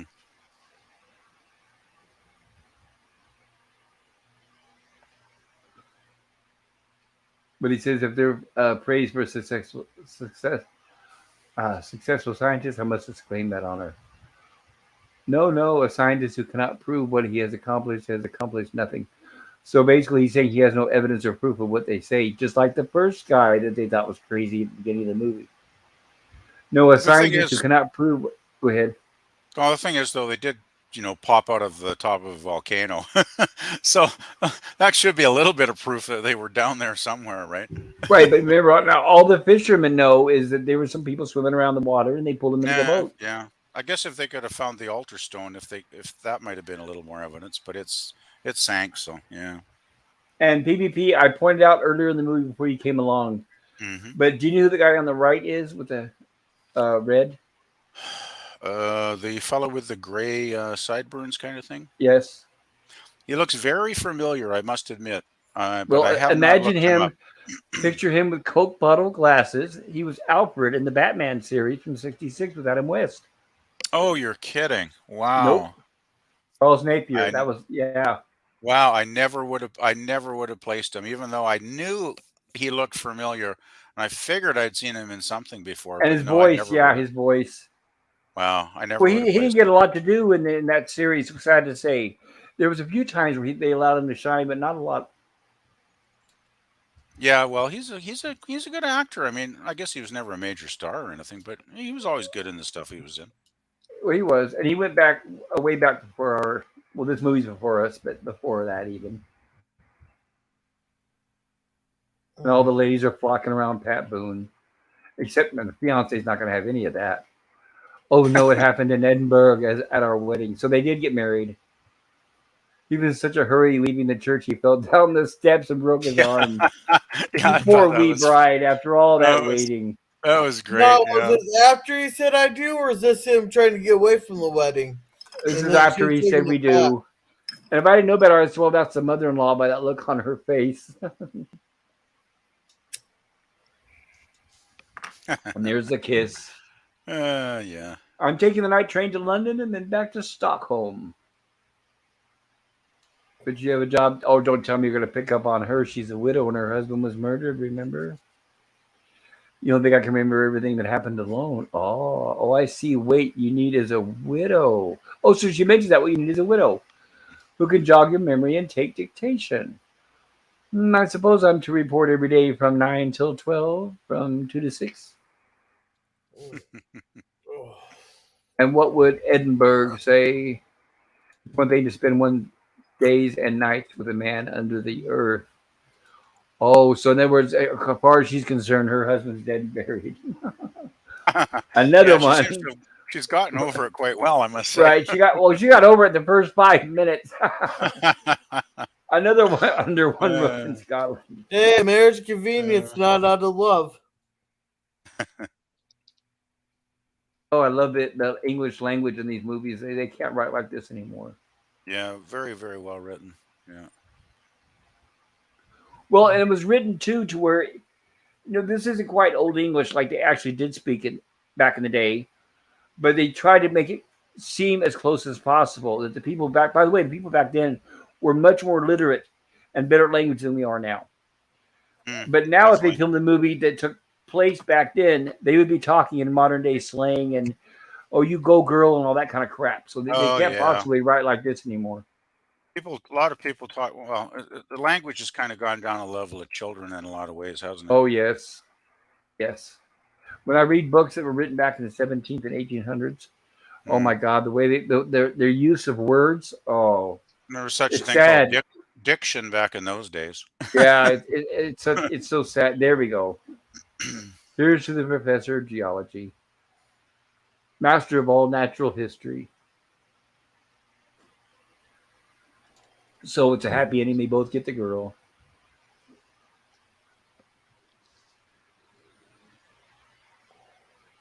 Yep, definitely CinemaScope. The end. Hooray. Well, There it I'm is. getting the feeling Carlsbad that Cairns National Park served as the background for portions of this motion picture. I'm 20th getting the Century Fox feeling Nemesis expresses. didn't enjoy this film.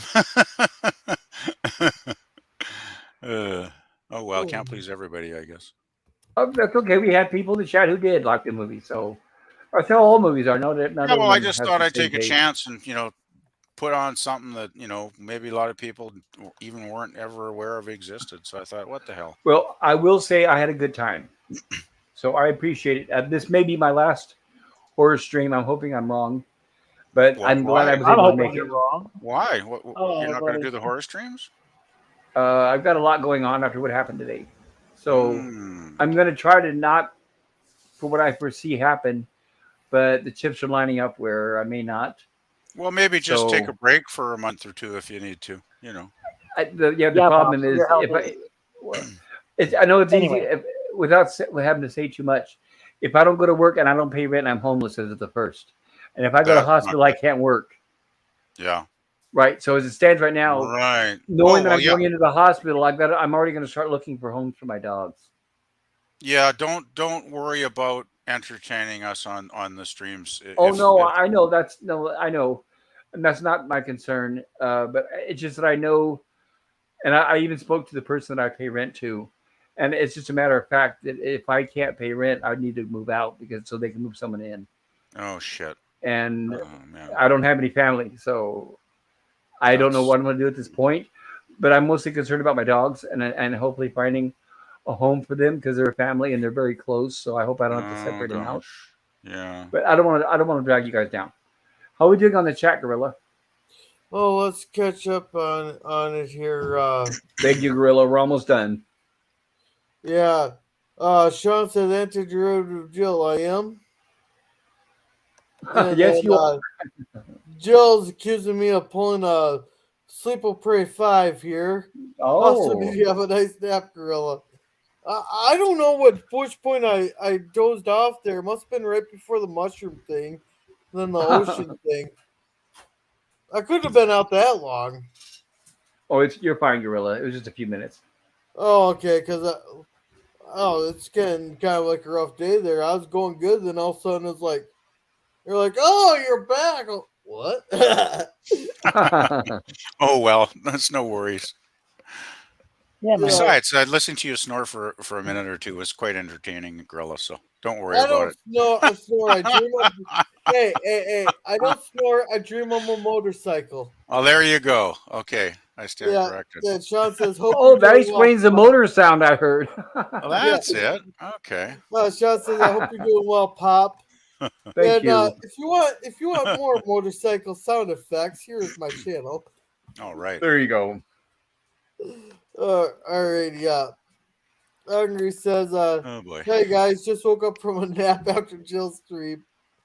All right. Good to see you, Hungry. I'm glad you could join us. And Hungry, when you get a chance, check out the intro for the stream. I premiered my horror stream, and I hope you like it. Yeah.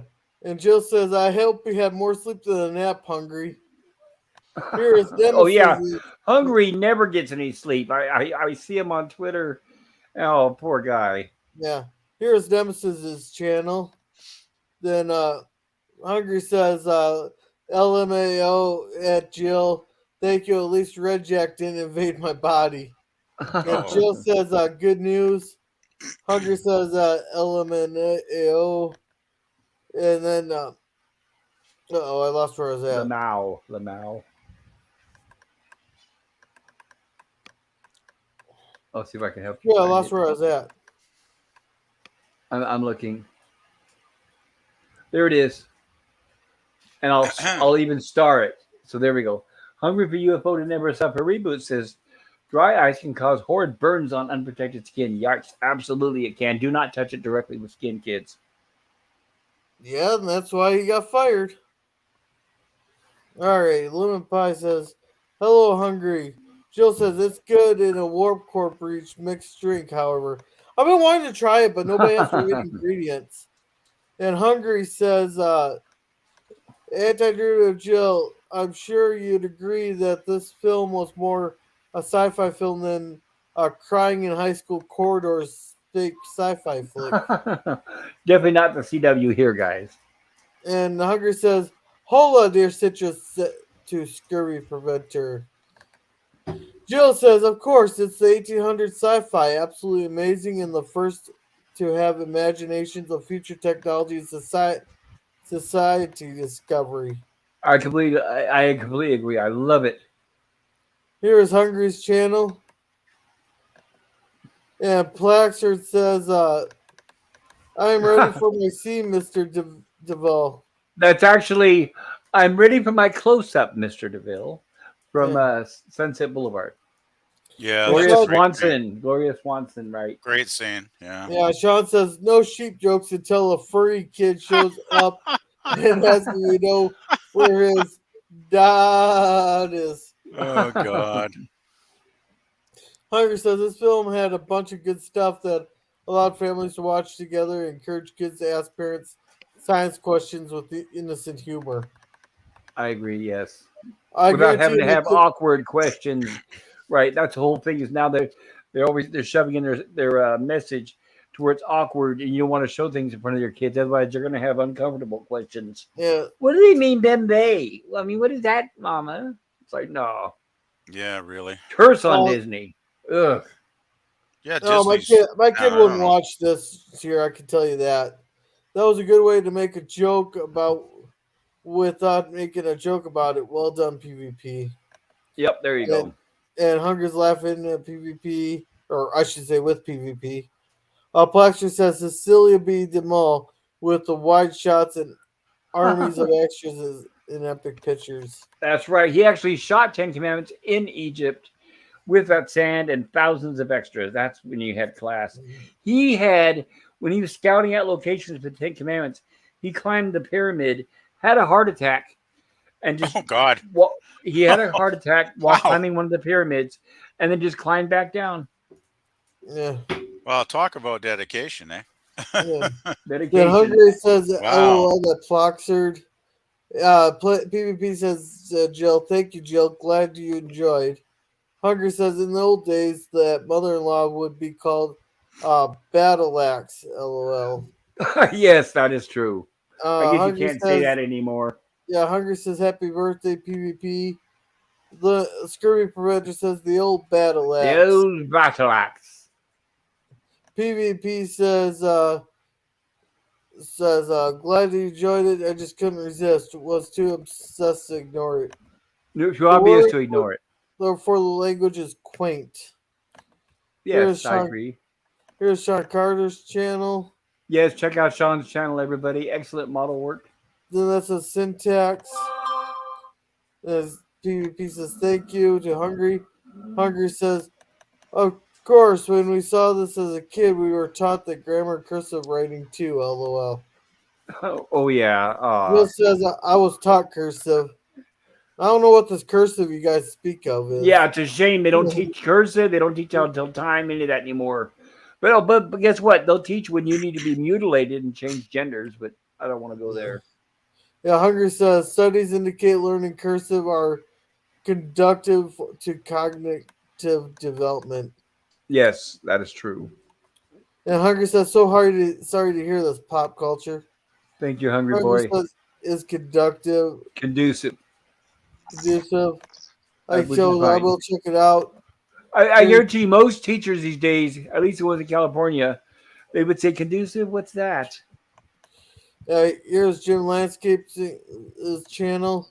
The Hungry says, I still piss off that Cecilia never did a sci-fi epic. Cecilia. Now that could have been really weird if DeMille had done a sci-fi film. That could have been he was more strange. he was more into historical epics. Yeah, it seemed like it. Right. Yeah. He was one of the original founding fathers of Hollywood, actually. It was his decision, him alone, to move his production studios out to LA because he heard the days were longer there. And they were having to shoot outside back then because film was so primitive. It needed a lot of light. So they didn't have sound stages where people were inside with lights. And Cecil B. DeMille was the one who said, well, I'm going out to California because I heard the days are longer. We'll get more shooting out there. I guess with the weather, too, there were a lot more days without any rain or anything. So you have a lot of days with light, right? Right. So if you go back and you look at those old silent movies, a lot of them were shot outdoors because Drew and I covered this on my Gilligan's Island. Sorry, I'll make it fast. On my Gilligan's Island stream a couple of weeks ago, they had an episode where the castaways came across some old film from the silent era, Right. and I was telling him about and he was asking why they had to wear white makeup on the face, and I was telling him how the film back then was it was not as sensitive to light as it is now, so they had to film outdoors so the face would show up. But now they can film a movie in candlelight. So anyway, go ahead, PP. What was I going to say? Oh yeah, speaking of silent films, didn't Cecil B. DeMille do an original version of Ten Commandments silent in like 1922?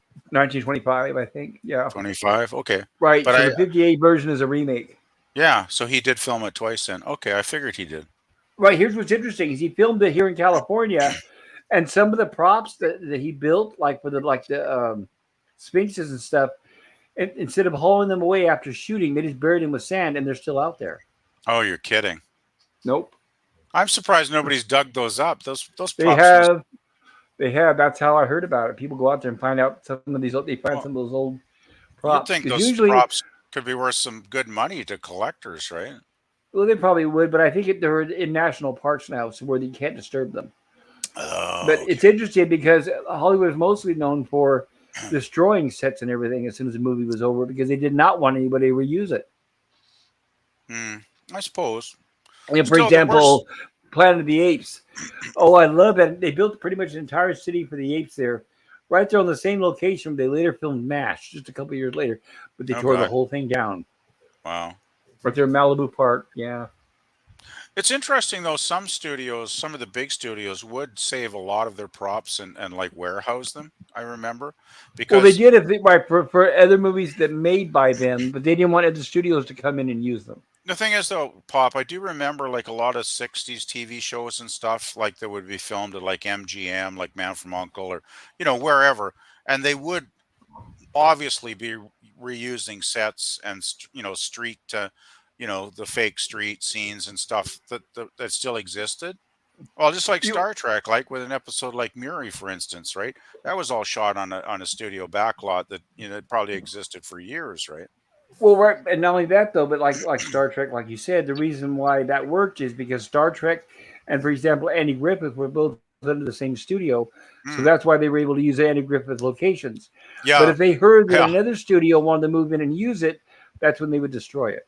If it was out in the open, but if it was like within their lot, like the CBS filming lot, then they'd have protection and no one else could move in. Well, that's what I meant. If they filmed it on location, they would destroy the scenery. Yeah, they'd like warehouse a lot of the stuff, and if they were producing something else within their own studio, they would have access to all that good stuff. So right, and a perfect, beautiful example is Cleopatra with Elizabeth Taylor. Right, MGM, their entire prop department and their studios and everything burned down. They had this huge fire, and the studio almost went bankrupt at the time. They lost a whole bunch of stuff. I'm surprised you guys can still hear me. My dog keeps kicking the cord.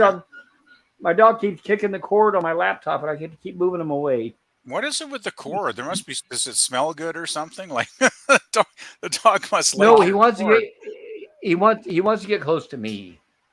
Hey, Pop, we should probably do final verdicts at the very least. Oh, yeah. Let's get our vote here. Sure. Okay. First of all, I did put it. Yeah. Thank you, Nemesis. I did put a vote in the chat. Everybody, please vote. I'm going to go ahead and close that and then share it with everybody. Okay, so I'm going to end the poll. Thank you for Nemesis. That's all I need. I need a little kick in the butt to keep on track. All right. It's all good, buddy. It's what I'm here for. Oh, I think it did quite well. I agree. Yeah. You okay, Gorilla? You still with us? Yeah, barely. Uh-oh. Okay. Well, we're finishing up now. We're wrapping it up now, Gorilla. Yeah, let's act like a kid on prom night here and wrap this up.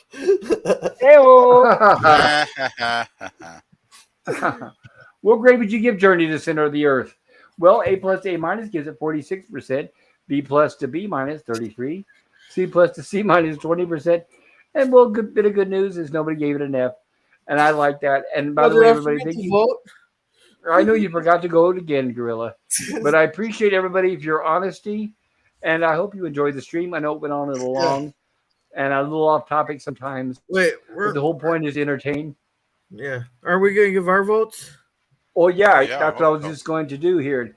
Now calm down, Gorilla. Calm down. Calm down. Yeah, Okay. Jesus, man, walk on. All right, Gorilla. Tell us what you think about your vote and what you think about this movie. And while we're at it, tell us about your channel. Well, my issue I had with this movie is there's been so many remakes over the years. It's like, which one do you choose? And then, like, this one here wasn't the most exciting one that I've seen of the remakes, but it's still a good story, to listen to and It stuff. wasn't the most exciting one of the remakes. No, this is the original. Yeah. Okay. Well, of all the ones I'm just, kidding. I Just kidding. Just kidding. Go ahead. like some of the remakes had a little bit more exciting to see and stuff, but Brendan Fraser. overall it was good. It's all right. It's a good story. I'm not sure how well it felt.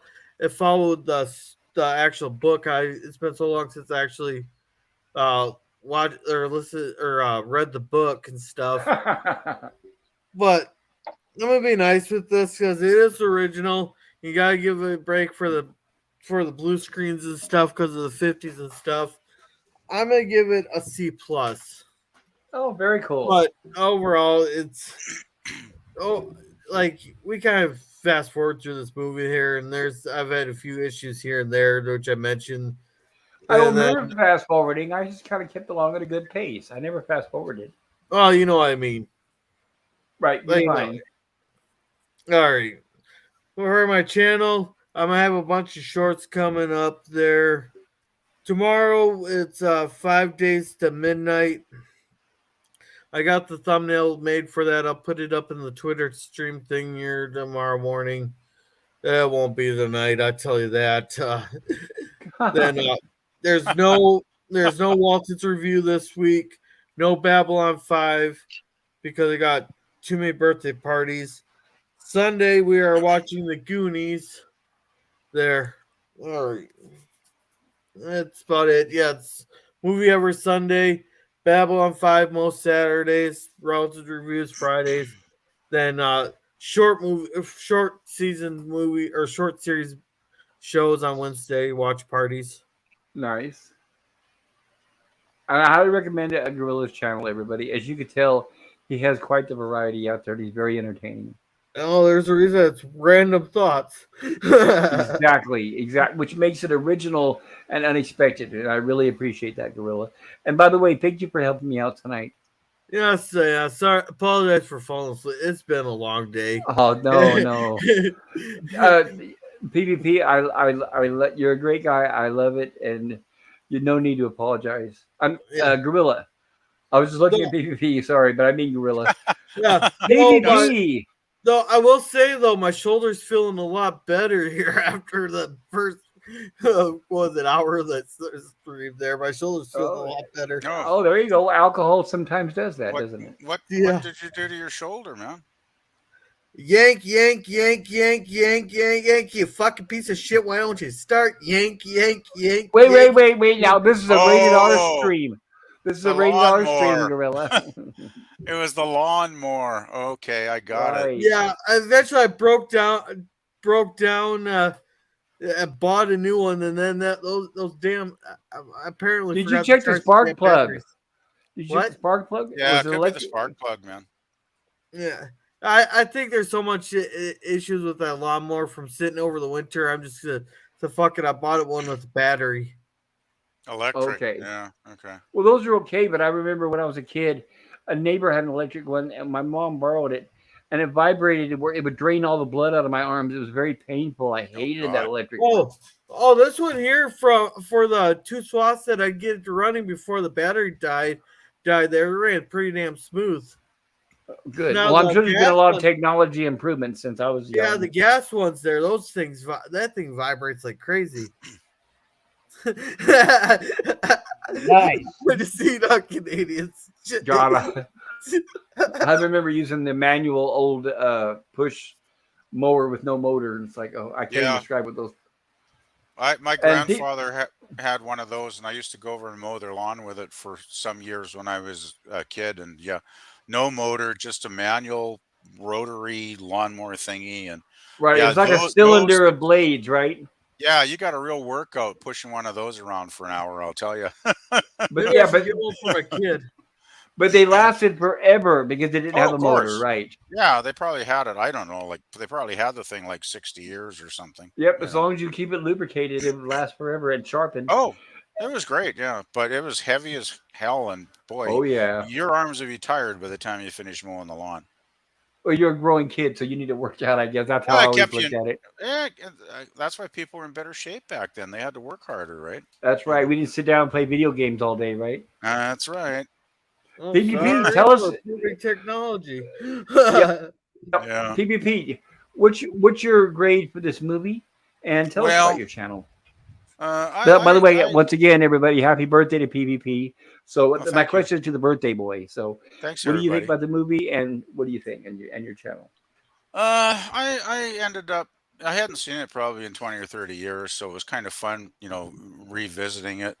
I guess I have special memories for this because I probably saw it on my old parents' black and white TV in the 60s when I was like 8 years old or something. So it was kind of one of those films, when you're a kid, it really kind of, blows your mind a bit because it was pretty cool.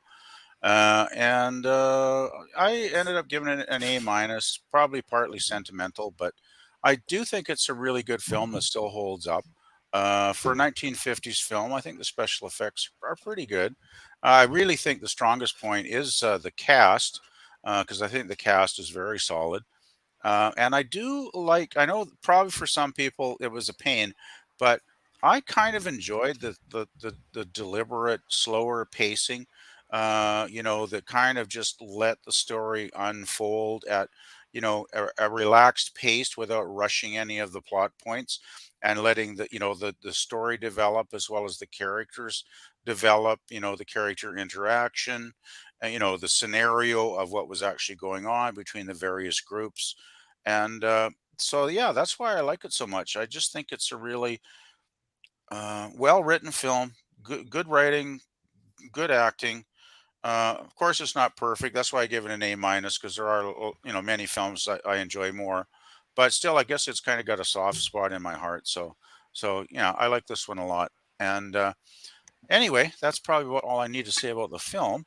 And my channel, well, I'm still just basically doing music on my channel, trying to upload a bit of stuff every week, maybe an album or two, and maybe some new videos. But haven't been doing as much the last week or so because I've been really busy, and now that I'm working 40 hours again every week, it's going to be a little more challenging to find the time and the energy to actually keep feeding the YouTube beast, so to speak. So but I will try to put something up at least every few weeks if I can. So Very cool. I appreciate that. Thank you.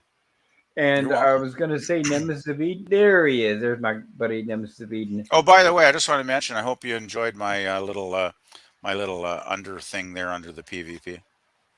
Yes, I did. Your headline. Yes, I did. Thank you. Yeah. Eh, So good Right, God, this Nemesis of movie. Eden. Lay it on us. What did you think? And tell us about your channel. Oh, okay. Thank you, Pop.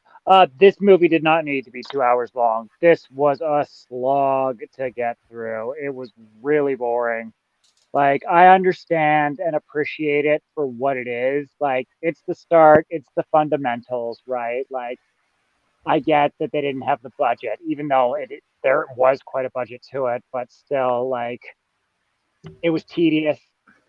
It was boring for the most part. Like, it takes an hour to get to the volcano. Really, really, like, no, you can cut that first hour. Don't even need it. And it was the only thing that kept me was the set pieces, the matte paintings, and just the natural cave shots that they actually had. Other than that, like, man, this didn't have a lot going for it for me. Like, it took willpower to get through this one. Like, it was just not good. Like, I But appreciate it for what it is, like, that's what okay, it's and done. we appreciate your perspective. So I appreciate that. Appreciate. I keep using the same word over and over. But no, I respect your opinion, and I really enjoy it. That's the whole point. Is I love it when everybody has different opinions instead of everyone always agreeing like an echo chamber. So Thank you for that, Nemesis. And I have to reiterate. I'm so sorry it took so long to get the horror intro finally completed. Oh, buddy, no So, worries about it. No worries. It was awesome. Congrats, dude. It was well worth the time and well worth the wait. You did awesome. well, thanks, and I hope. Well, I hope you do well, and I hope to have another stream next week. If everything goes well, then I'll post a poll in the chat. I'll know tomorrow, guys. This is for everybody. I'll know tomorrow. Once I go to the hospital, what'll happen, if they're going to keep me or what, and I'll know more, and I can let you guys know. I'll take my phone with me and keep you updated. Definitely. Yeah, buddy. please do, Pop. You guys are the only family I have. Seriously, I don't have any. I don't have family. So We're all kind of really concerned about you now, man. Like, I don't know if there's much I could do to help, but I'm sure that hopes and some people in the prayers. Hopes and community, prayers. would try and help you any way we can. If it's really comes down to the nitty gritty. If things are really getting tough there. So The biggest thing. keep us in touch. Definitely. Well, the biggest thing for me is knowing you guys are out there and knowing you care, because I feel the We do. same way. Yeah. And that helps a lot because I don't feel so lonely. So thank you guys. And Pop, don't worry. Let's postpone Gilligan's Island tomorrow. There, that way we don't have to worry about watching the 2 episodes and getting everything ready. Well, And it's then not a worry. It's not a worry. It's just I have a feeling they're probably going to keep me. Yeah. Let's Yeah. just postpone Gilligan's Island, and that'll also give me a chance to get my lawn mowed. Okay. Nemesis, did you tell us about your music and your channel? Oh no, I did not. So final rating D- for the movie. Yeah, it was this. Yeah, D-. For my channel, I play video games predominantly on the PlayStation 4. Right now, I'm doing a new playthrough of Red Dead Redemption 2. So if you want to watch, Oh man, I love that game. oh dude, it's so good. It's so good. I just got to chapter 2. So if you want to watch some pretty brutal and devastating gameplay, please be aware, like, this is not for kids. Like, Good. yeah, it's come watch my streams. I'd love to have you there. I will. Believe me, I'm going to have my phone in the hospital with me, and you guys are my only form of entertainment. So I will be at all your streams. I promise. I won't be able to come on the panels most likely, but I'll be in the chat, and I'll be there in spirit and heart. Okay. Well, I'm glad to have you there, Pop. I look forward to seeing you, buddy. Thank you, because I'm going to miss you guys. But I'll keep in touch, and I'll let you guys know what happens. And yes, please do. thank you. And is there any chat we need to get caught up on before we close this for the night? Yeah, I started here. If Nemesis wants to take point on reading it, I'll click it. Yeah, I can totally do that. Thank you, Nemesis. And Yeah, no worries. I started. Did we seriously get that much chat in the last? No, we didn't spend 10 minutes on closure here. I started. Oh, the battery. I mean, maybe this is a popular stream. Okay, yeah, here it goes. All right. Ploxard says C equals Sil. Hungry says, yes, the golden hour of morning and afternoon for shooting Pop. Yes. And then Hungry says, what we call Hollywood was ironically chosen for being crap land. Few trees, easy to build studios upon, etc. And imagine no red tape. Totally opposite of today. Well, wasn't Hollywood back then? Well, before it was even called Hollywood, I imagine. Wasn't it like a lot of orange groves and stuff?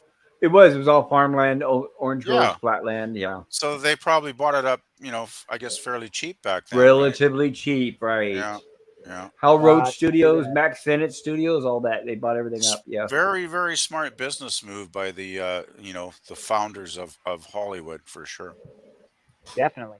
Hungry says filming big areas in the New York area during the silent era was quite hard, but the main thing was getting away from the rigged game of finances in New York. Yes. Yeah, because at that point, New York had already been around a long time, and there was no open spaces.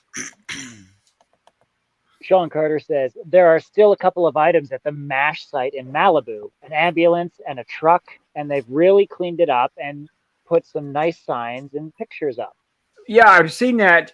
They have that sign up that they use on MASH where it would say Singapore 4 miles, and it would have different it was a signpost. How do you describe this? But there was like pieces of wood, and it would say like Honolulu 15 miles in one direction. It would say Hong Kong and 5 miles in the other direction.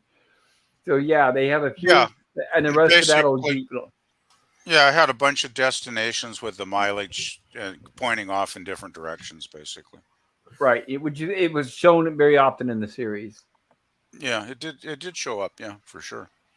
It's in Malibu State Park. Says There Sean it is. Carter. Yes, Malibu, not far from the Batcave. Mm. Ah, Check the out my Batcave. Check out my Batcave video, guys, on my channel. Yeah, definitely. Definitely check it out. Stream Elements is saying, check out Phantom Boomer. And here's his link. Hungry said, I voted B plus simply because of the fake dinos law. Well, Appreciate thank you, it. Hungry Boy. Needed Thank stop you, motion. Agreed. Agreed. Well, it would Very be better good. with Ray Harryhausen, but I Right, he guess was very busy at the time, so I guess he couldn't do everything. he was probably doing something like Jason the Argonauts or something. Yeah, definitely. It came from Beneath the Sea, or many of those. Yeah, he was a busy man in the late 50s, early 60s for sure. Bloxard says, thank you for sharing this time with us. Oh, my Canadian pleasure. My Spider-Man. goodness. Oh, Well, thank you for being here. Yes, indeed. Thank you for being here, everyone. Canadian Spider-Man says, thanks. Stream Elements is saying, check out PvP's channel. He has got a bunch of music and whatnot. I don't know. absolutely. Did you get a chance to say your stuff, man? What was that? Yeah, he did. Yeah, he did. Yeah. Oh, okay, perfect. All right. Lemon Pie Thank you. says, thank you, Pop. Thanks to the whole panel and chat. Thank you, You're Lemon welcome, Pie. Lemon Pie. Thank You're you for welcome, being Lemon. here. All your time is very valuable to you. So it means a lot that you're spending it with me. So I really do appreciate every minute of it.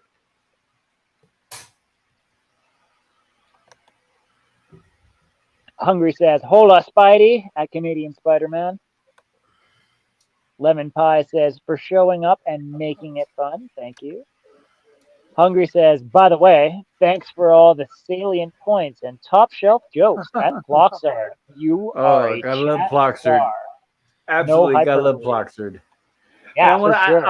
I wanted to mention out in a shout out is thanks to Captain Finity. That's how I met Ploxard. So I have a lot of good friends in the chat that are because of Captain Finity. So Captain, if you're still with us, thank you. That means a lot to me. Salute, Captain. Sean Carter says hello at Lemon Pie. Sean Carter says, and hello, Hungry, wave it. Sean Lemon Pie says, Sean, hi there. Floxard says, at Hungry. Oh my goodness, I'm never hungry for this. Okay. Hyperbole runs most of mine systems. There we go. There you go. Which one it was. Okay. Hungry says, hola at Sean Carter. Always fab to see ya. LMAO, Ploxard, says Hungry. Sean Carter says, Ploxard, hail.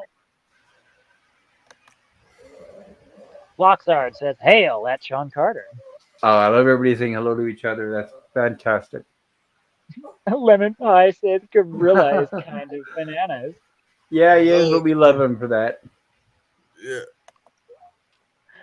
Hungry says, hey, Gorilla, better random thoughts than boring ones. You are That's never right. bored. You'll good never point. exactly. I totally agree. You'll never be bored on Gorilla's Random Thoughts channel. That's a good one. Definitely. Canadian Spider-Man says, I wasn't thinking lawnmower.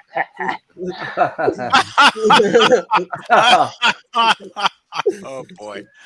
Gorilla, you got a built-in kid there with Owen. Isn't he out helping you with those lawnmowers or no? Oh, he was having trouble pulling the cord and all that, but Oh. I did make a short of the new piece of shit that I added to the collection.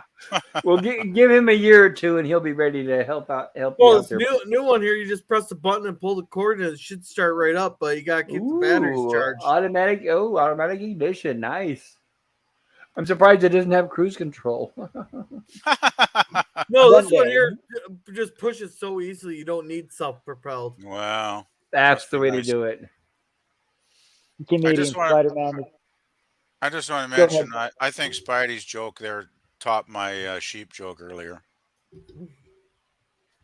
Uh-huh. Canadian Spider-Man says, "Hey there, at Sean Be right Carter back. and Be right back, Hungry." guys. Don't leave Uh-oh. without me.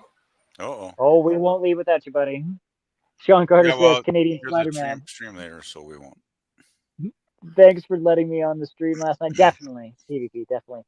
I got a little drunky poo. Yeah, you last night, me tonight. Nah." Sean Carter says to Canadian Spider-Man, "I was almost James Leahy level." Oh, geez. Oh, my. Oh, me, oh, my. Your poor liver. Hungry says, "Happy cake day to PvP." And has a cake. And the cake is not a lie. Plocksard says, "Happy, happy, happy PvP." Stream Elements is saying, "Check out Captain Infinity's channel." Definitely do. PvP said, "Oh, do you want to read this PvP?"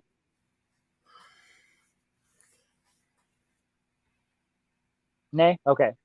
Thank you. Hungry says, "Haha, Nemesis, I get it, but I'm an old fart, but lol." Nah. Hey, man, you're young at heart, and that's all that matters. PvP says, "At Plocksard, thank you." Anti-derivative Jill says, "That's weird. I will rate a very old sci-fi higher for including dinosaurs. Back before we knew what was on Venus, we saw clouds and imagined dinosaurs. Wrong conclusion, but it was a special time." Hungry says, "The matte paintings were competing with James Mason for charm points." Plocksard says, "Hoping for the best at Pop Culture Curator." Thank you, Bloxer. I appreciate that. So am I. PvP. I'm here. Okay. Hey, Joe, I'm curious, what rating did you give the film?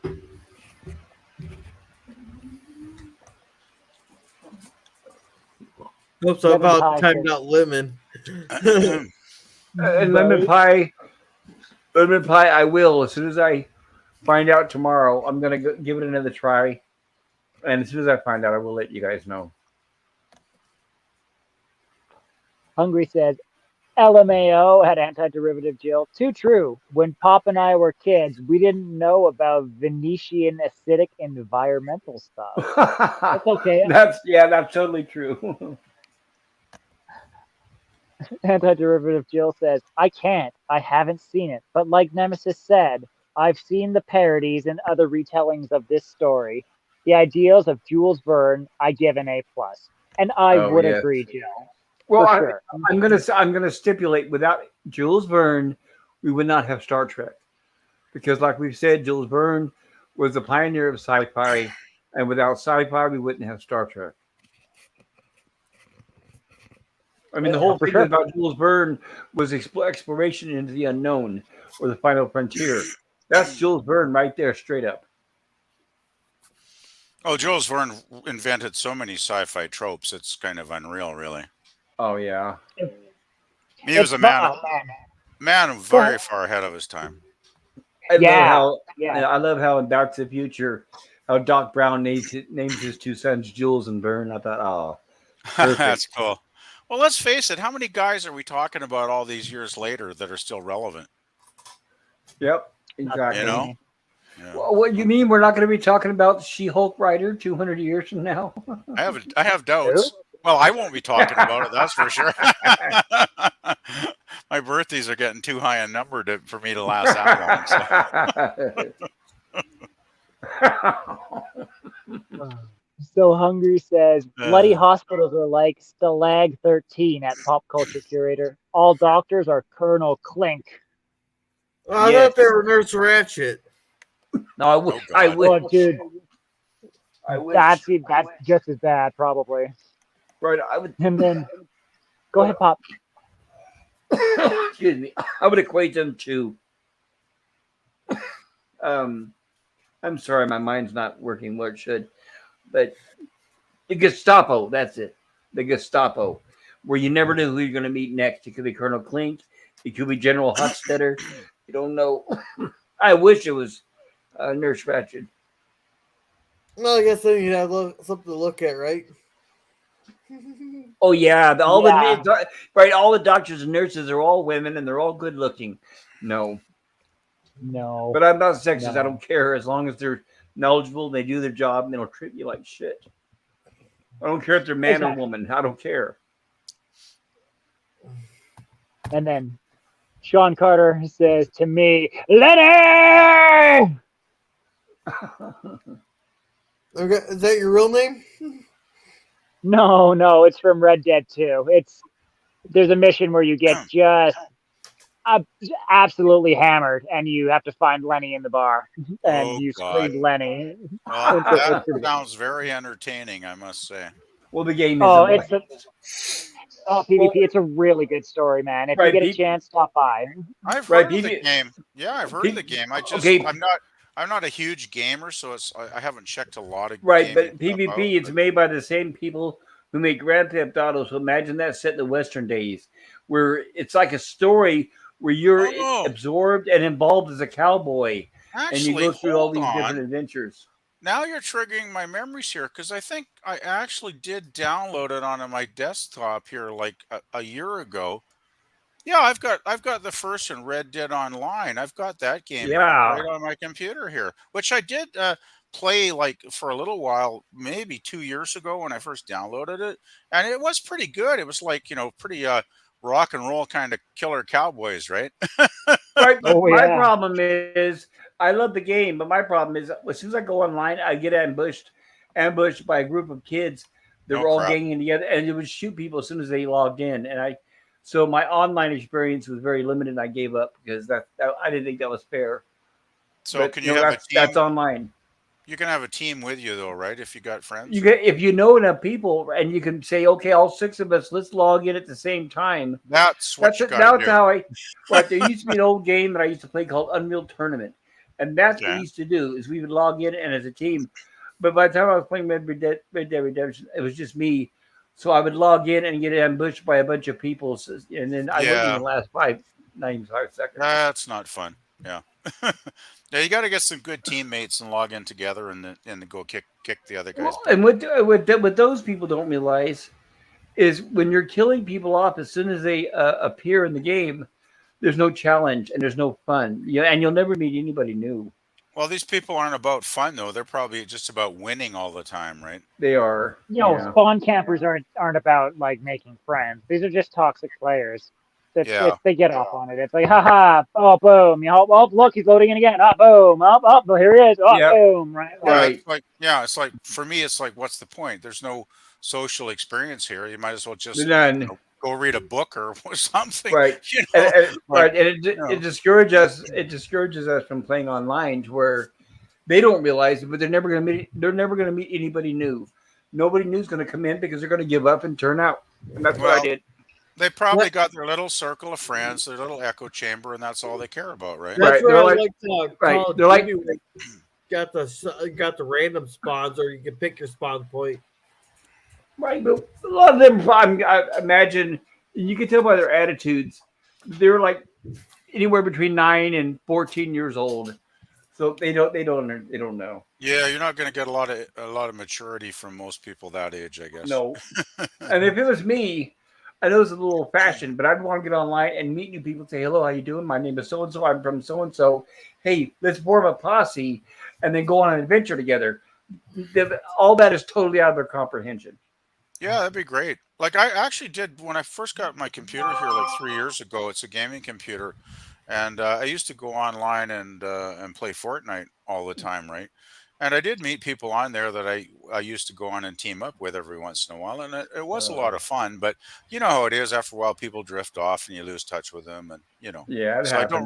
I don't really play it much anymore because for one thing, after like a couple years of playing it, I kind of lost interest because it is pretty repetitious actually. So All right. Well, it's an arena type game, so that happens. Yeah, Oh, sorry. yeah.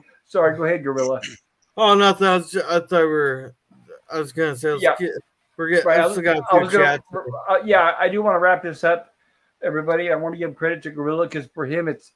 I'm sorry, not because. Oh, I'm tired.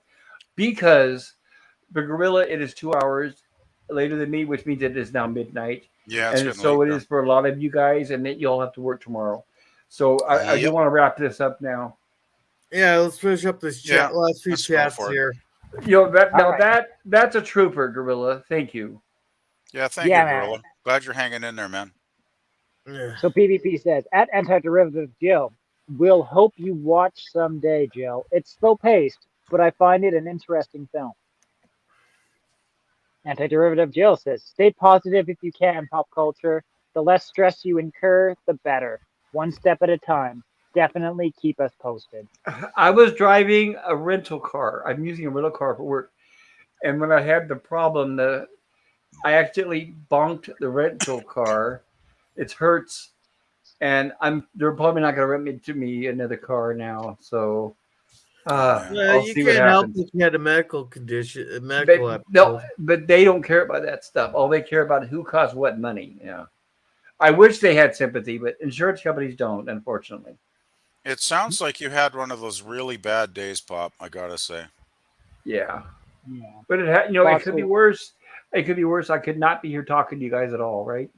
Well, that's true. This I'm is true. actually kind of amazed you did come on because under the circumstances, I would have totally understood if you'd postponed this for another week or something. I know, but then I know for sure, deep in my heart, that I won't have the resources in a couple weeks to do this. Oh, So this God. is my last chance. Man, this is I'm really kind of upset to hear this, man. Oh, don't be. Like, oh, there's got to be something we can do. Like, if there's anything we can do, let us know, right? Well, keep me in your hearts and in your prayers. That's what I say. That's Okay. more than I ever could have promised or hoped for. Will do. Definitely will, Pops. But don't Plopster be says, sad. Don't be sad. We empathize, Oh wow! but we don't. I just got two more Okay. people on the stream. Should I say more? No, I'm just kidding. Just kidding, guys. Just kidding. I don't do pity streams. I don't like pity parties and people who feel sorry for themselves. So I want you to know that when I share with you what happened to me, it's not for attention. It's only so you guys understand what's going on. Is all. No, I'm it's being just the honest with facts. you. Yeah, it's just the Yeah, facts. Yeah. it's just to be honest. I don't want sympathy because a lot of people they prey on sympathy, and that's all they want to talk about is look at me, listen to me. Here's it hurts here. Here's my ailments, and I've always hated that. I've never spoken about my private life with anybody. You guys are the first ones, and I only do that because I care about you. I do think concern is quite a bit different thing than pity, though. If anybody Definitely. can see the distinction, so Yes. Right. I don't know why, but I keep thinking the people that go on Doomcock stream every Friday, oh, my arm hurts and grandma died 10 years ago. Oh, you poor thing for the next hour. It's like, I don't want to be one of those. I'll never be one of those. yeah, it has kind of become a shtick on there, hasn't it? Yeah. Well, it's a Ploxer regular is occurrence. saying- Go ahead. I was just going to say, Ploxer just saying signpost is the correct nomenclature. That's it. Yeah. Excellent. Yes. Thank you. Sean Carter says, for the MASH site, the signs are the kind of museum-ish things you see in state parks describing the site. They've really improved it there. It was nice to see them clean it up. Oh shoot! Oh, come on. Okay. Are we all caught up? No. I see Captain Finley says it hurts so much. What's interesting, Captain, is every Tuesday you have to call to extend your rental for another week. And I tried to call all day. That's all. By the way, it's another reason why I'm not in the hospital. It's because I kept trying to call Hertz, and it ring, and they hang up. Ring. I call back, hang up. Ring. And I'm thinking, okay, if I'm in the hospital and if I can't extend my rental another week, they're going to report my car is stolen. And I don't want that to happen. So what kept me home or to go home is because I gave up the hospital thinking, well, if I'm in the hospital, they're going to declare the car stolen. So I left the hospital and said, okay, they're just going to keep me here all night. Went home and I kept calling. I kept calling. Now keep in mind they're open to 5 p.m. Pacific time. About 4:43, they finally answered the phone, and I said, "Can I extend the rental into the week?" And they said yes. And I said, "Thank you." So that buys me at least until next Tuesday to have the rental. But I haven't told them about the damage. Well, I'm not thank sure how to goodness. handle that, Thank even though goodness you it is got through, though. insured. Yeah, me too, because that was one of the reasons they kept me here. Was number one, my dogs, but number two, because I didn't want them to declare the car stolen like I Well, stole if it. you did pay something to have insurance coverage, then that should cover it, I would hope, right? Right, but the thing is that I'm an Uber driver. My insurance is commercial; it's not private, so they don't have all the sympathy with private insurance.